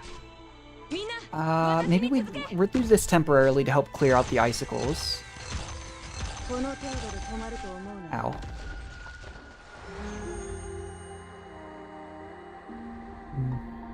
That didn't really help. I think we have to use... Well, we know it's a long enough time. Let's let Cruz get one more skill off. Pull her back and just clear this out with Tex Alter. That's what I should have done to begin with. I just know I'm very limited on my options for defenses there. Is there a way to have Lumen heal both? No. I don't think. Unless... No, that still won't reach. We'll just have Lumen protect this side. Maybe we'll do even this. I wish I had one more deployment limit. That would have made my life a lot easier.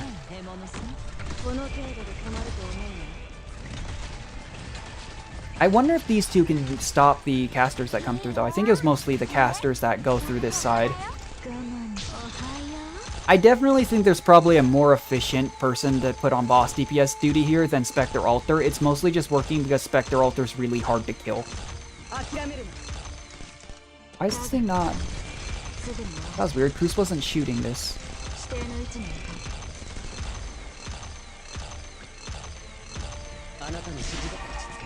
Yeah, Lumen can clear stuns. That's his S3. The nice thing about his S3 too is it gives 6 ammo. He gets a ton of attack and attack speed, making him just a really strong medic. And then if he has to, he consumes ammo to heal statuses. But yeah, one more deployment limit would have been very helpful. Okay, I think Soraya and Gladia can hold off the left side here.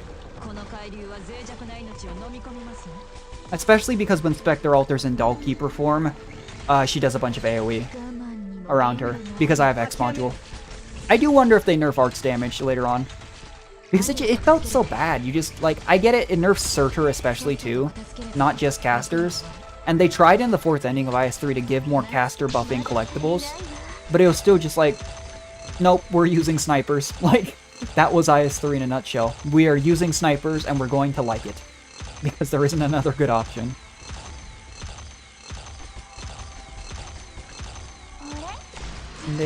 I think they can handle left side. I'm gonna have Soldier help this side. Might be a little close. The thing is, unlike last time too, we have 16 lives. And I don't think there's any, like, collectible or anything for me beating an ending without losing a life. So... not exactly as much of a problem. Because last time we had to use End of Times and we had 1 life. These, however, are getting stunned. That's unfortunate. He became unstunned just in time to not save Bruce. That's okay. Aside from the boss, I don't know if this is going to be like Big Sad Lock, where if the enemies taper out and the boss isn't dead, if it just continues to infinitely spawn enemies. Because Big Sad Lock also only said there was 1 enemy. Yeah, they aren't punching through Soraya. They're beefy, but they're not punching through Soraya at all.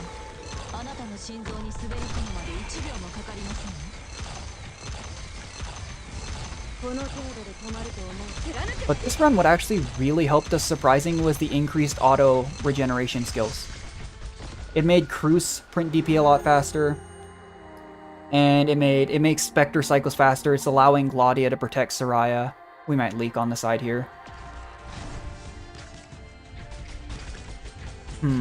If it is like Big Sad Lock, we could be in actual trouble though, where it just speeds up and just starts spitting out enemies until we win.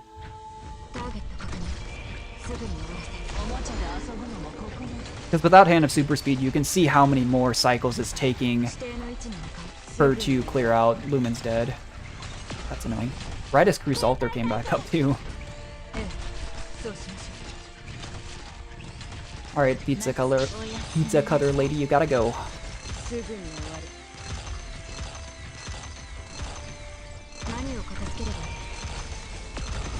Come on. Okay. It doesn't look like it's spawning anything else, so we win. No damage too. Yeah, that's crazy. Between Gladia's regen for these two, just the Abyssal Hunters, and Soraya being Soraya, they actually just can't kill this left lane. And the right lane only died because Lumen was getting stunned.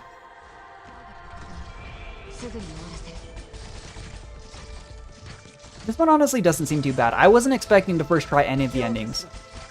Like, it's weird. Because, like, seriously, IS2, I don't think I first tried any of the endings. No, because the first time I did Big Sad Lock 2, I didn't disable the regen because I didn't know to. Like, it's kind of interesting. But I am glad that it doesn't just start spawning enemies infinitely. But yeah, that's the Abyssal Hunter regen. They all recover 3% of their HP every second. They receive 28% less physical and arts because I have the module upgraded. And Spectre Alter gives both of them 26% max HP. Like, they're not dying.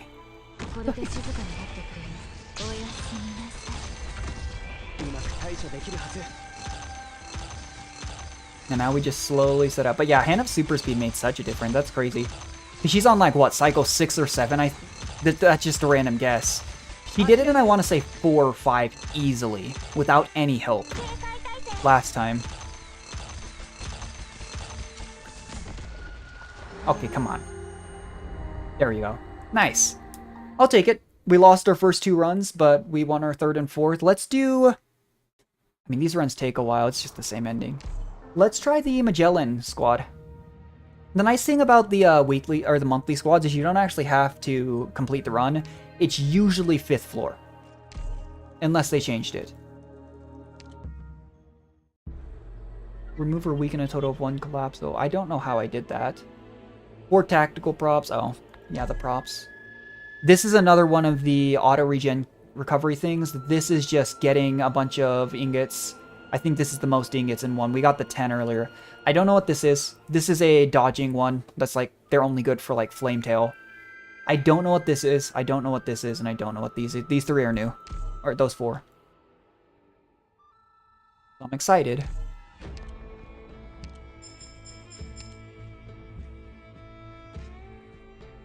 What is this, though? Valard Fan. She's Sarkos. Oh, I guess I see the horns.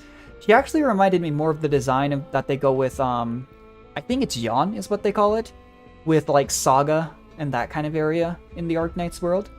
But she is a Sarkos. Granted, to be fair, the Sarkos are, like, practically everywhere. They're kind of, like, hated, I think. If I remember. It's been so long since I've read Arknights lore, to be honest. It's one of those things that I'll sit down and I'll just go through the archive once in a while. And I'll just read through them. Because there's some so good stuff, like... Also, this one is don't read Children of Versus, it's traumatic. But there's the Cashmere's Vents. I can't remember if it's on this one. It's on the other one.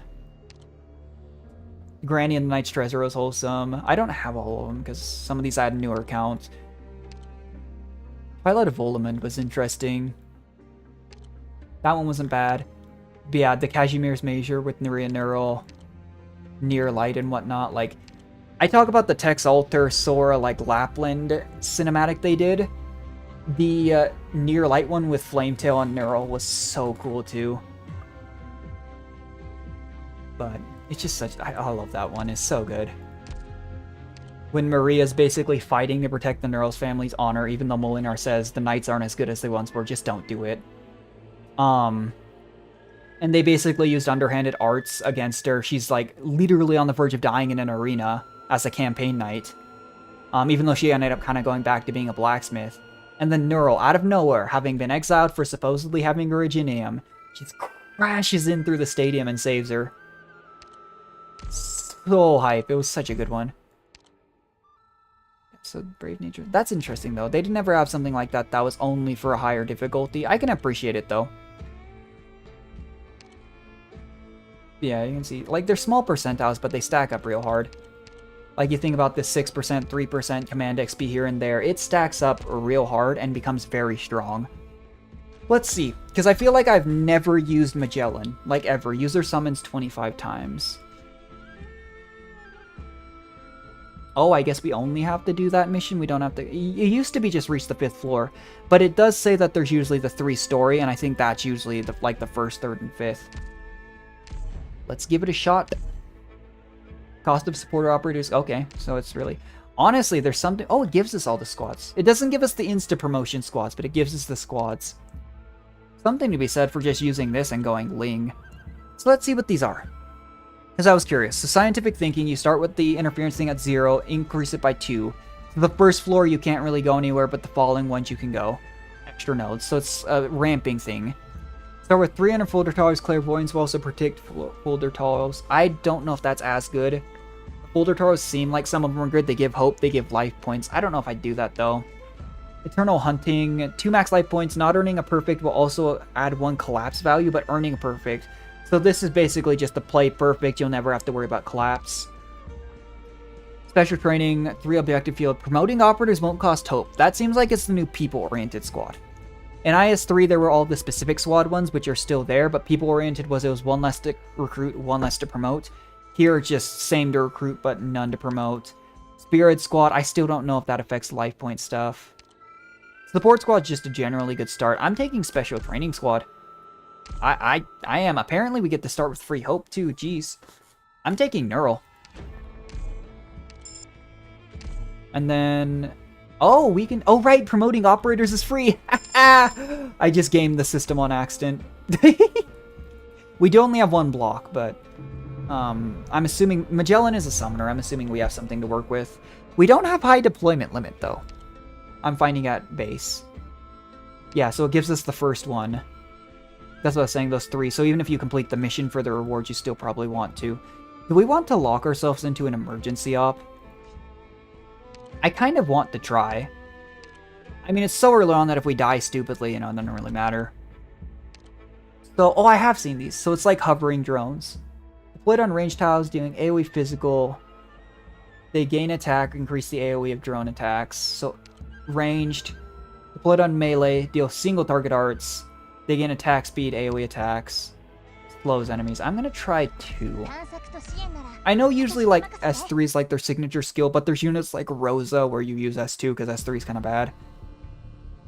But I kind of want to see what this does. We are going to need to get Neural down here in a bit. It's weird that she retreats all her drones. How much damage do they do? That's not a whole lot. When you consider that it's an Originium slug, not like a high damage dealing enemy. But the skill's so ready that we could just do this.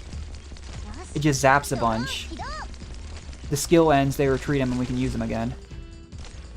I wonder if I place one during it still works. They are chunking Neural, but Neural, to be fair, isn't E2'd right here. These things, it's just until the shield time's out, they don't take, like, any damage.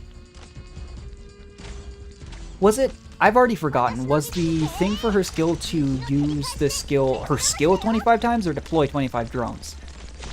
Because if it's deploy 25 drones, this is already pretty much done. It is a little dangerous here, though. Okay, never mind. I take that back. We have locked ourselves into an emergency op, so medic would be good here, defender would be good. I'm not sure if other things would be good. Guard? Okay, I guess we're just... Well, so we can upgrade Neural Alter, and when skill's active, that's an extra 3 block. I think the Sun's 3 block, but it still leaves us with 2 units. Oh well, we ball. End of Moss. Oh, this is a fine one. This is fine. As long as neither one of our, you know, units dies, this one's a big funnel. Yep. There is this person right here that shoots, but I can just do this. Maybe it was just the defense. Maybe the slugs have more defense than I thought, because that's interesting. Neural's such a cool unit, and her skin's super cool. Even her base skin is, like, got such sick animations. Let's do this. We definitely want a DP printer as well. Guard wasn't a bad voucher to get, but, I don't think you can unlock squads or anything like that if you do it in the monthly squads, unfortunately, so there's not a huge point in us recruiting too much one class. I'm so bummed out. I know it was 1 in 4, but if we'd been able to unlock both the squads we were talking about in one run, that'd have been nice. Because the Defender Supporter one's going to take a specific build, because Defender Supporter isn't exactly something I'll use.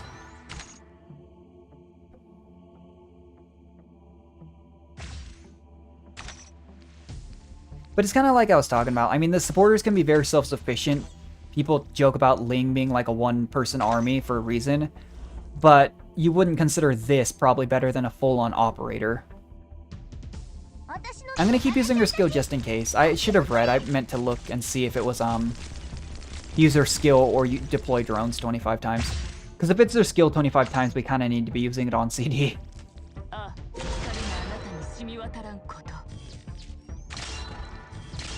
But yeah, they don't even one-shot a slug. Granted, I guess a lot of operators don't as well, but I'm liking the free promotion. I think it's less generally helpful than people-oriented squad was. But at the same time, it's good for a different reason, right? It makes your repeat vouchers, I guess is what I mean, really powerful, but it makes the initial ones less powerful because you don't get one less, like it doesn't cost one less hope, like 5 hope or 4 hope or whatever it is to recruit the operator, but then you don't have to spend any to promote. And anything with hope efficiency I've found is very helpful in this game. That's less good because we can't put Magellan down here immediately. Fine, we'll just lead with this. I also forgot to look at our quest again. Like immediately. In one ear, out the other, thought about it and forgot. That has to be a mimic. There is no way that's not. We need to hurry because we want this thing to activate, yeah, while neural skill is up. I don't know why my voice keeps cracking. I think it's because it's getting cold around where I live. And so my throat's dry and then I talk for a long time and I'm just like, yep. I'm going through puberty again, apparently. I can't do it again. Not again.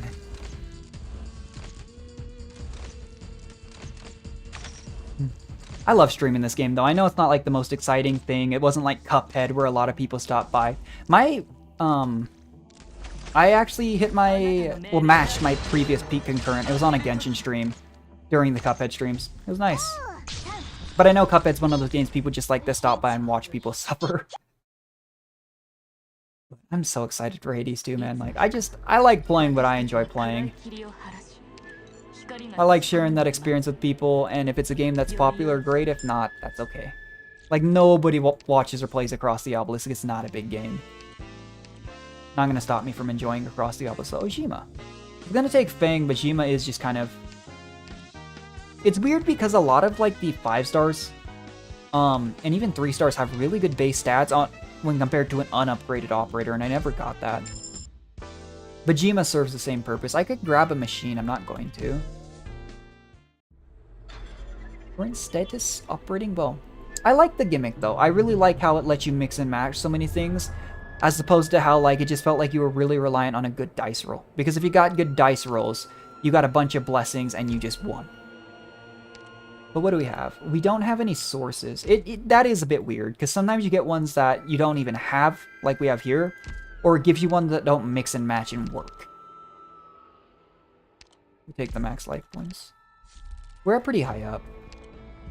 That's with no... Oh, nice, easy. I was worried we were going to get one that we couldn't really make use of. Yeah. What was I worried about?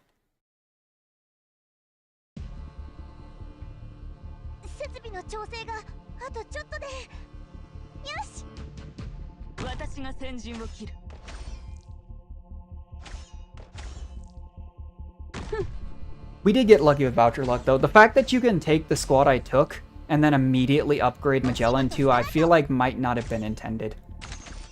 Like, it made the start so easy. A guard and an upgraded summoner. Like, again, there's a reason why starting with Ling upgrade is considered like one of the best possible things. And it's because it's broken. I don't have a good place to put Orchid down without her getting shot. I mean, they're gonna shoot the most recently deployed unit in range because I don't have anything like taunt-wise. Oh, we might leak actually because of... No, we're good. Nope, we're not. That's awkward. I mean, we're not gonna die, but I didn't think about that. Jima has 2 blocks. There's a bunch of stuns here, and Neuro only has 1 when the sword isn't active. That's okay. Did we have any objective shield? That would be convenient if we did. I didn't even use her skill. Not too shabby. Yeah, we did have shield. Perfect. I just didn't like the light system. Oh, nice. We got this. We got a defender. Vulcan. I believe Vulcan is a Juggernaut. I know I talked about Juggernauts. I'm not as big a fan of using her. I think Vulcan and I want to say Indra are the 2 units you have to get through recruitment only. Which was really obnoxious, actually. It makes it really hard to get high potential on them. Not that they're either of them is like super great units. I could take Neural for safety's sake. I think I'm just going to be greedy and take Cardigan so we have 3 block. Again, Spot can heal other units, but Cardigan is tankier. Do I even have something to promote with the promotion voucher? I could promotion voucher... What's this? All units have... You know what? It's free, but this frees up our next medic voucher. Why not? And it gives us more healing now. This squad is going to be a bit weird to interact with for sure, by comparison. We could get more starting DP. These two equal the snow globe. Isn't it one? Oh, this is like the flag of last time. One random deployable tile. The thing is, offensive or defensive? Okay. I don't think I can use that with what I have. But the thing is, like, the flag was such a massive buff, but it was random. So sometimes it won you like a boss fight, and sometimes it sat on the weird corner of the map and did nothing. I'm actually just going to take this. Just means that we can pretty much guarantee that we can do whatever we want. But that is the third choice, which is the one we chose. And that's probably the incentive to keep high maintenance on this. Makes sense to me. Oh yeah, it was using the summons. I kept forgetting to check. I don't know if we're gonna... Usually when I do the monthly squad, I just go to the 5th floor and then leave. If we're being completely honest. We would need more stuff to win, for sure. How does this one work though? Range tiles, AoE physical damage. We'll try it for a round or two now that we have more ground block. They didn't block things, right? But I was putting them there. Oh, there's a prophecy early on? Why? I've never seen this prior to the last floor. That's interesting. We take fights, just to get some... If we're lucky, even we get like the bear or something, but... This is a little dangerous though, just because we don't have that much block. Let's see how Magellan... This isn't a good stage to be using Magellan's ranged one. I didn't think about that. We use our skills a lot though. I'm gonna drop Jima here.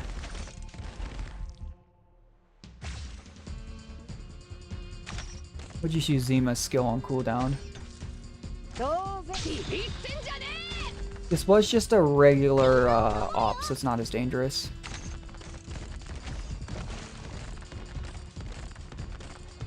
With our deployment limit, once we get high enough DP, we'll retreat Jima, but until then, we'll just use 2 of these, and... Not bad damage, it's like AoE. It's more damage from these than I would get from Orchid, to be fair. I wonder, if these are destroyed... I don't know if the drones are destroyed if they come back. Because a lot of the ones that do specifically state how they come back. That's going to destroy that. Okay, we're good. I mean, I guess it makes sense. If you have a bunch of pet robots and then one of them just gets sent to the next dimension by an enemy, you can't exactly retrieve it. So it's AoE damage. We are doing fast single target. This is just harder hitting AoE damage.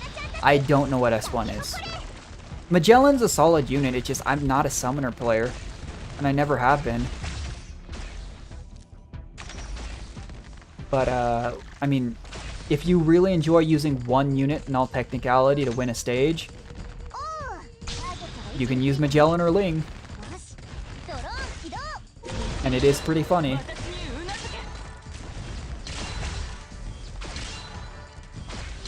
I don't even think they can deploy all 5. Yeah, it's 3 deployed at once. I know Ling, I don't know if Magellan module... Oh yeah, it does give us Magellan module. I know Ling has one that increases that as well.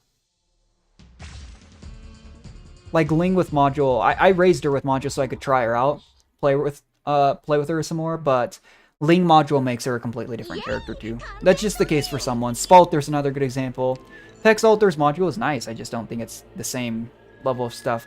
I wish I had one more hope. Speaking of Tex Alter, that's okay. I don't know why I picked Specialist there, to be honest. We go Scout, we take some hope. Now we'll get another Specialist voucher, hopefully. So what is this? Interesting. Research Outpost. I've never seen this. It didn't show up last time, so... This is like some of those safe house options. Squad size limit, 3 hope. Max life point, restore life points, gain 3 hope, and promote.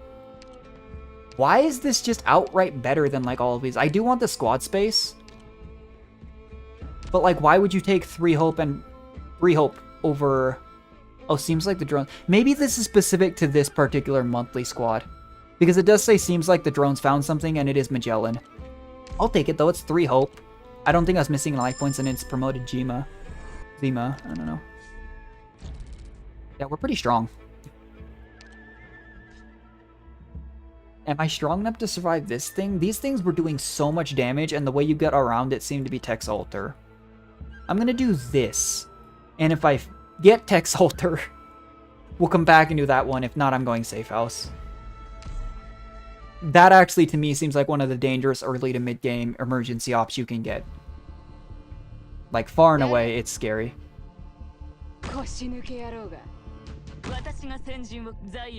Man, voice actors do such a good job. One thing I really appreciate about Arknights in particular is that they do voice actors for every language. Not, like, it takes time, right? Some had voice actors for certain languages long before others. But they made, like, Italian VAs for, the Syracuse Operator eventually.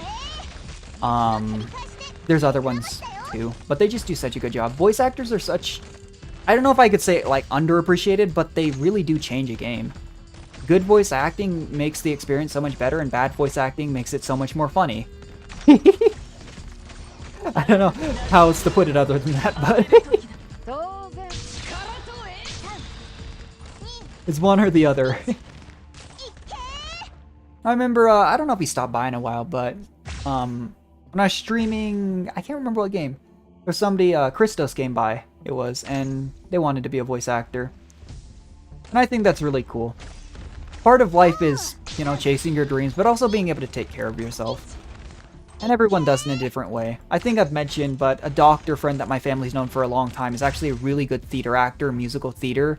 He's been involved in a lot of that stuff, but he takes care of his family as a doctor. He's a doctor I still see. But he's still gotten to perform in really cool stuff, and everyone has different situations. It can be hard to make things work, but what is life if you can't chase your dreams, you know?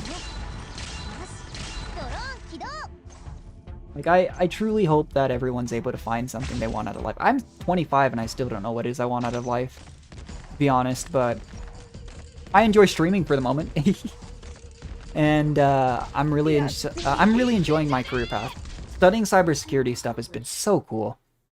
Right now we're learning about like network forensics, and it's crazy. We learned about a hack that happened in 2014 where I can't remember what movie company it is, but I'm sure you could look it up. But it was like a production filming company around 2014. They got hacked, and all of their information for all of the personal identification PII for their employees was stolen. And they had to pay millions because of it. But it came out once they really did the networking forensics on it that they should have invested more into at the time. Those hackers had been lurking on their databases for like some 14 months. And that's crazy. But there was other stuff too, like I think I've mentioned it before. It's a little bit older now. It was around the time, actually my classes started in December. MGM in Vegas was hacked. Like crazy stuff. Like these companies that are so massive you would think, oh, they'd never fall for stuff like that. It happens. I'm going to try Typhon here, by the way, while I'm rambling. Ordinarily, it would be Posey here, but I'm going to try Typhon. I also do not think Typhon's enough to get past this stage. I don't want to die. That's interesting. That's part of it now. To be fair, Safe Houses and IS3 had Light as an option. It was like 3 max life points, promotion voucher, hope, squad size limit, or Light. And that's the equivalent. We'll upgrade Typhon. I really have not enjoyed using Typhon's S3. It feels really janky to me. I just like using her S2. It just seems like a better Rosa S2. And I really liked using Rosa, but like I said, Arknights' power creep is a little bit mean to some units.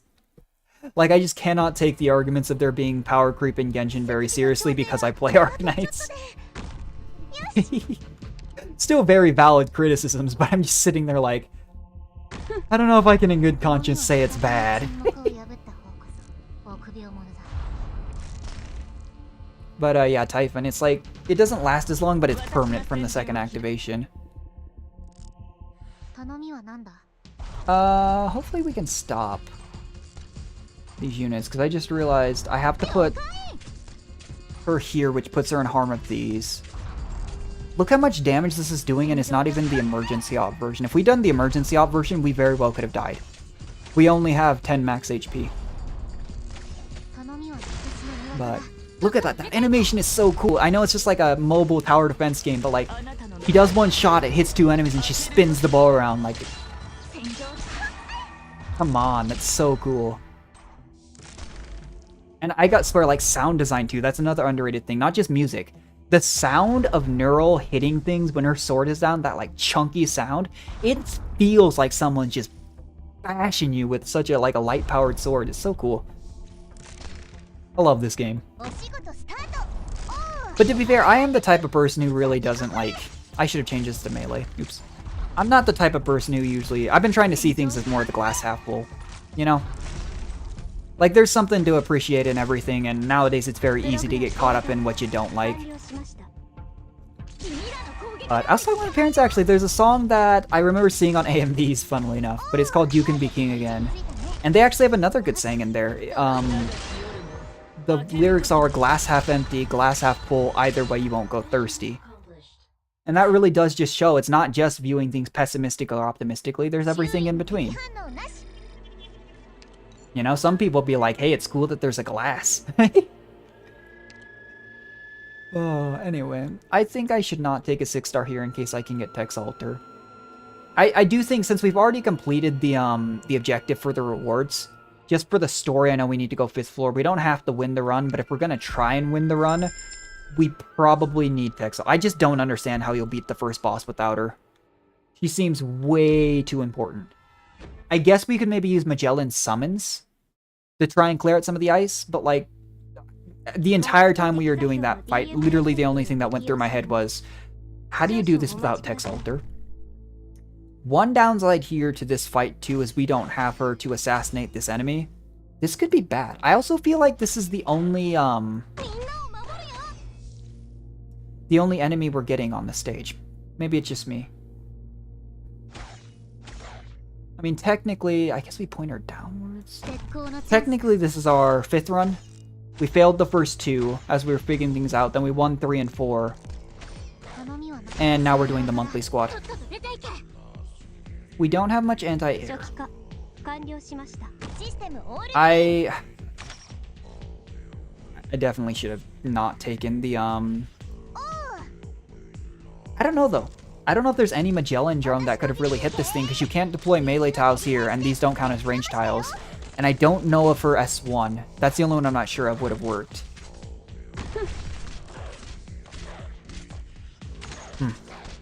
It does seem like maybe it's the module. She gets a free one. Oh, I forgot that thing needed 2 block. This isn't going so well. Like, we won't die. I think the mini bosses only leak 3 lives, but we don't. I should have put Cruise Alter in over Magellan actually, because as much as Magellan's E2'd 90 with module, Cruise Alter would have been better at stopping these things. In fact, I'm probably going to leak most of these. Does this cause nearsightedness? Is that what it is? Oh, Typhon. If it does, if you can't shoot far away in this black fog, she's hitting them right as they come out here. Typhon's really bad for this then, because Besieger's range can't hit close. Huh. That's interesting.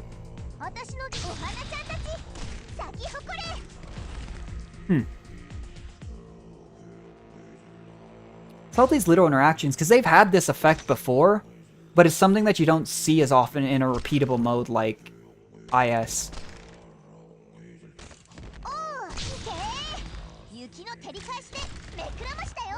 We only leaked 1, and it was literally because I forgot to use Neural Alter skill on the Lance dude. Oops. Hey, Elite Dispatch. Well, that is one way to guarantee it. I just love that my favorite character became so good. I really like Neural and Siege as well. And I'm hoping we eventually get a Siege Alter. The weird thing is she's an operator that had so much character development in the later story chapters that most of the time we've gotten alters through, I'm replacing you. We've gotten alters through events. And I don't think they'll do a Victoria event because Victoria's a big part of the story. So, who knows? What do I have in terms of these? Because it looks like these are the ones that let me choose their layout, not source. We're going to get this in battle here. Can I use it on the final? If you can use these on the final bosses, that's kind of broken. We have changed to Rogue Trader, and we do have a good amount of that. So, let's do this. And let's get a Rogue Trader early on. Because maybe we'll get like a squad space increase, because it's such a problem. Like, that is the biggest issue I have with early on IS, is you just don't have squad space. We could... Ooh. Speaking of, I actually kind of want to just go safe house. Because that'll either give me... Like, there's like 5 options, right? The chances of me getting 3 that aren't either promoting to Exalter or getting a squad space is pretty low. This is another weird stage, though. I don't think we need Jima because we have so much starting DP. But I don't want it. I'm just not a summoner user, man. Like, they're good. I'm not a big one. Like, it's like with Arknights, you literally are either a Ling gamer or you are not a Ling gamer, and I am not. Will this still hit her from there? No. Alright, we're gonna have to just hope that we can kill these things instantly then so we don't leak them. Because we don't have a strong Tex Alter to do it.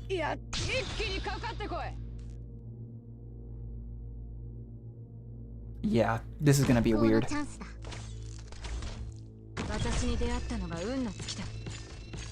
Not that beefy, it's not emergency op.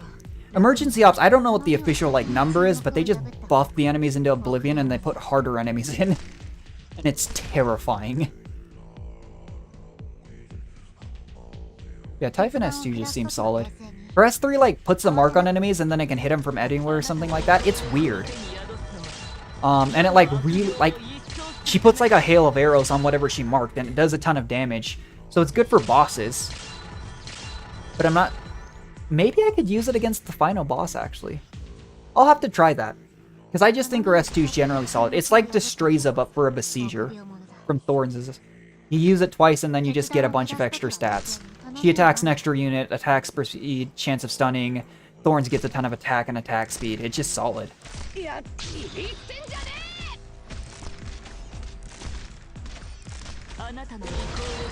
I still don't know how this thing one-shot like 3 of my units the first run. I'm not gonna mess with it.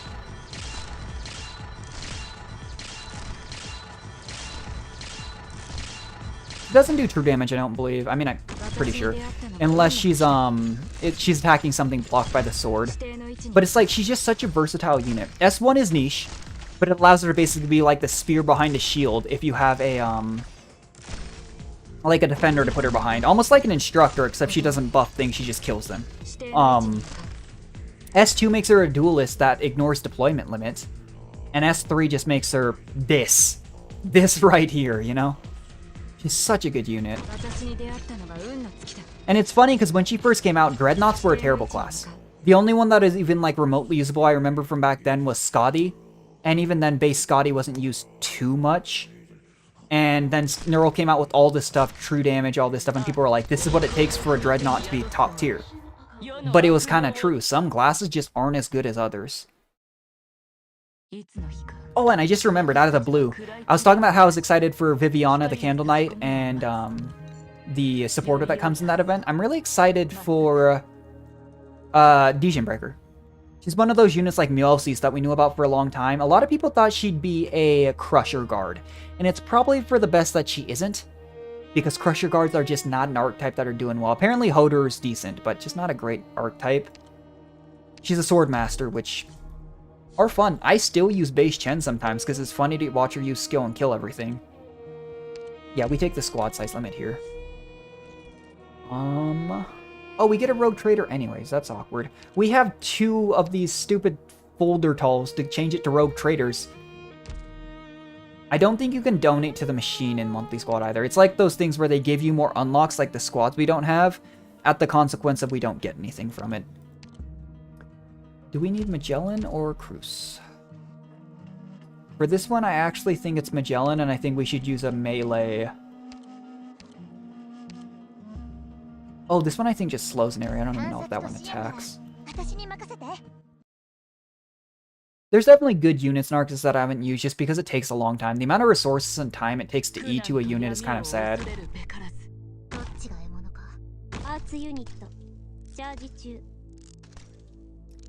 We cannot block every... Wow, she is destroying this. This is a big contrast from when we were using... Sorry, Texas. From when we were using Cruz to, base Cruz, not even Cruz Alter to try and shoot these, and she just shot it for like 10 years and didn't do anything. Unfortunately, I guess we're maybe not going to use Magellan after all, actually. Because we need someone to cover every lane. Typhon can kind of hit this area, but it looks like it's mostly stealth. Please don't kill something. But... Will it die? Oh, no, no, no, no! I clicked the wrong thing. It's so weird playing this game on mobile, man. That's awkward. But we can basically cover 3 lanes, and then we're going to have... Oh, I'm not healing Neural. We need to be more careful there then, too. It's part of the reason why I think it's better to have Lumen if you can, but it wasn't really on the table. I really hope Typhon can... Yeah, she one-shots it now. I'm going to have to learn this stage and what orientation you use.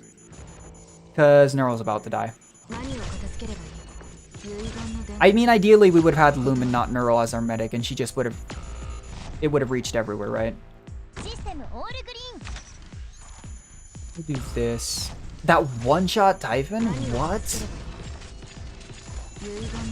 That's nuts. I did not expect that. We won't die here, but we're gonna leak some lives for sure. Like this big drone we can't really kill because Typhon died. He tore through it pretty fast. I just don't know what one-shot, or was it one of these things shots? I mean, it's almost killing units through Telopsis during skill, which is horrifying. Oh, there's just another big drone. Okay. That's fine. It's not like we're dead. It was a big mistake, though, to... I don't know where you'd orient your healer, because Telopsis' healing range doesn't allow her to cover all 4 angles. So I probably should have her move to cover these 3, and then have Tex Alter and, like, Typhon cover the other one. But clearly the healing wasn't enough. I could have redeployed Typhon, but the range is awkward, too. Because she can't hit the Tau directly in front of her as a besieger. That's okay. Do we want to I'm just going to take Fang. Seriously, Fang's just always a solid option. Let's go to the Rogue Trader with our ingots. Hand of Diffusion. Do I want to do it? Not really. Take Lumen. Hopefully we can upgrade him. This. Do I need a Defender Supporter voucher? Not really. I mean, I don't have the hope to recruit a 5-star. I mean, a 6-star. Take this so we can go more. Take that, sure. But now we have these 2 things, and I don't have enough ingots to make use of 2 more Rogue Traders, which is awkward. I don't really feel like taking that fight. That's more deployment limit. That's good. And it's some hope. Not too bad. It is weird how this levels a certain amount of times and you just get... It's better, I think, than the rejection reactions. Because the way the rejection reactions worked was as long as you had less than 100 light, if you got rolled bad at the start of the floor, or there were other ways to get it, like some of the endings required you to get rejection reactions, it would just nuke some operators' abilities. Because there were like 4 things you could get. It was Hemopoietic, which is if you are anything less than max HP, you just start losing health, just draining it. I don't think it could kill you, but if you're at 1 HP, you're going to die to a breath of wind. There was Frozen for 15 seconds after deployment, which was fine if your name wasn't Tex Alter, but she was the strongest unit in the mode. There was Use Your Skill on cooldown, which was the one you usually wanted, and half stats but half redeployment time, which made a unit so incredibly ridiculously useless. It was not okay. But I mean, we're solid. We got, even if we don't win, right? We did, I think. Maybe it just hasn't logged it. But that's how the monthly squads go. You can go for a completed run, but because you don't unlock anything, I usually just go to 5th floor. Because it's 1st, 3rd, and 5th, you unlock the dialogue, and then you do whatever the mission is for the rewards. It'd be nice to finish the run, for sure. I just don't know if we have the correct setup for it, because the setup we're looking for is instead of using Spalter, we're going to set up really heavily on the left side, have Typhon hopefully shoot the boss from far away, and then hopefully just cover the right side with Exalter would be the strategy here. But we'll kind of go through. I'm kind of feeling just doing this. That's the squad size. That's really nice. I don't know if we pop in Lumen or Cruise Altar. I have 10 ingots. Honestly, what I'm going to do is I'm going to do this and this. I'm really not using these. Like, they're so good, and I'm just not using them. I'm just not thinking of it. So the funny thing is, this is spend 4 ingots to promote an operator. But I can spend 2, because my squad makes promoting it free. Who else do I have that's not promoted? Oh, yeah, perfect. This was the best decision of my life. What? I made a shop instead of an encounter with 10 ingots, and I got a promoted Texalter and Lumen out of it. That's hysterical. All allied range units gets 3 layers of shield. So there used to be one of these that was 2 layers for melee units. I wonder if that one still exists. 4 life points. I mean, I'm missing 2. I need to know. Can I, Oh, it has to be used on the main map. Okay, that's fine. I mean, I'm not going to spend the rest of my ingots, but I need to know if I can do this and this. You can! Yo, that's... why wasn't I doing that? That's really broken. 50 attack speed on this stupid final boss? What the heck? I wish I'd known that. Oh, he's the Bosky passage. We'll figure out what that is then, at least. For this particular fight, I actually feel like I should take out... and put in some more block. Because this is the one you need 4 consistent block to do comfortably. I like Typhon. Her positioning's just awkward. Like, I don't know where to put her. I guess we do this. And then we'll put, like, her here.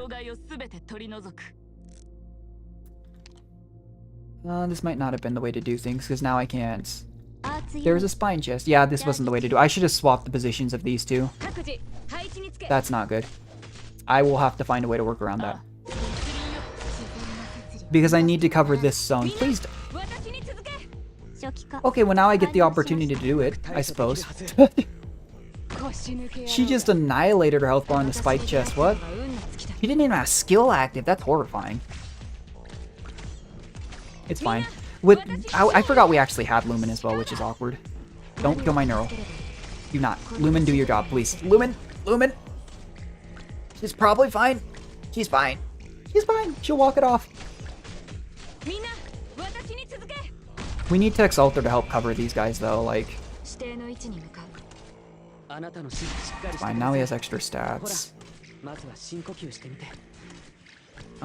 Yeah, we might be letting through some of these. I only have 6 life points. Yeah, until Typhon is wound up, it might be a little hard to stop those. And we don't have exactly an excess of life points, but we've... With our current setup, I honestly think we could beat the final boss if I don't mess up horribly, which I am prone to do.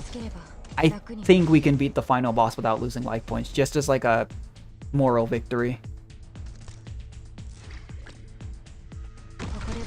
She is not very strong without skill active on S2, but S3 is literally just a boss killing skill. I don't think our S3 works very well in normal stages.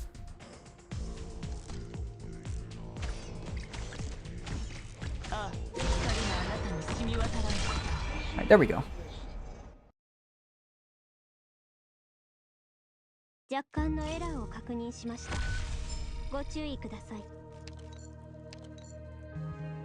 One combat now? Can I stack these? I don't want to accidentally get rid of my extra attack speed, but if I could stack it, that'd be... I don't have another combat effective one. That'd be nuts. That would actually be pretty broken. So I have the ability to put Magellan in. I'm just gonna grab... I've really been a fan of using Soraya in this mode. I always have been. I didn't feel like she was super high value in IS3, but I used her a lot in IS2. What is this Bosky passage? Oh, I know what this is! This is the Wander into Wonderland replacement. I already forgot. Yeah, let's do it. It doesn't matter if we finish the run. So you use one of the little things and you get... What is this? So in IS3, I don't think IS2 had an equivalent, but in IS3, if you had an extra key and you got the Wander into Wonderland encounter node on the floors 3 through 5, you would start on a new floor. It would give you 2 wish fulfilled options, which is just get a collectible. You would take 2 fights of any combination, emergency not, and then there was like a boss. This is just like a wormhole that gives you the option of 2 emergency, neither emergency, 1 of each. Stay away from stranger. I'm not doing that emergency. That'll kill me. I don't know what this stage is. I actually think we just take the extra vouchers and try to promote Soraya. But if you are really strong and you're set up for the right ones, that's the thing though, is the hardest emergency ops outside of, I think, Out of Control, which could appear on that stage, appeared in Wander into Wonderland. Literally, Out of Control is what it was called. Water and Fire Union was double Pompeii, which was horrifying. Why do I only have a 3 deployment limit? Hold on. Excuse me? Was that the, that's not good. If I can only deploy 3 units, it's probably do this. Why do I only have a 3? What is... This went from like a cool thing I can do to an actually, I think I might die. 3 deployment limit? Surely that can't be like the, we're not noticing at the top when it increases every single time you, go up on that meter and it gives you a negative effect. I can't imagine it's that much negative deployment limit. That would actually just kill runs. I know I talked about how the rejection reactions in IS3 were pretty RNG, but this would actually just be... We had like 6 deployment limit. If it halves deployment limits, that is an insta-loss run. Well, I'm really glad this is the run we were doing the monthly squad on. I'd be really sad if I'd gone in here and died on one of our trying to win runs. And because Soraya's an E2, she can't really protect Neural too. This is not good. Because these enemies you actually have... Oh. Is this one... Maybe it's something like, how there were floor modifiers. And maybe the floor modifier is... Redeployment time is super lowered, but... Your deployment limit is super low. That's still really bad. That's not good. But Soraya came off deployment limit really fast there. Yeah, look at that. Cardigan only has that. Yeah, Texas has a 2-second deployment limit. That is super not worth it, I think, unless you're running Tex Alter, which you should if you have her. But, why? Why would they do this? Like, it's interesting, right? But it's not something I would willingly take. 2-second deployment Tex Alter is hysterical, though. That's pretty great, but... Yeah, I don't know. I don't actually know if we're gonna live through this fight. We're basically popping in Cardigan in that, like, 2-second window. Popping down Tex Alter and hoping she can protect us, but I don't know how many enemies that is, I can't tell. Yeah, I think we're dead. Weird modifier, though. That's... I kind of like the idea of it. I just think in practice, it's, like, insta-death.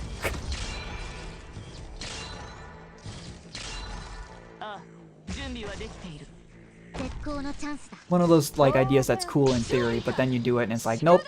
I would rather be able to deploy more than 2 units. You can do it, Typhon. Get it. Or we'll just do this. Don't get through. Okay. I actually thought we were dead there. I'm surprised we survived. Huh.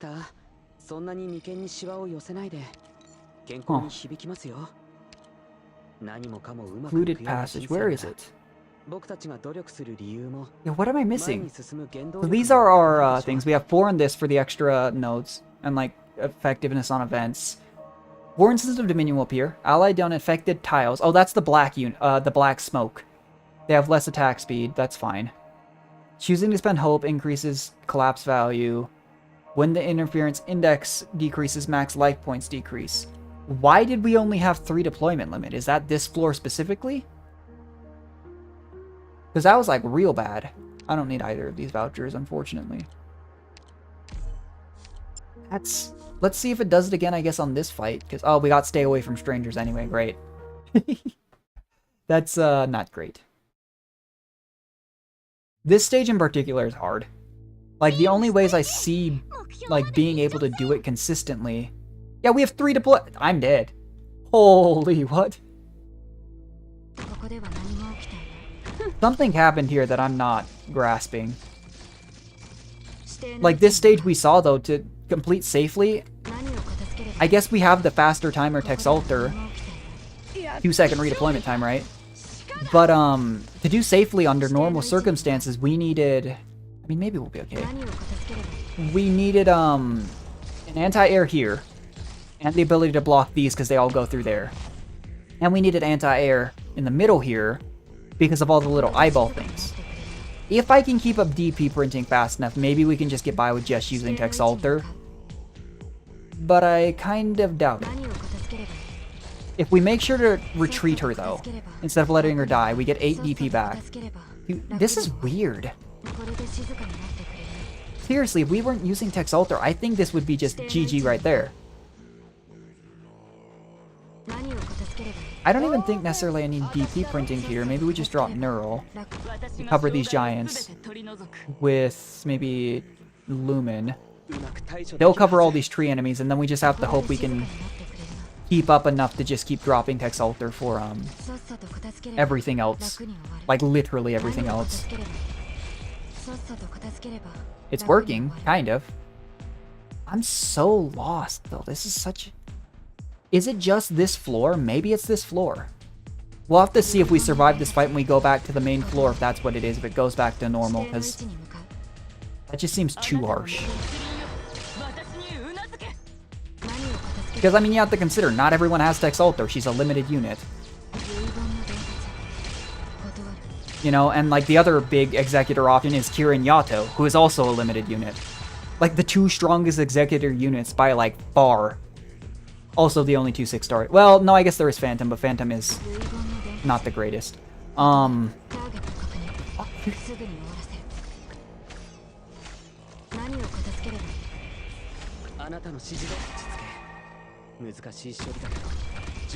It's kind of working. Slow it down.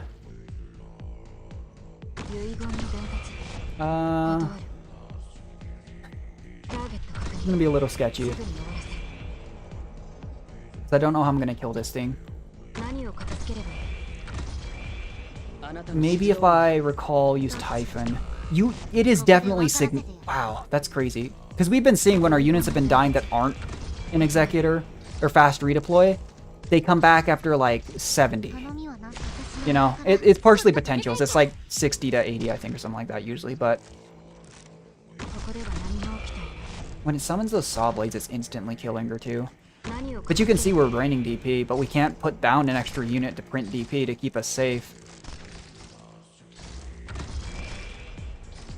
Hopefully Typhon can get one last shot. Okay. That was weird.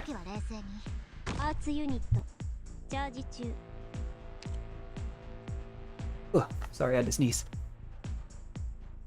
This might be a Mimic. Alluring treasures. It seems like the base just chests only give you 2. So the spiky ones and the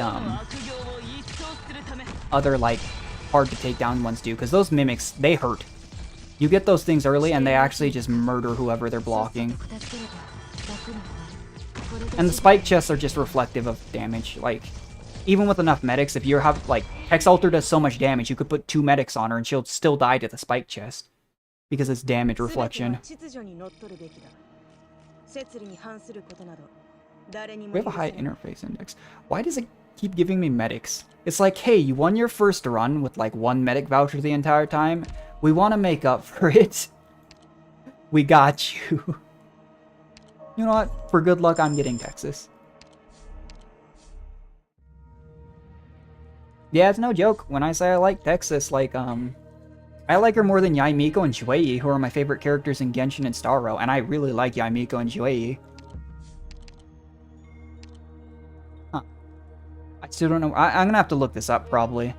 If I get it on a run when I'm playing off stream because I'm going to work on leveling my stuff, I will probably just not finish the run and I'll just take the XP.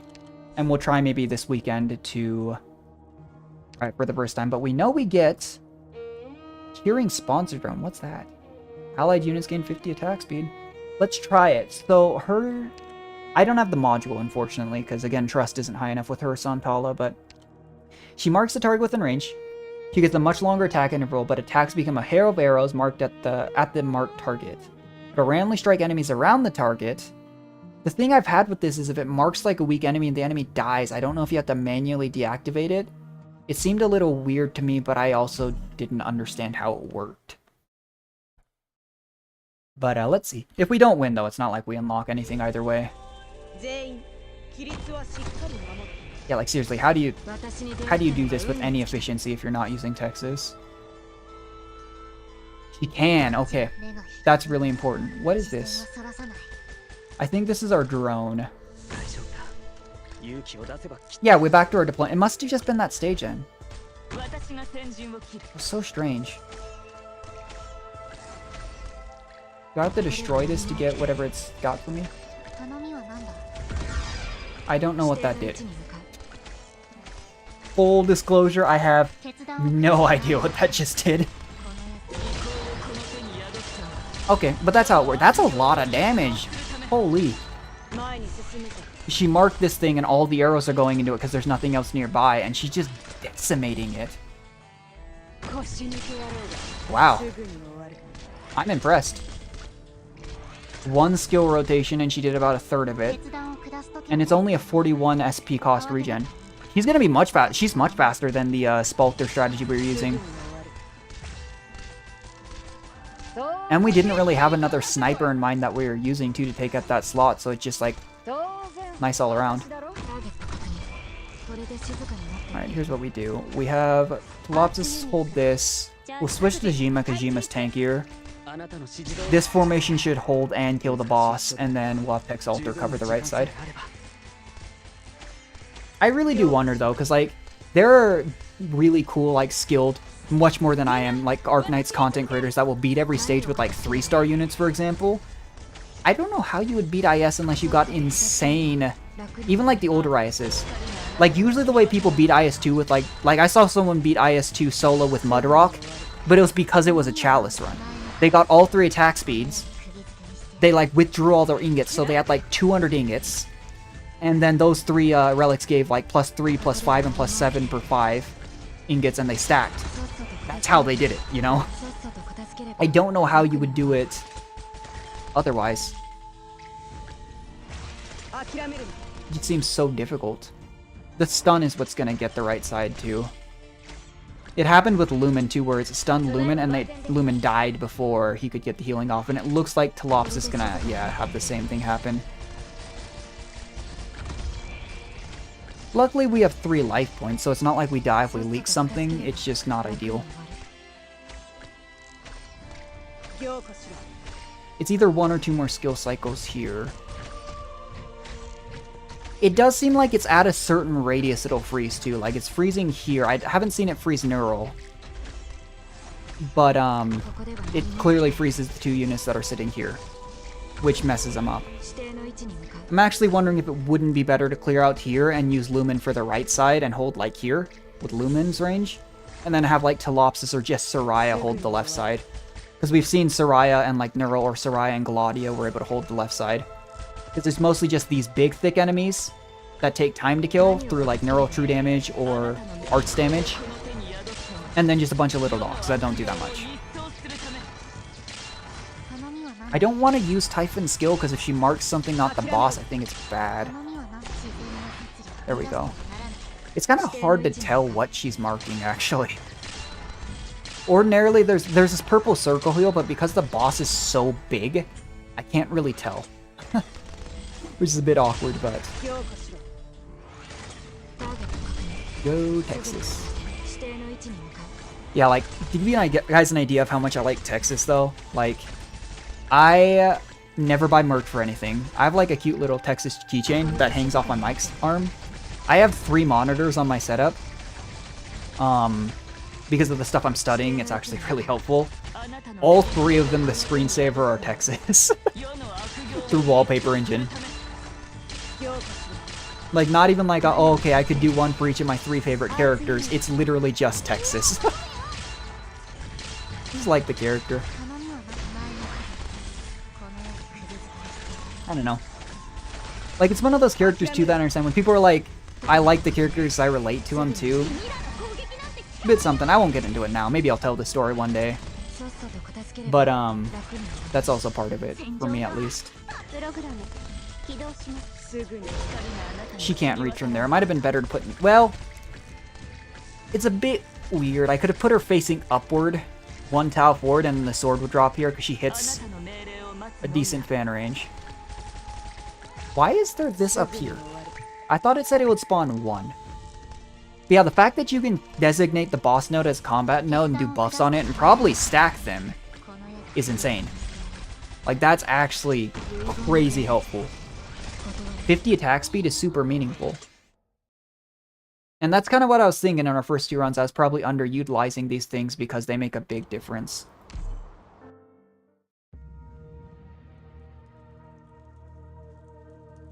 Yeah. I like this little detail screen. And then they give you this, whether you win or lose. And then it tells you, you know, what ops you got, who was promoted, what your collectibles were, this stuff as well.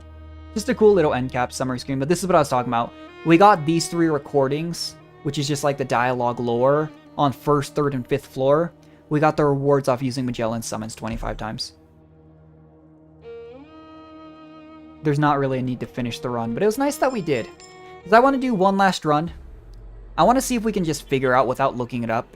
If I haven't figured it out on my off time after this last run, I will probably just look it up. How you get that, whatever it's called, the...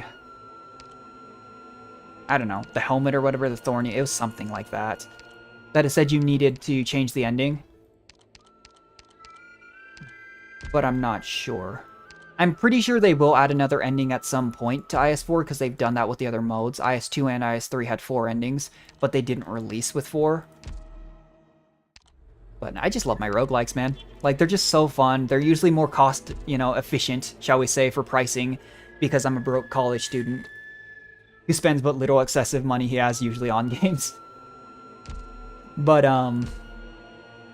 yeah, we didn't get any of these points, which is a bit disappointing, but we did get points towards the expedition records. I will have to look at this unit and see if she's worth raising, because if she's a unit that's made for IS4, it might be worth grabbing. Because she's probably a 5-star. These are usually 5-star units that they give. Same with, like I was talking about, Highmore. Wherever she was. I know some people don't like the IS modes in general. But there's 170 levels, so you have to play a lot to get the rewards. But most of it's not like anything you'll miss out on. It's just resources, which is helpful. But what's nice about this too is you don't have to spend like sanity and stuff to play them. But like Highmore here or Shalem in IS2. But you don't have to spend sanity, which is the big limiter to what you can play, you know?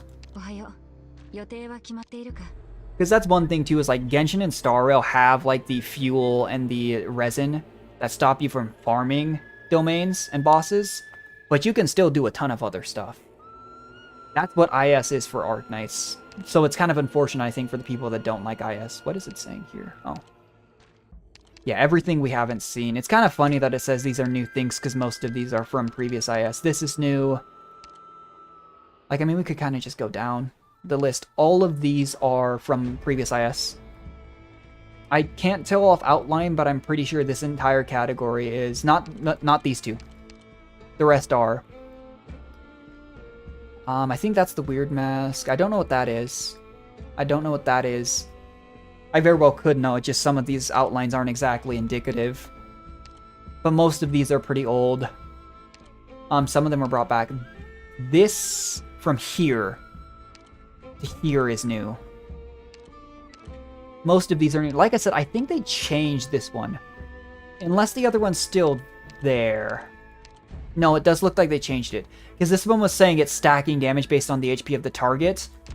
Whereas, I could show you guys, actually. A ruler, recorder, biospecimen.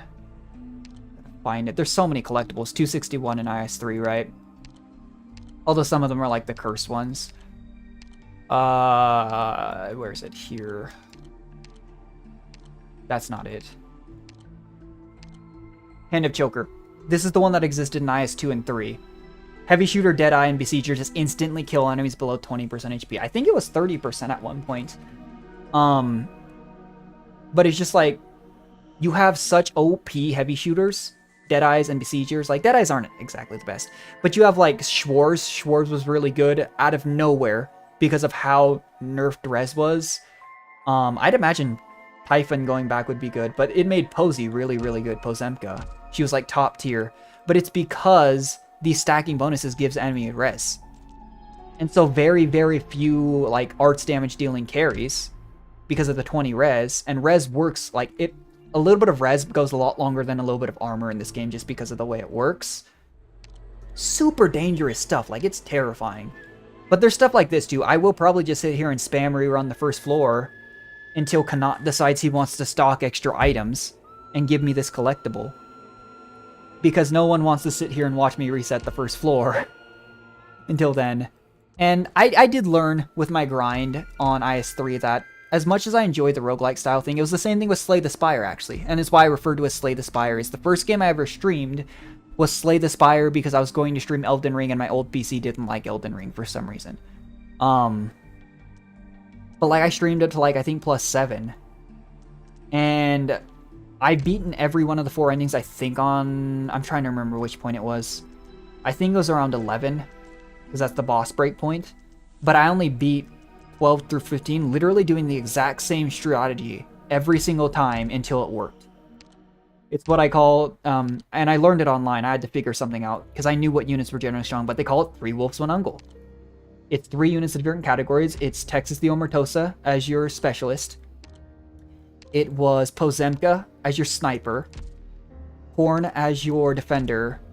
Molinar as your guard. Where's Uncle? Uncle Molinar as your guard. Basically 3 of the strongest units.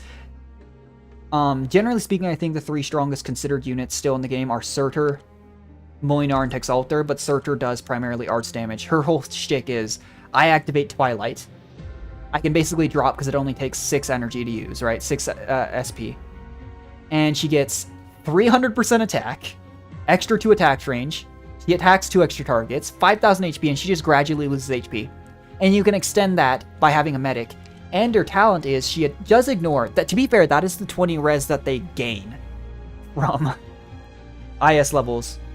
But then after receiving fatal damage, she just doesn't die for 10 seconds. So she has all these ridiculous stats, and she is probably still the premier boss killing unit. But there's units like Molinar, right? He gets massive attack range. He's a Liberator, though, so he doesn't do anything except taunt a little bit when he's not attacking. He doesn't even have block. But he gains block. He does just massive damage, ridiculous stat sticks. It makes him really good. I actually like that they did this, too, because there was another Liberator unit with the whole normally does not attack, has 0 block, skills inactive, attack gradually increases, attack reset when the skill ends. They have another unit like this, I think it was Tequila is the name, and I didn't like using him. And it's very similar to the Phalanx caster, like Lyn. Normally doesn't attack. Phalanx casters get greatly increased defense and res so they don't die because they're ranged units. And then they use skill and they do something crazy. It's hard to justify. Lyn is actually very good.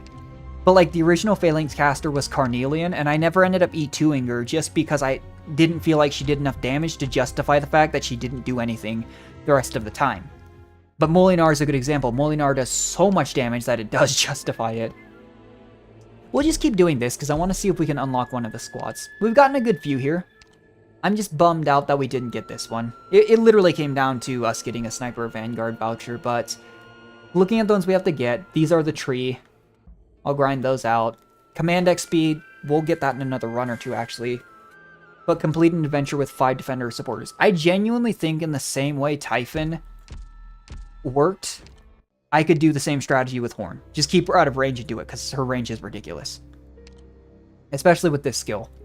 And I gotta say, too, I don't think she feels as good as Horn to use. No, she doesn't lose her own HP, but Horn's more versatile. But Fire Whistle's also a really good 5-star option.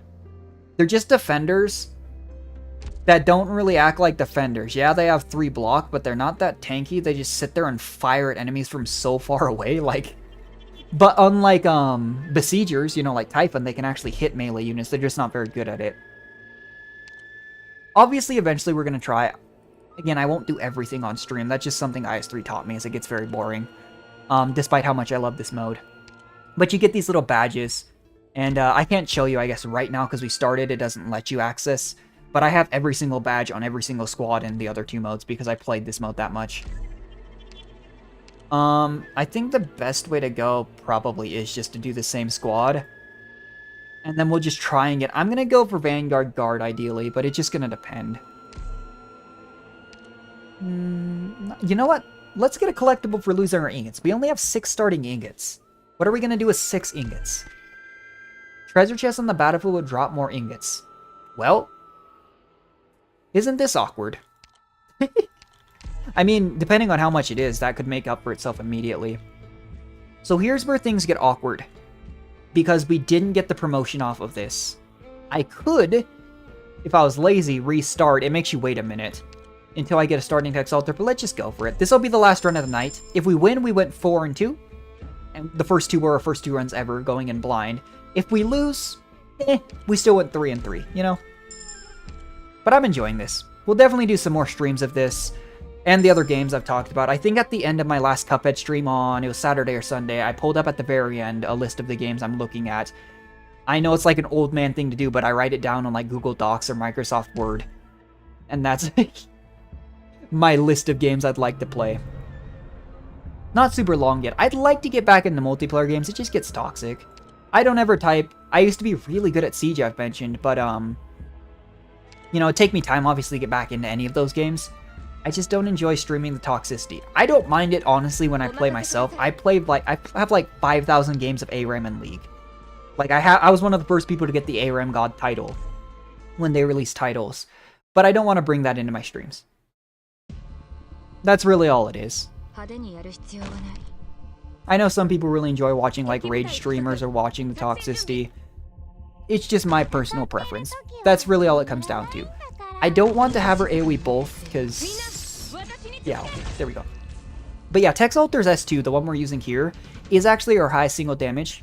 She immediately does that slash, and with the way her abilities works, basically, she gets extra attack during it. When she defeats an enemy for the first time in skill, it refreshes it and heals her. Makes her really good, and really good snowballing because she's fast to redeploy. But her S2 is she immediately deals that attack. She inflicts negative 20 res, which she does do arts damage, and then attacks it twice and do arts damage. It's much higher of a single target damage skill for sure. It's just that the stun in IS, for some reason, every single time is just so worth it. Because it's the only skill of the 3 she has. Her S1 is just a silence. It's the only skill she has that lets her hit aerial. And as you've probably seen, our lack of anti-air has killed me multiple times. Look at how much damage she does, though. She's not upgraded. And she did that through that damage shield. And we've seen how much damage other ops do to that shield. It's nothing. But it's still good AoE. It's just... I think in regular play, her S2 is better. This skill is better. In IS, for honestly all 3 that are available, 2, 3, and 4, I think S3 is better. Well, that's perfect. Ooh, this is tough. Do I take the Tex Altar upgrade, or do I just take a guaranteed upgraded Gladia, and then just take the Tex Altar upgrade when we don't get an upgraded specialist voucher? Because we are probably going to do... I made my decision. Because we have the specialist caster squad, it only costs 2 hope to upgrade her anyway. And Gladia gives us a lot more safety than just solely relying on Tex Altar and 2 3-cost unit or 3-star units.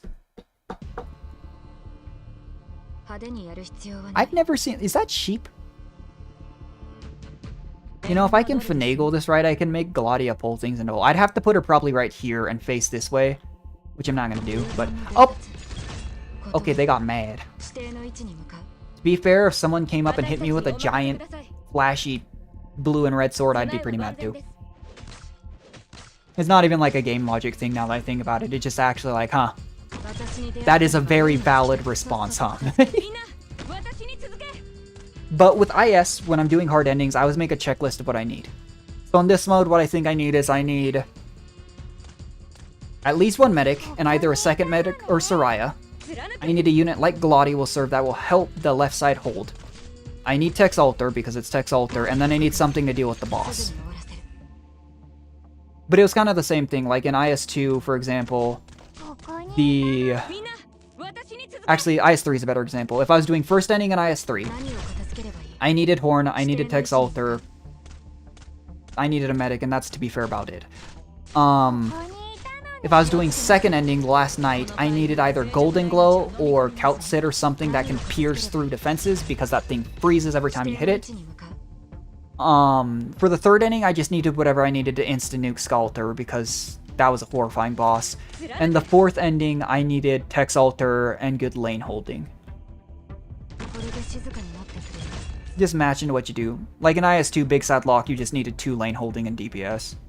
Like, Big Sad Lock was just a fun DPS check. The solo Mudrock run I was talking about earlier, they did it to Big Sad Lock. Because I don't know if it would have been possible to beat Lucian stage. And in IS2, for whatever reason, you have to fight Lucian for every ending except Big Sad Lock. That's a good start for guard. We're gonna go ahead and take Midnight.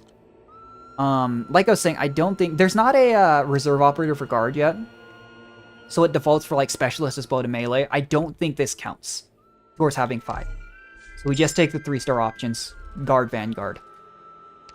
Yeah, I can win this. It's actually really good that I took Gladia if this is the emergency op we get. Oh, it's 2 chests. Alluring treasures plus 10. It said I get more from the treasures. This is 100% a mimic. This is just a basic one, I think. Like last time, I don't want to activate Bolt. She is not able to... It's fine. Okay. That's what I'm talking about, though, in just the sheer stat increase. And I just activated the mimic. Wait, no, oops. Well, this is bad. I think what we do is we let it go just far enough that Gladio will hit it, and we hope. That's not good.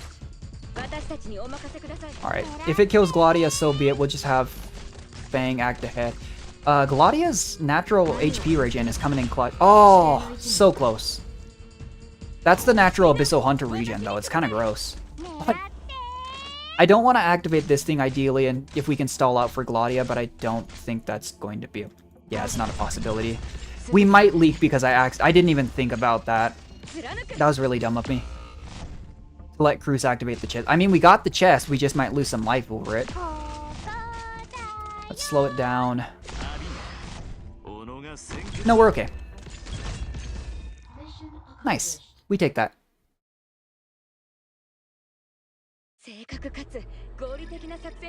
Didn't quite level up. We got 28. So it was supposed to give us 12. For the record, it said it was giving us 12 and it gave us 28. We spent 6 ingots on this at the start. I'm not taking a... You know, that's interesting. I don't think Silence Alter is a great unit. She's not bad. The big niche she has that isn't super great because of how Arknights trends and just killing things over blocking. She can basically make units... How I was talking about Surtur being able to not die for a certain amount of time. She does that. You can kind of see it here. Prevent their HP from falling below 1 for 7 seconds. And she's one of those... She's Abjurers, which is where she normally does arts damage, but when her skill's active, she does healing instead. It's weird.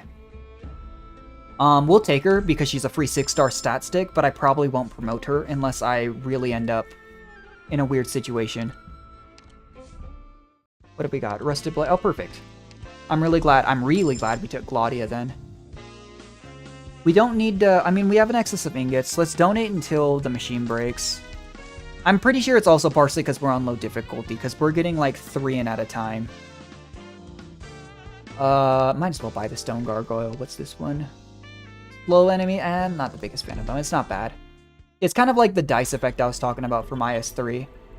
And I think the stream VODs are still up of me playing IS2 and IS3. Because I've only actually streamed a few Arknights events. It's usually been one of those two. Gains 30 attack speed while skill is active. Deploy support drone. Allies near the drone. Gain talent 1. It's Sanctuary. Okay. It's a pseudo healer for now. Oh. So the bosky passages aren't just, That's interesting. So that's why it wasn't a full-on extra floor. It just gives you a couple extra fights, but it can appear earlier. The Wander into Wonderland node could not appear pre-floor 3 in IS2. It was actually just not on the table. Or in IS3, sorry. It didn't exist in IS2. I do remember this stage. We need to be really careful not to break this. Luckily, this time we actually have block. Because these things you just... Some of them are bad guys. It was like 3 of them, I think. But you can't tell, because the game doesn't want to tell you. And the only way to tell is if people up to their block count basically sit here and say, this is a... I don't know what's a good example. This is a checkpoint. You either tell us who you are or you don't. We want to make sure, though, we don't destroy these. That would be bad. Yeah, see, the red one's an enemy. And I need to be so careful about not using like anyone's AoE skills. Because I think there's another batch of these guys. I didn't think about this, but I can't heal Fang. Because of the positioning, that's fine. The silence will use skill. I think it just gives Sanctuary, doesn't it, off talent 1? Effect, yeah, Sanctuary effect increases. Sanctuary status resistance, not super helpful here.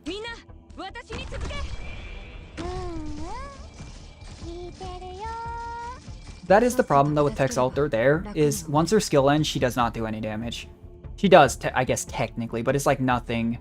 And so her value each deployment is extended if she can kill at least 1 unit, by like a lot. Yeah, see, most of them are good. This one's not. You little stinker. If I deploy Tex out here, she destroys the barrier. I actually didn't need to drop Texas for that. That might have been a mistake. Do this. We'll drop the drone just to kind of see. Yeah, it doesn't heal. Alright, we got through it. The last time we did this stage, we had like 1 unit with 2 blocks, so we just died by default. It was terrible. Like... It was super sad, but we'll take it.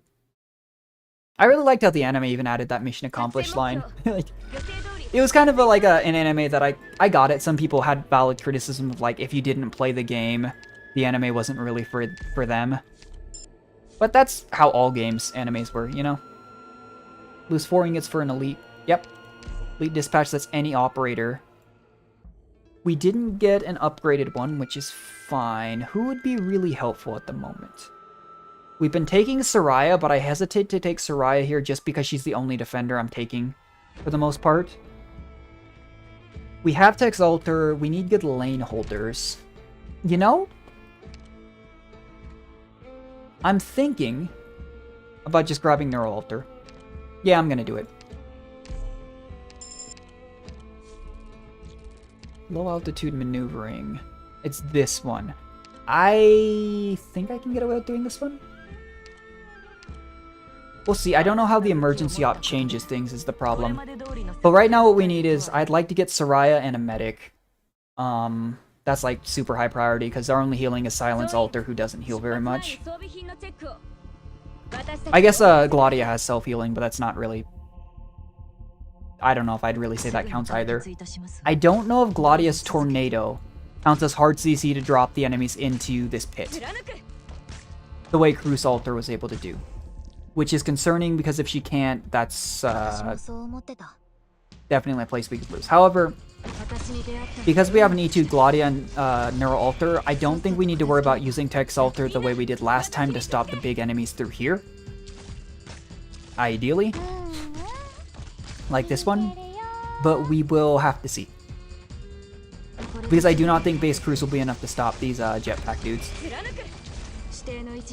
I am going to wait to drop Neural Alter. Ideally, I would have either... Maybe I should have used S2.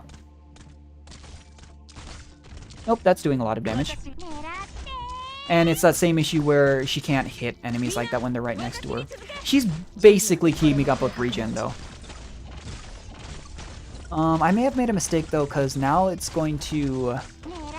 run into... No, it's okay. I was gonna say, I don't want Neuro Alter to block this thing. She's not ET'd and it'll hurt a lot more. There's like that sweet spot where you can have one enemy block, one ally block it, and they'll still count for the enemy that... Because her range right now is just this. S2 is the one I was talking about, like the spear behind a shield. 4 enemies left. 3, 2. Okay. Good to know. Because now I know there's not more jetpacks on count, so I can drop here.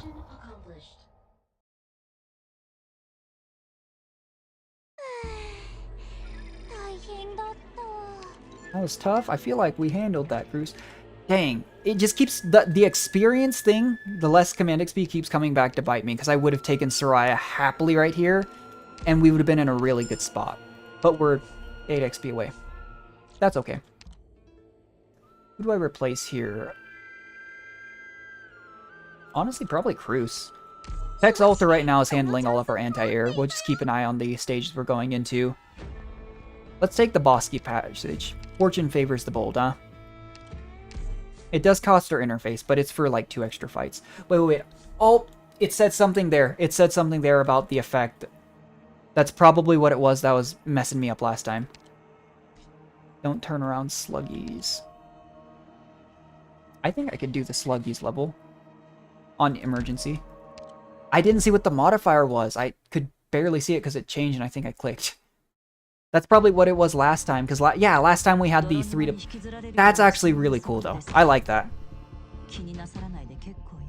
I don't like that.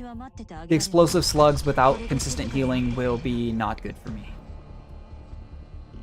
So, I think what we do is we do this.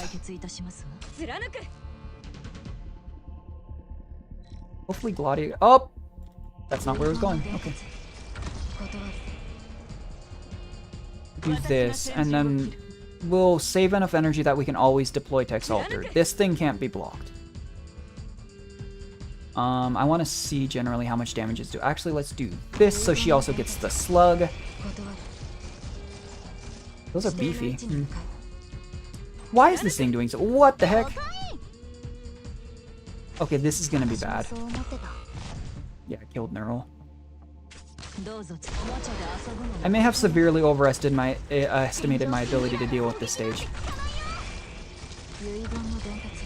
Not having healing is kind of a problem.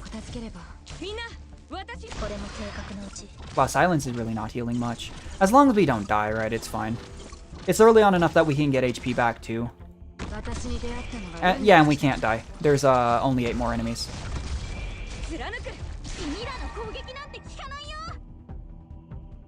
Yeah, Neural dying was kind of the catalyst for us losing life points here, though.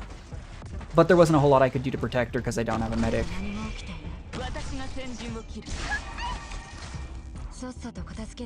Why did I put Neural where I did? I might lose 2 more life points because I did that. Oops. No, we're good. They're stopping to attack Neural. Die.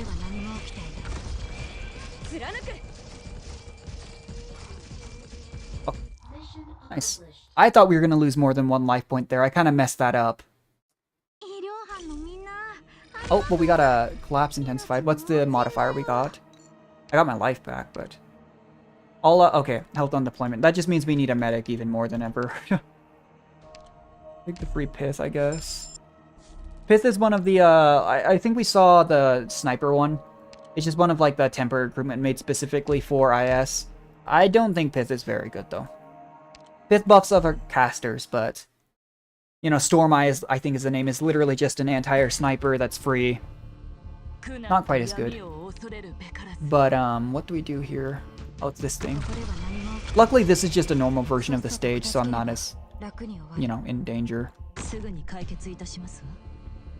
There was a stage like this with just this effect, actually, in IS2. Where just all units on deployment lost life. But that stage, to be fair, was not very hard. Like, ever. I don't think I ever died on that stage.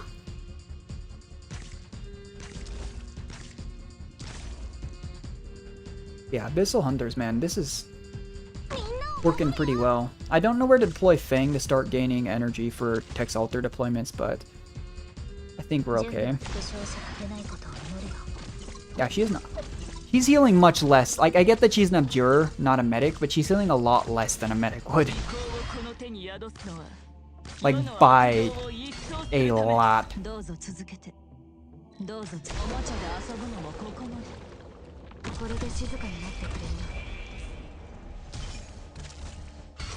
Oh, this is the stupid ghost thing. Oh, well, Neuro just instantly killed the ghost. These enemies were actually really obnoxious in the first event that came out. They were so hard to kill. And with the way the stages were set up, it was actually, like, feasible. Not like it is not really here, but it was feasible that you would lose a lot of health to him.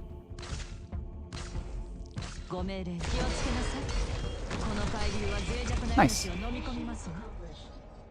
I really like that, though. You just get a couple extra fights for extra XP and stuff in exchange for just one of your machine things. And we got it back. We're at 6 again. Heck. We could take an upgraded caster here. It's not the worst plan. I mean, our anti-air is basically Gladia, Tornado, and Tex Alter. But to be honest, that's probably enough, and part of the reason we're trying to do this first ending again is to get enough guards and vanguards. So I kind of want to test them. I'm just going to take the free option here. Or Defender Supporter, I guess. We have 1 Defender, 1 Supporter. We have 3 guard vanguards. We'll just see. Lower collapse value by 2. Do I need to lower the collapse? For folded or 3 ingots, I'm not going to do that, actually. If it was something better, but I don't think that's that good. We're at 6 out of 6, so we can just take this extra scout for the extra hope. I'm not going to dispatch an operator. I think the 2 hope's just better than ingots. Ooh! 7% attack on enemies. Range enemies levitate all enemies in range when his skill is manual. That's weird. I'm taking the 2 deployment. That's, like, huge. Now we just need some squad limit. I do think I remember in IS-2 and IS-3, though, the starting deployment and squad limit was kind of low, and we did have to work on that.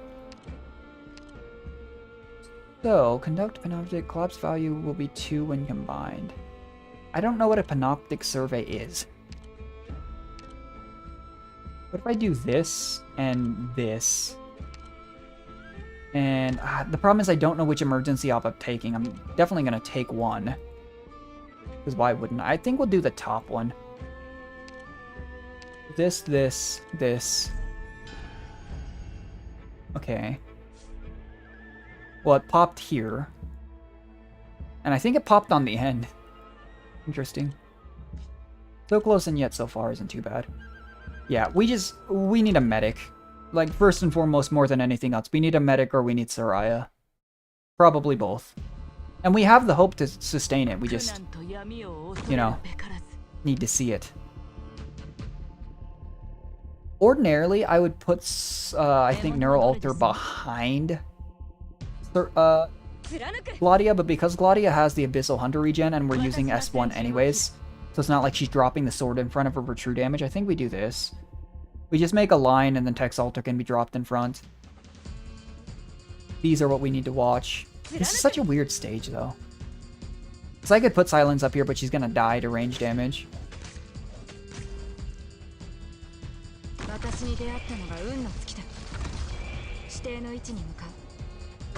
This isn't the emergency op, though. Because I did take this pathing, though, I am locked into taking emergency op, which might not have been the best plan I've had all day, but I mean, it's an emergency op, we get collectibles. If we don't die, how you get a lot of your power. Some of the collectibles are just nice, but like you can see now, we have 2 more deployment limit than we even have squad size. And that's not something we would have had without... I guess that means we basically had exactly the correct amount, but it's easier to get squad size than it is to get deployment limit. Like, by a lot. But these are annoying without, like, a consistent sniper. Because I can pop down Tex Alter to deal with one. But then, she's not down to deal with another one. And that's where Gladia comes in. Gladia, I think, is actually pretty underrated. And the crazy thing is she's a welfare unit. She was one of the units we got from an event. Usually it's a 5-star unit, but sometimes it's a 6-star. Lumen as well. Gladia and Lumen are both very good units that we got for free. Like, if you played during the event, you were guaranteed to get them.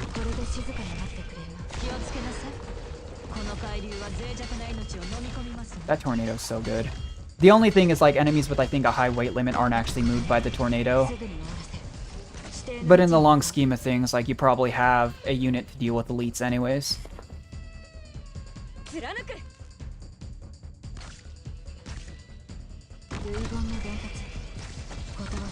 Alright, show me the medic or defender, please. I have the hope for it.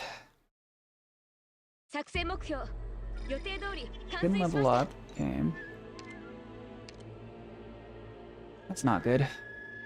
I guess I'm taking a sniper. Yeah, we'll take Typhon, I guess. We saw how good Typhon was against this first ending. We might as well do it again. I don't even know if it's worth it to bring Silence, because it doesn't feel like she... I mean, she'll... On this stage, it's probably worth it to bring Silence. I think I actually do leave out Typhon this fight. It's either Typhon or Fang. Fang gives us extra block because we have those 3 lanes we need to block. Well... We don't have the starting DP relics we had last time, so we're going to have to be careful. But... we'll try this. I'm going to put Gladia here, I'm going to put Neural here, and I'm going to put Cardigan here. The one who's in most danger of dying is Neural, because Cardigan and Gladia both have self-healing. Which is why we're going to put Typhon here, and she'll help with both these 2 lanes. Not much damage, but it is still an emergency op. And Cardigan doesn't do much DPS, but... What did she just do? It was weird, it's like her tornado fizzled out. Okay, we need to have her help with the sword enemy. That's the one who's going to do the most damage and probably one-shot someone. But yeah, we just need to pay attention to Neural's health.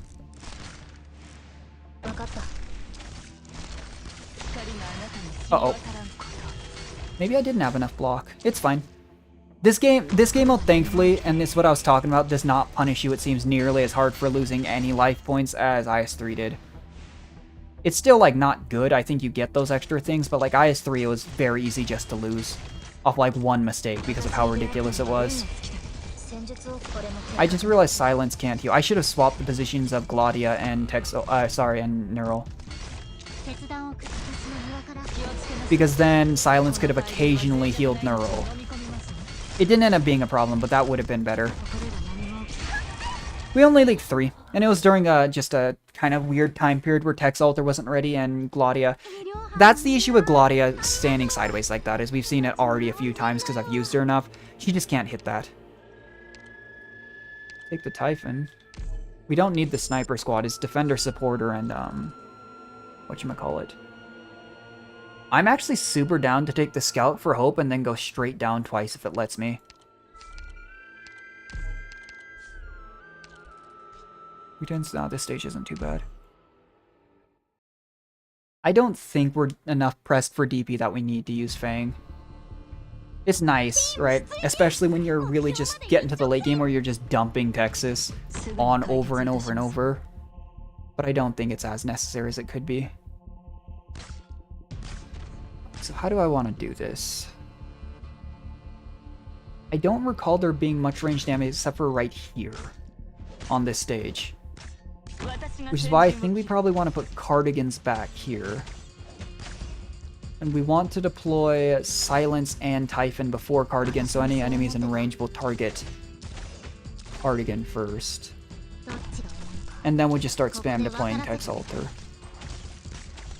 We kind of need to do this now.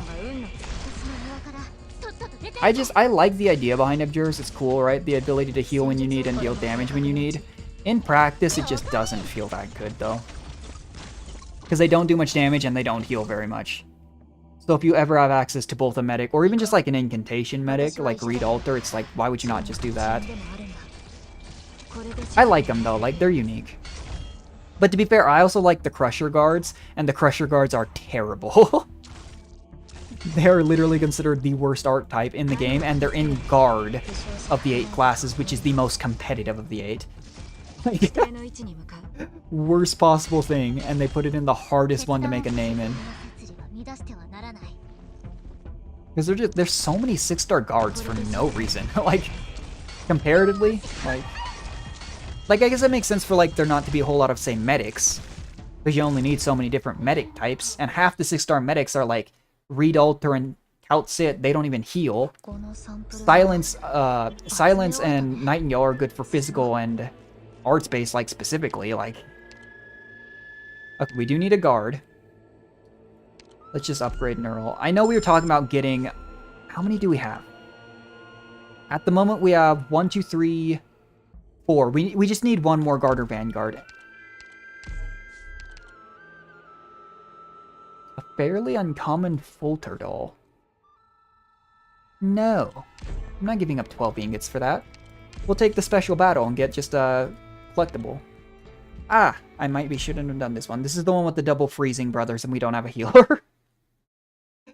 Voucher luck, how could you do this to me?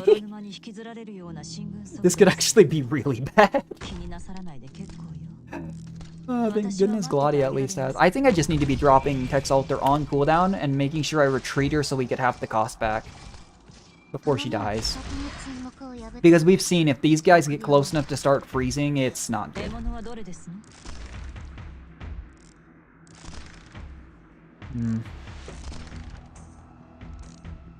I put down Typhon first, so hopefully she can get her skill activated twice. And hopefully she doesn't die because I deployed Gladia afterwards. Maybe I should have put Gladia 1 tile more forward. I didn't want to put her too much in the line of fire.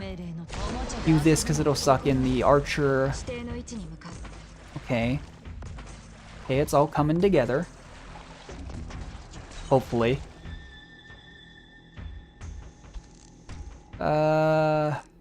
I'm really hoping Gladia's HP regen naturally is enough to keep her safe here. Because if it's not, we've made a mistake. Which, to be fair, about sums up me. I either have no confidence when I should, or I have a completely unfounded confidence when I absolutely should not. It's never both.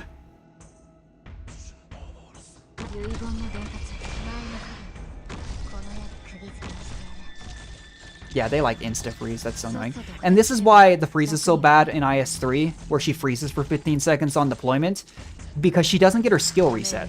Even if her falling swords kill a unit, it doesn't give her the skill reset and the heal. Which is, like, super bad. But Tex Alter has an extremely overloaded kit. Like, there's no, like, other way to put it.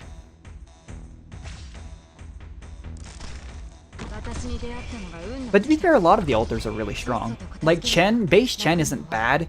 Her module buffed her a lot, so she gets to use her S3 a lot. But Chalter's probably...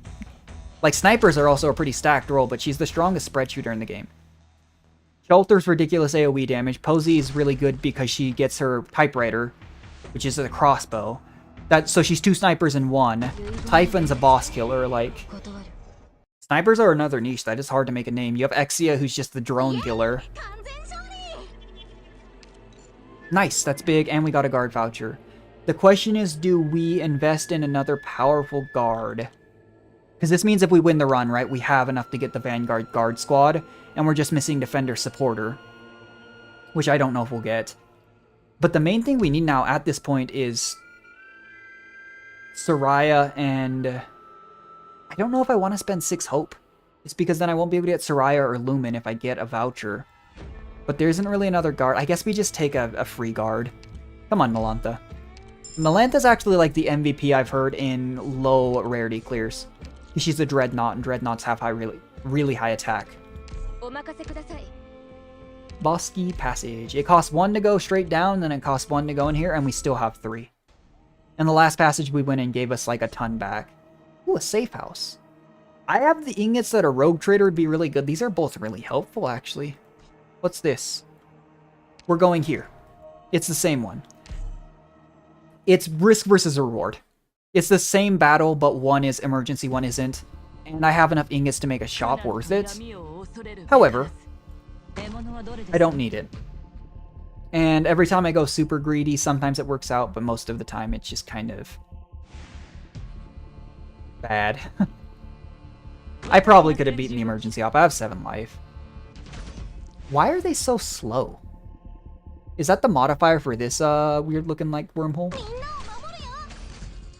I don't know. We've had, so far we had the one where we had 3 deployment limit, but everything deployed, like everyone had like no deployment cost or deployment cooldown. I don't know what the last one was. I think the last one said it had something to do with attack though. I saw like a glimpse of it. I don't know what this one did either. I wasn't paying attention. It looks like the enemies are a lot tougher though, because this is a regular fight. And it's taking that little damage. That's actually really scary, because these flame guys do like no damage until their sword light's on fire because they're low, and then they just one-shot things. Like the most terrifying thing you've ever seen. Like, they're just walking up, they're like super gentle, like, hey, I'm here. It's like an edible. Bit of a weird reference, but it's like an edible, right? Like, when you smoke, you like slowly feel yourself going up. But when you eat an edible, you're just like having a good time, and then all of a sudden, it just sneaks up on you.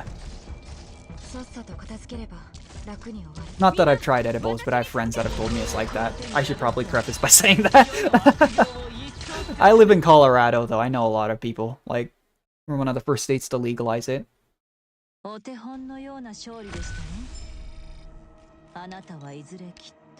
now that I think about that, that absolutely sounds like I have. Oops. Alright, we got Lumen.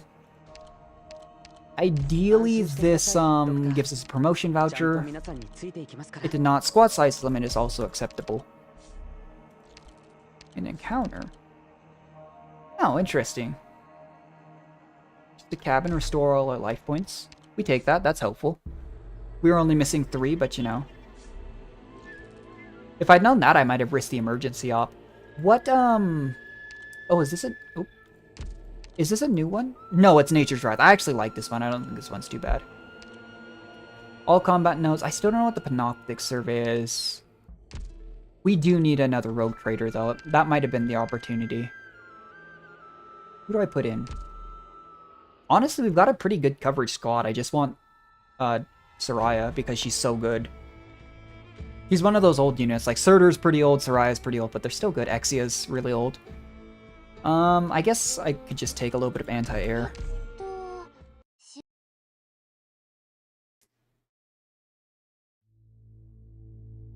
How to do this.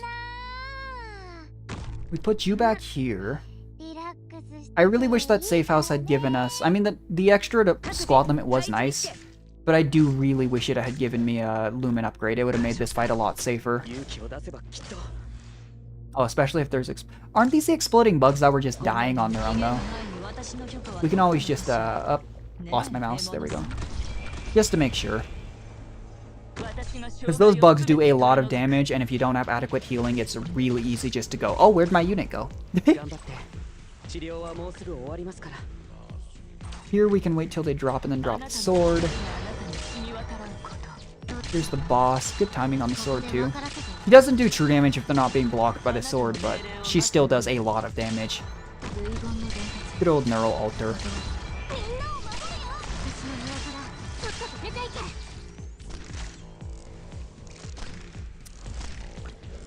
I don't know. I don't know how to explain it. There's like characters in games that's like, I like Yae Miko because it's Yae Miko. I like Jue because I just really like her design. But like, I like Texas just because like she seems like someone... You know, it's a bit hard to explain. I like Neural because I would let Neural take care. It's like a really well put together like knight. Super cool. Like...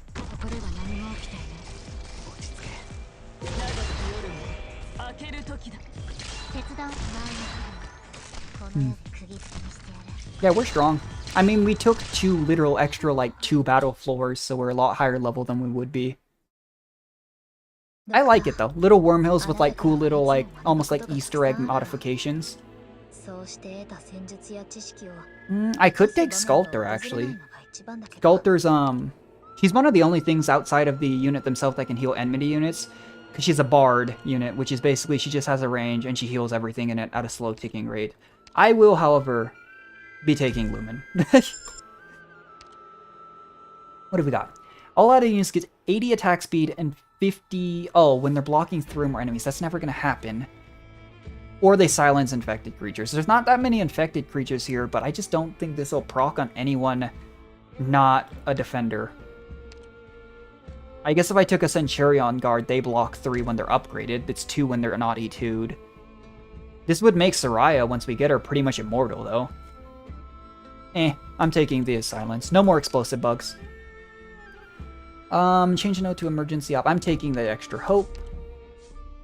I don't know what it is, too. I don't think we got anything in the tree that affects hope gain or a command XP yet. Yet it feels like we're getting more hope. That first run, we had nothing. Ooh. We'll get the 50% max HP modifier. We should go Rogue Trader. For sure. It's hard because I don't know the value of the encounters. Whereas I know at the very least the combat will give me XP and it'll give me a voucher. And a lot of the encounters seem to be just the emergency ops, so let's try it, why not? Yeah, see, this is just 2 hope. It's not bad, but I'd rather have a voucher at this point, because I'm about to level up and get more hope and I have 10. I'm just gonna do this and move down. This is the exchange, isn't it? Offer a folder. Oh wait, this is not? I thought this was just another path. Halfway through you realize your companion's not your team, but a herd of horn beasts. Looks like the Harry Potter Patronus. Reduce collapse value. I'm not raising it. I guess I'll offer a photo doll. I guess we offer like a good one. I kind of need both. You know what? I don't need the hope. Take this. It's a good one. Give me something good, please. That's not that helpful. I would have rather had the hope. It's fine. Convert something to an emergency op. The problem is I don't know these stages well enough to know what ones I can get away with making an emergency op. This one I know I can't. We have 11 life. The problem is too, because we have this, I don't want to lose my shield. Because as long as I have at least 1 shield, every unit I have gets 60% max HP. It's not worth it. I probably won't use it. Unless I see a stage that I know for certain. That's one that would be really good early, but it's high rarity, I think, so I'm not going to get it early. But I can't run the risk. It would be really stupid. Stupid, too. These things, like, just get super hyped up. They start sprinting everywhere, jeez. Gonna have Tex Alter kill that. Hate to stop you when you're having a good time, buddy, but no. We're not doing that. I've seen too many of you just zip by and kill things. The drone got through. Yeah, Glaudia is one of those units I didn't use as much for a long time, and then I started using her and I'm like, this HP regen is b***ed. And it doesn't even just apply to her, it applies to all their Abyssal Hunters. And the other Abyssal Hunters are generally pretty strong. Like, it'd be one thing if it was buffing like weak units, but it's like decent units as well. Like, it's terrifying.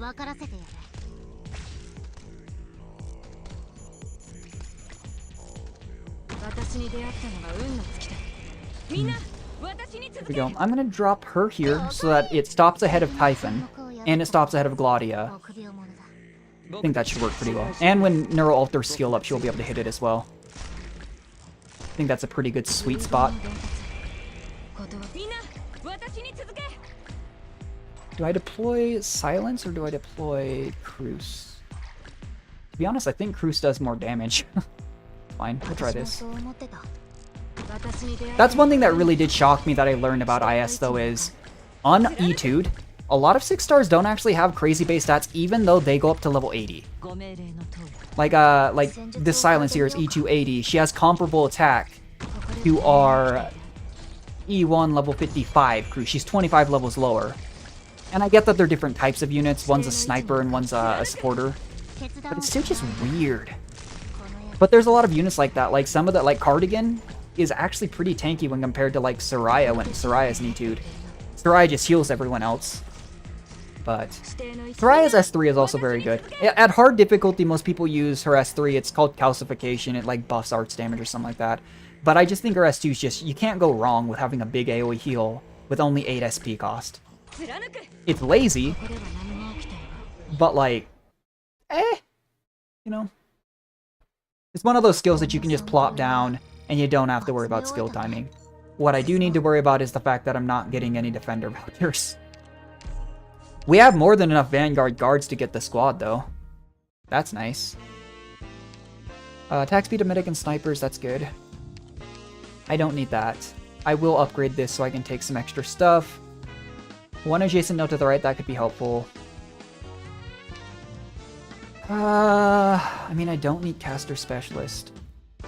The only thing I know of that we need to unlock is that we need... 1, 2... I'd need 3 defenders or supporters if I'm going to unlock that other squad. And frankly, I don't know how much I care right now until I start achievement hunting all the endings. Because defender supporter upgrade is not a good squad. Is not what I'm going to use. So maybe I just use the hope on... Nah, that stinks. I was hoping for an upgraded Spalter. Is it still worth it to grab her here, I wonder? Yeah, I'll still have enough hope to grab a 6-star. And we can use it to replace Cruise, because we're actually pretty good on anti-air. Company entanglement, huh? I don't remember what stage this is. We're about to, though. I know we've seen this stage. Like, I recognize the format, I just don't remember what shows up. Actually, this is one of the rare cases I could put Glotty as like a ranged unit up here. I don't remember what comes through this bottom area, I just remember it goes up through here, so if we're on top of it, we don't have to worry about it.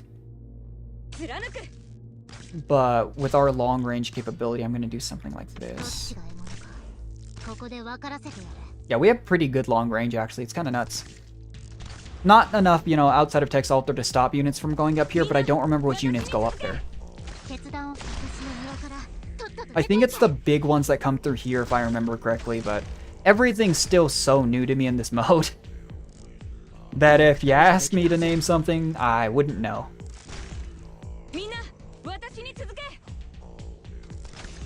Nice thing is something does go through. Yeah, it's these guys. I can just drop Text Alter right here and have her deal with it.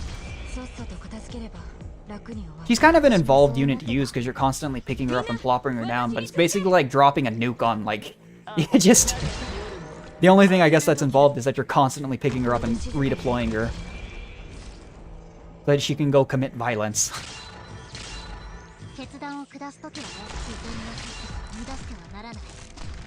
So it looks like the hammer guys go through here, and then some of the ones from here go up here. You can't go up there if you die before you get 2 feet in. I'll tell you that much.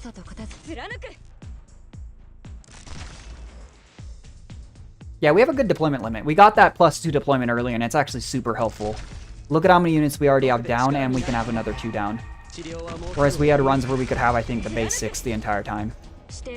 Oh, do we have an extra enemy? No, it's just one of these. If you're really smart and you remember everything, which I can remember a lot of stuff, but just not this for some reason, you can tell from the very start if you have one of the extra enemies for a collectible. Like, I remember specific stages. The problem is the enemy count differs when it's an emergency or normal op, which makes it harder. Do I need a secondary medic? I'll grab Ansel. We're getting to the point where I'll probably have an excess of hope at the end, so I could just spend it and see what happens, but eh. What is that? Ancient Fresco. When it's freed from levitation or weightless, they take 1,000 arts damage and are silenced. That would work really well with the manual skill activation thing I had earlier, but I didn't take it. And I think some of the only enemies... I think Huolhiak might count as that, levitation. I'm trying to think. That's a pretty rare CC. Where's Snake Lady? I think her skills count as levitate. They do. I want to say the other big one is Angelina. I don't know. That seems really niche, because that seems like a really powerful combo. But only if you have that previous art collectible, and knowing what I did at the time, I wouldn't have grabbed it. We can either take the 10% physical arts dodge, or Spinach Pack's just really good. The on-skill activation, getting buffs, literally procs on deployment for Tex Alter, and she just kills everything. So what can we go? We have enough that another rogue trader would be good. I still have no idea where we're getting this thing. At this point, I have to look it up for the second ending. And I know we can't get the third until we get the second. That's how they do it. My big options here are to go like this way, get the extra fight, go Rogue Trader, maybe even go back down and just get vouchers that way, or I could go Bosky Passage. I'm going to take the safe thing because I don't want to waste our ingots. I think there can be a Rogue Trader in Bosky Passage. I could be wrong on that. That's really just a guess, to be honest. But I don't want to run the risk that I don't get it. So we're not going to do it. We have more than enough to win. We don't even really need Soraya. Soraya is just a really comfortable unit for the strategy I was using.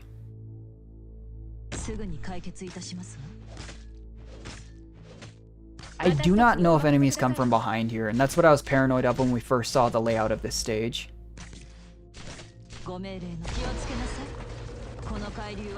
Because if they can, it's going to be really bad. And I can put units right here, which makes me think maybe they can, and it'll just be flying units, but who knows. Because it's just as far as the core here goes, we can clearly handle everything. Here's where we drop Cardigan, or ideally Soraya. Maybe they just fired enemies from behind, it's hard to know. Enemies do come through here. These are the ones that reduce your block count. These enemies, I think, can only be blocked by 3 block. But you don't have to block them. If the best wolf girl just kills them all immediately.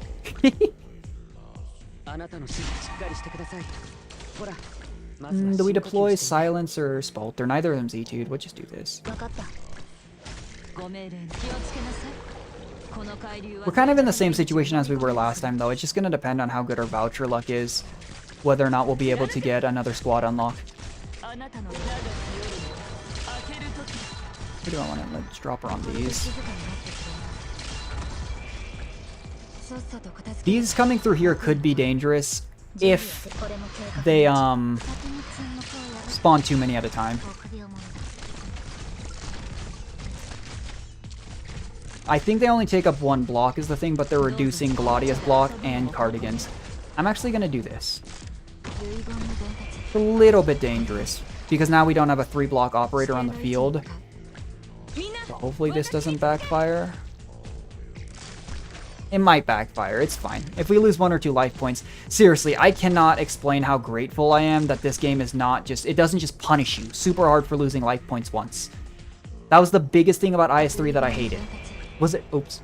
It literally felt like you had to play perfectly. Otherwise you were just gonna just have a bad time. We will leak this one because I deployed Tech Salto here, not here, which is fine. Just a bit awkward. That's one of those just manual. That's my fault, though. That could have very easily been a perfect stage. Oh no, do I lose my objective shield that was giving everyone HP? That actually could be really bad. Whoops. That's not good. Well, we'll see. Sometimes we make mistakes and we have to live with the consequences. Fine. I'm pretty sure it'll be fine. But that does mean this no longer gives everyone 60% HP. What have we got? When melee operators are healed, they and operators recover 1 SP. That's not bad. Anti-interface index +1. You know what? These two are arguably better. I'm taking it just so I get the shield because that's also the 60% HP. I don't know if that's the correct decision, but it's the one I'm gonna do. We have such high here. Honestly, I could literally just go up, down, up, and just get as many vouchers and try and get Soraya upgrade and another 2 supporters or defenders. I don't know for sure what stages are left here, but I don't think I'll lose. Probably. It's maybe getting a little bit too greedy, but... because we're already, you know, kind of risking not unlocking the Vanguard squad, but, you know, it is what it is. If I lose, I lose. I'm going to play this mode a lot, I can tell you already right now, off stream. Is this a... no, this is just a base one. I was really paranoid that was a stupid mimic. Because if it was a mimic, I'd actually stop it. Yeah, you can't put something there. Alright, what's the plan here? What are these? Increases all enemies' attack speed and movement speed. That's not a huge issue. I'm gonna put her this far up. Get rid of this chest. I'm gonna put her here. The reason being I want to try and potentially have Typhon help her down there.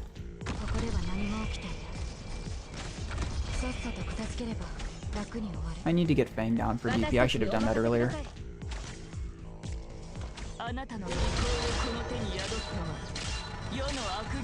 Actually, can she reach if I do that? She can. Can Lumen. Okay. I need to do this. Then do this. So that she can start charging up her skill for the second use. Then we lay down Lumen. I don't think Lumen will reach Soraya and healing. What? Can I put him here? That won't reach. Okay, it doesn't really matter. It's not going to reach either way. Nor do I think it changes anything, really. What's one of these things?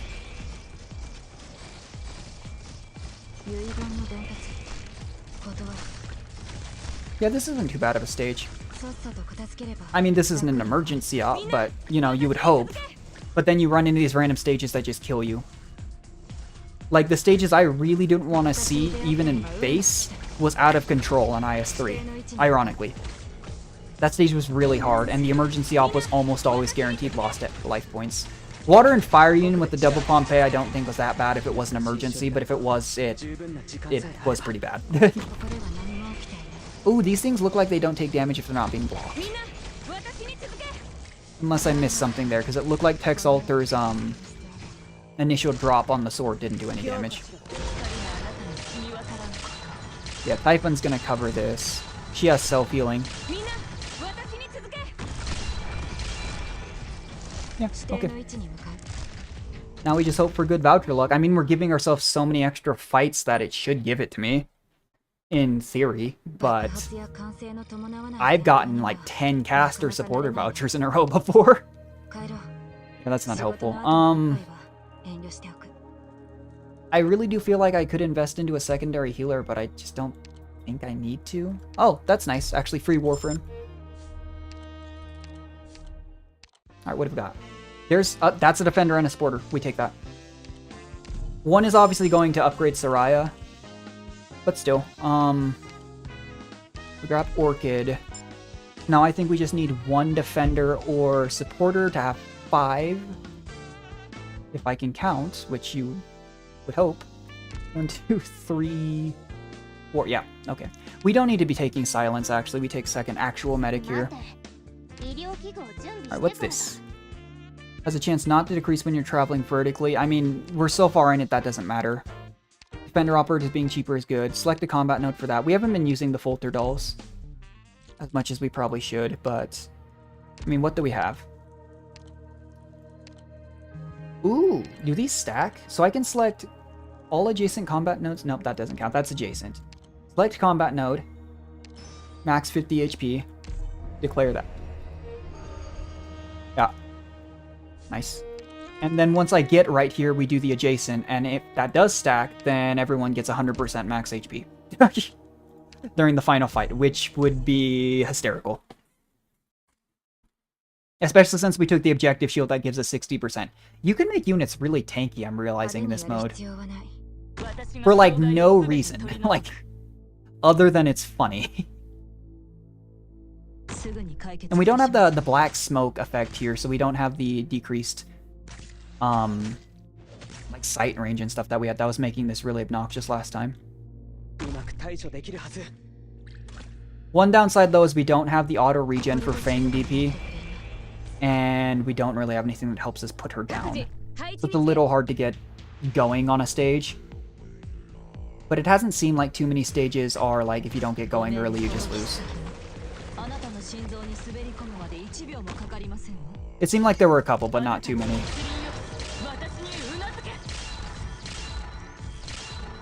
Alright, I need to get that going. Oh, not where I wanted to put that. Stop. I did that too late. It's fine. Yeah, it still died. Question now is, do I put down... What I probably do is I put down secondary uh-oh. Never mind. That kind of force changed my plans. I was gonna say put down secondary medic until I can take Fang out. But then this enemy came through like a train. Oh, it's not in line with her. Wow, she does not do damage. I don't want to activate her skill because if she doesn't kill it during skill window, then she goes into Dollkeeper form. Whereas we can clearly just stall this forever. So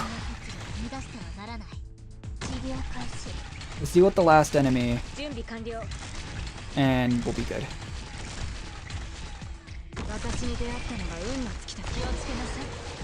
Yeah, I mean, the thing is, the build I use on Spectre Altar with the X module instead of the Y one is entirely dependent on her having Dollkeeper form.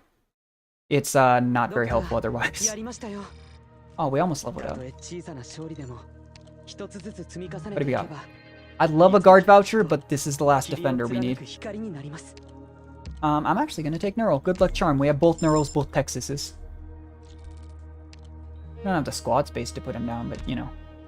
We level up their next fight. What is this emergency? Ooh. Okay, let's go here first. We don't have to take that emergency off. That's important to keep in mind. That is the stage we just beat, but it will be much harder. So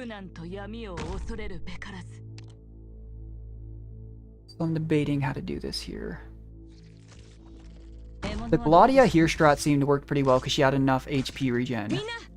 We plopped down Fang early just so we could get some, get the DP rolling. I think what we do is we plop Medic here. We have Soraya protect Fang and the Sniper over here. I'm just debating what order I need to do it in so we don't leak enemies in the meantime. Maybe this, and then...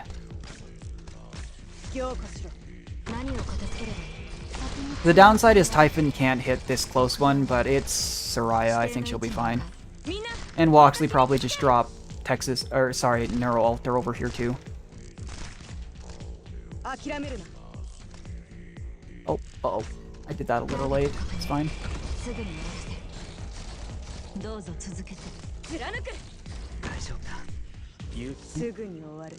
These are annoying. They're not super hard to kill. They just slow the attack speed of everyone in range like super hard for no reason other than to be annoying.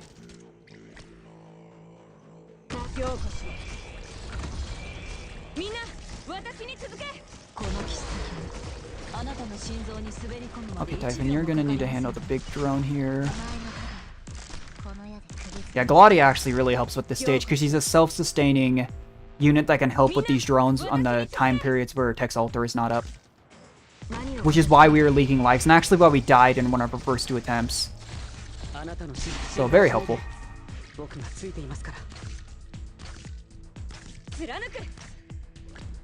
on, there we go. I could have activated that a little bit better. We're good. I want to drop Neural on this tree, is the problem. But I can't until it wakes up. Another one of these.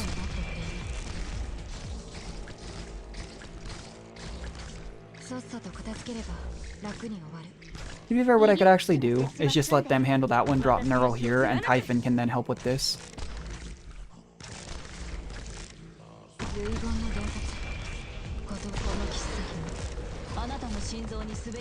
Not bad at all.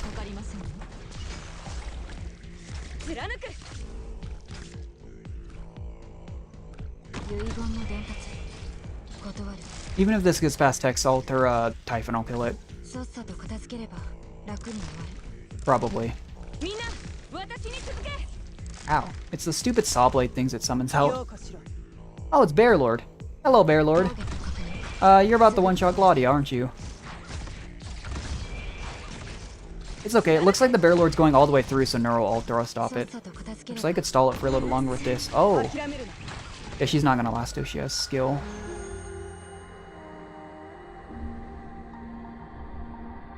We just gotta chunk him down. It is really funny seeing this thing try to kill Mudrock, though.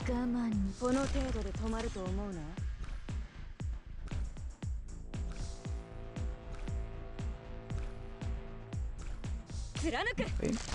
I don't want to activate this tree. It's actually worked out really well with this positioning because Typhon can still help. I was not thinking about that because I didn't know we were going to have the Bear Lord when I did that, but it worked out really well. The accidental big brain.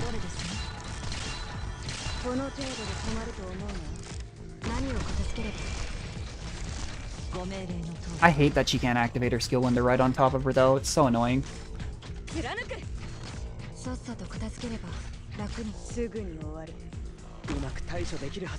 Let's wait for Tex Alter. That's like the one thing about Claudia that I really dislike, and I don't know if it's intentional, but it makes it really awkward to use her sometimes.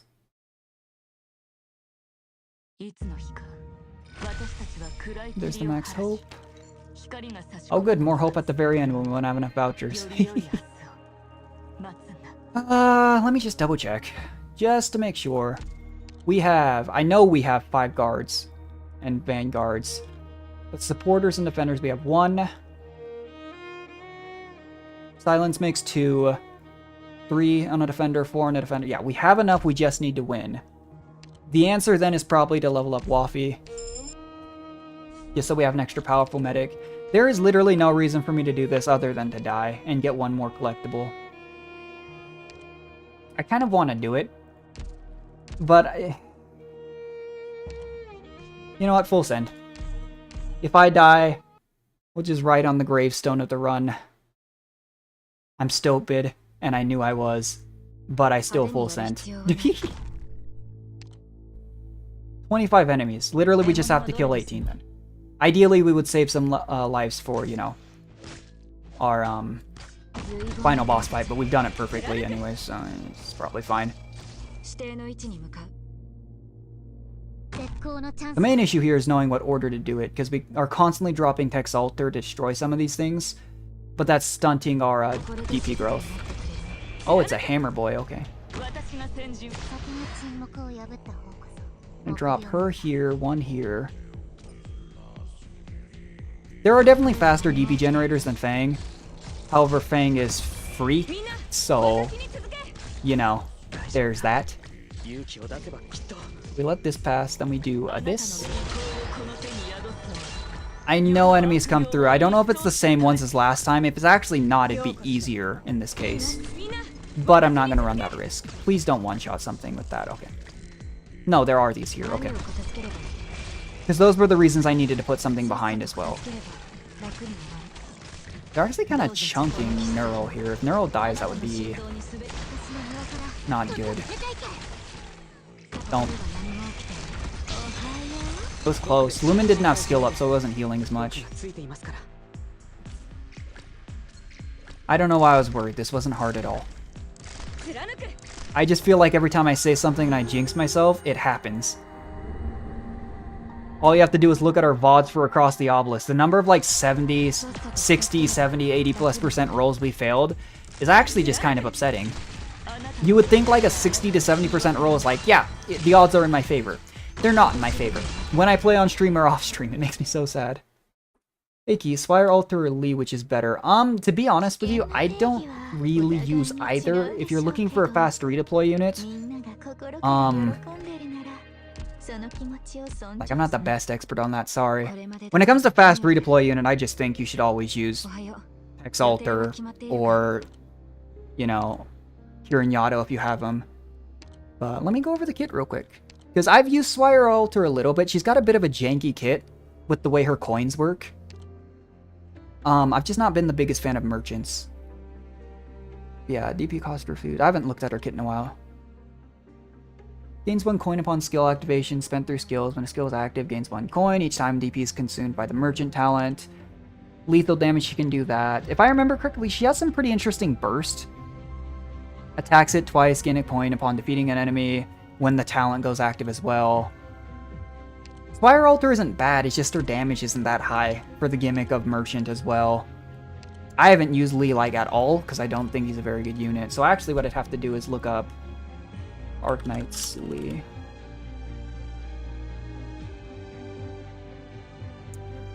And just take a look at his kit.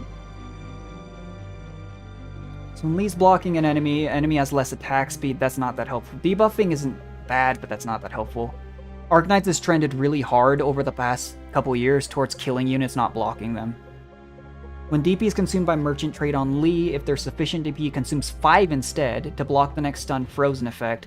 That's not good. That's really not good. Especially when there's healers like Lumen in the game. I'm going to be honest with you, looking at the kit, and from what I remember, I wouldn't... Like I said, if you're looking for a fast redeploy, if they're available, Tex Alter, you know, that if you do have to use a Merchant though, use Swire Alter. Just from a quick glance at Lee, I just don't think... Lee's ability to debuff enemies that he's blocking as well as consume extra DP as a Merchant to get status resistance isn't that helpful. It does depend obviously on like where your account is as well. I understand everyone has different units available to them. That does affect things. But I wouldn't use Lee. I wouldn't use Lee, and if you don't have another fast redeploy option, go with Swire Alter, in my opinion. But ultimately, and this might be a cop-out answer, you should play who you like. Like, I still use Siege, and Siege is a very bad Vanguard. But hopefully that helps. I never got to upgrade Spec Alter this run. Nor did we get an... I would have taken Myrtle for DP printing. I guess we go Caster because it could be promoted. Huh. I think Mostium is a little underrated. She was really bad on release, but with her module she costs less to deploy and she has a global slow. However, if she's not E2'd, she doesn't have either of those things. Woliak's a fun unit, but I don't know if she's super good. Ifrit's good damage if you can line her up. Dusk is really good for stalling. I've heard the new Sui sibling, so I wasn't able to get... oh crap, what's his name now? I'm drawing a blank.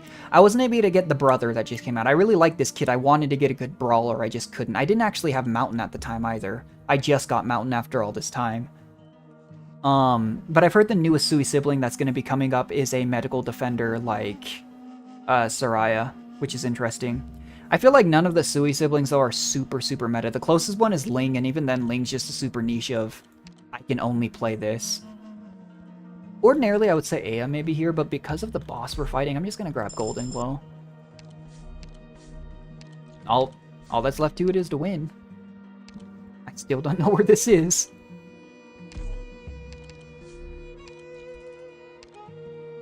Yeah, that's a shame. Alright, back to Lofty Silverfrost. This should be a pretty doable victory unless I mess up. I mean, we have double medics. We have crazy good lane holding. These two alone can hold. Typhon, we have the boss skill. Like, the only thing I need to worry about is early game here. And I've actually liked the strategy of... Why is this here?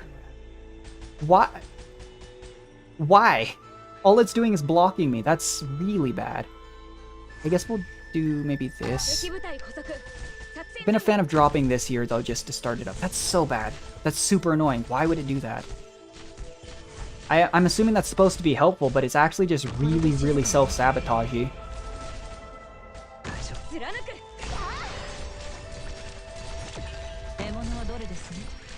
I heard global talent does affect the ice. That's weird. We're not having Fang here to break through. We're just having her here to stall and generate DP. We're gonna use Typhon to kill the boss.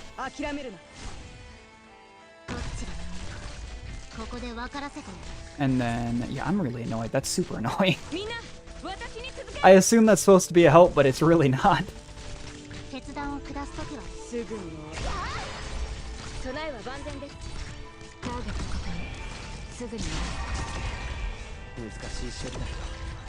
I'm just curious, will it mark the... It does mark the boss. I wonder if there's mark priority.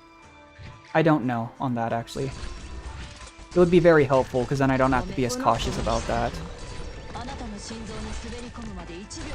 It's interesting that Golden Glow's drones are targeting the ice here. It's not what you would think the priority would be when there's enemies here, but I think it targets the technical furthest forward enemy, so if it counts that, that's probably why. Let's do... I don't know how high up it costs the frost, so let's do this. We have a really good deployment limit this round, actually. Yeah, we're strong. And again, we've talked about this. This boss isn't like Big Sad Lock in IS2. You really don't have to worry about taking too long to kill the boss because it's not like Big Sad Lock where the enemies just infinitely show up. Which was terrifying. Because in Big Sad Lock, it would constantly spit out enemies. Basically until you either won or you died. Like... And they would get increasingly more difficult, so if you didn't have fast enough DPS, you died. Like, it was horrifying, actually. She really does lose a ton of attack speed, though. Given that she has 9 ammo and she's only running out of it that fast, it does so much. Like, she is a boss killer. I think that was the original purpose behind Besieger units, was to make them, like, elite and boss killers because they pierce and attack the heaviest enemy. But in practice, I didn't feel like that was the case. Yeah, we had a stack. The fact that we were able to go to 2 of the extra zones. We had such an excess of hope, and we had so many of those extra, like, things at the top there on the device that we could just sit here and go to any extra fight that we wanted, like at the end there. Made this really broken. It was a little intimidating at first, but so was IS3, so was IS2, like... Now that I get it a little bit more, it's not too bad.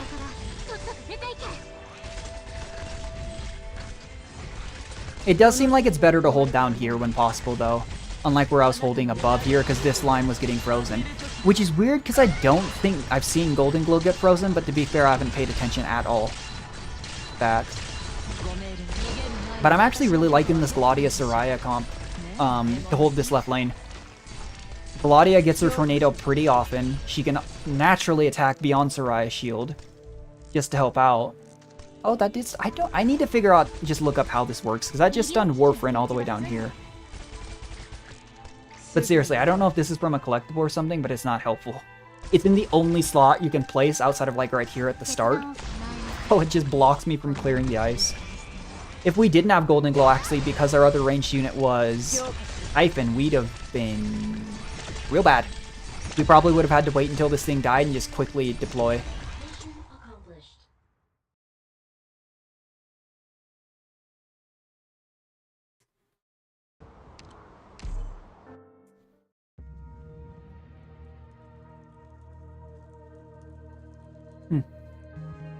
Probably the strongest of the runs we've had so far. Which is funny because we didn't even get the starting upgraded Tex Alter, we just got it really early. But she's just such a good unit. Yep, that's what I thought. So this is an extra, I believe, 3 squad space. I believe it buffs stats. The original squad space increasers didn't actually buff stats. These give like a small bump. This is like 6 hope and 2 squad space. I believe this is either reducing Vanguard skills or making them start with more SP. This is hope, 1 squad space, 1 deployment. I believe this is attack on guards, which is good for Horn. This we saw, I believe it's the skills on supporters. We saw that with Magellan's monthly. I don't know what this is. I don't know what this is. I don't know what this is. This is increased attack based on how many different types of operators you have in the squad. I believe it's 10% per, but again, a lot of these things were rebalanced for IS3. So I would have to imagine they were rebalanced for IS4. Anyways, what else can we get here? Deployment limit. That's what we were talking about. But it's getting to the point where it's costing more Lucid, so it's going to take me a good amount of runs. This is what I'm talking about, though. I'm going to play this a lot off stream. If I figure out how to do the second ending, I will wait until this the weekend. And I will probably just look it up. I have class tomorrow. Honestly, like, once I find a game, like, I really enjoy streaming this, but I don't know if I'll stream IS4 that much. But if I find a game that I'm willing to stream, I'll stream up to 7 days a week. All I have right now is work, like, a tiny bit. Just, like, that extra bump to help, you know, during college classes. I'm very blessed. I still live at home, despite my age. I have a good family. They help me get through school and stuff like that, because it's tough. You know, I'm very blessed in ways that I have friends that you know, everyone's situation's different. I'm very grateful for what I have. Sorry, this is like one of my random tangents. But anyway, the point is, I have class. The big thing I need to make sure is class 3 nights a week, Monday, Wednesday, Thursdays. And usually I need to devote 1 week. It's usually Fridays because we do 1 unit a week. I think I've mentioned I'm taking cybersecurity lessons to take it's called the CompTIA Security Plus exam. So it's 3 3-hour classes plus a good, like it's about a class length's worth of homework a week. And towards the end of this class, I'm just under halfway through. I'm gonna have some big projects and stuff like that. I know there's one where we literally build our own shell of a programming shell, and then we're supposed to find a way to defend it from like a potential attack. Really cool stuff. I'm really enjoying my studies. It's the first studies. I've studied medical, and I didn't enjoy that. I've studied a little bit of engineering, didn't enjoy that. I did do a semester, I've mentioned, in a vocal program that's actually really hard to get into. It's not like Juilliard level, but I had to audition to get into, and it was just like, I realized, man, like, I'd love to do it. I loved my time there. It was so cool. If money was an object, I would have. But it would have been $60K and that was with the highest academic scholarship I could get. So, anyways, part of the reason I enjoy streaming too is I can just kind of ramble. That's something my friends got a little bit mad about me, of course, because I can talk for hours. You know, you name any topic and I can talk pretty much until the day I die about it, you know? Fun stuff, but yeah, I really love this game, man. I want to play it more. I play it so much off stream. Legitimately, even once I'd finished streaming, this is the first time I'm pretty sure I've streamed since I took my long break. But the first thing I streamed was IS-2. I streamed IS-3, most of the Surging Seas. I hit a point where I don't think it'll be fun to continue just grinding. And so I try to switch it up what I play. Even if it means I only stream a little bit less a week, you know? I know the past 3 weekends it's just been one Cuphead stream. But, you know, it is what it is.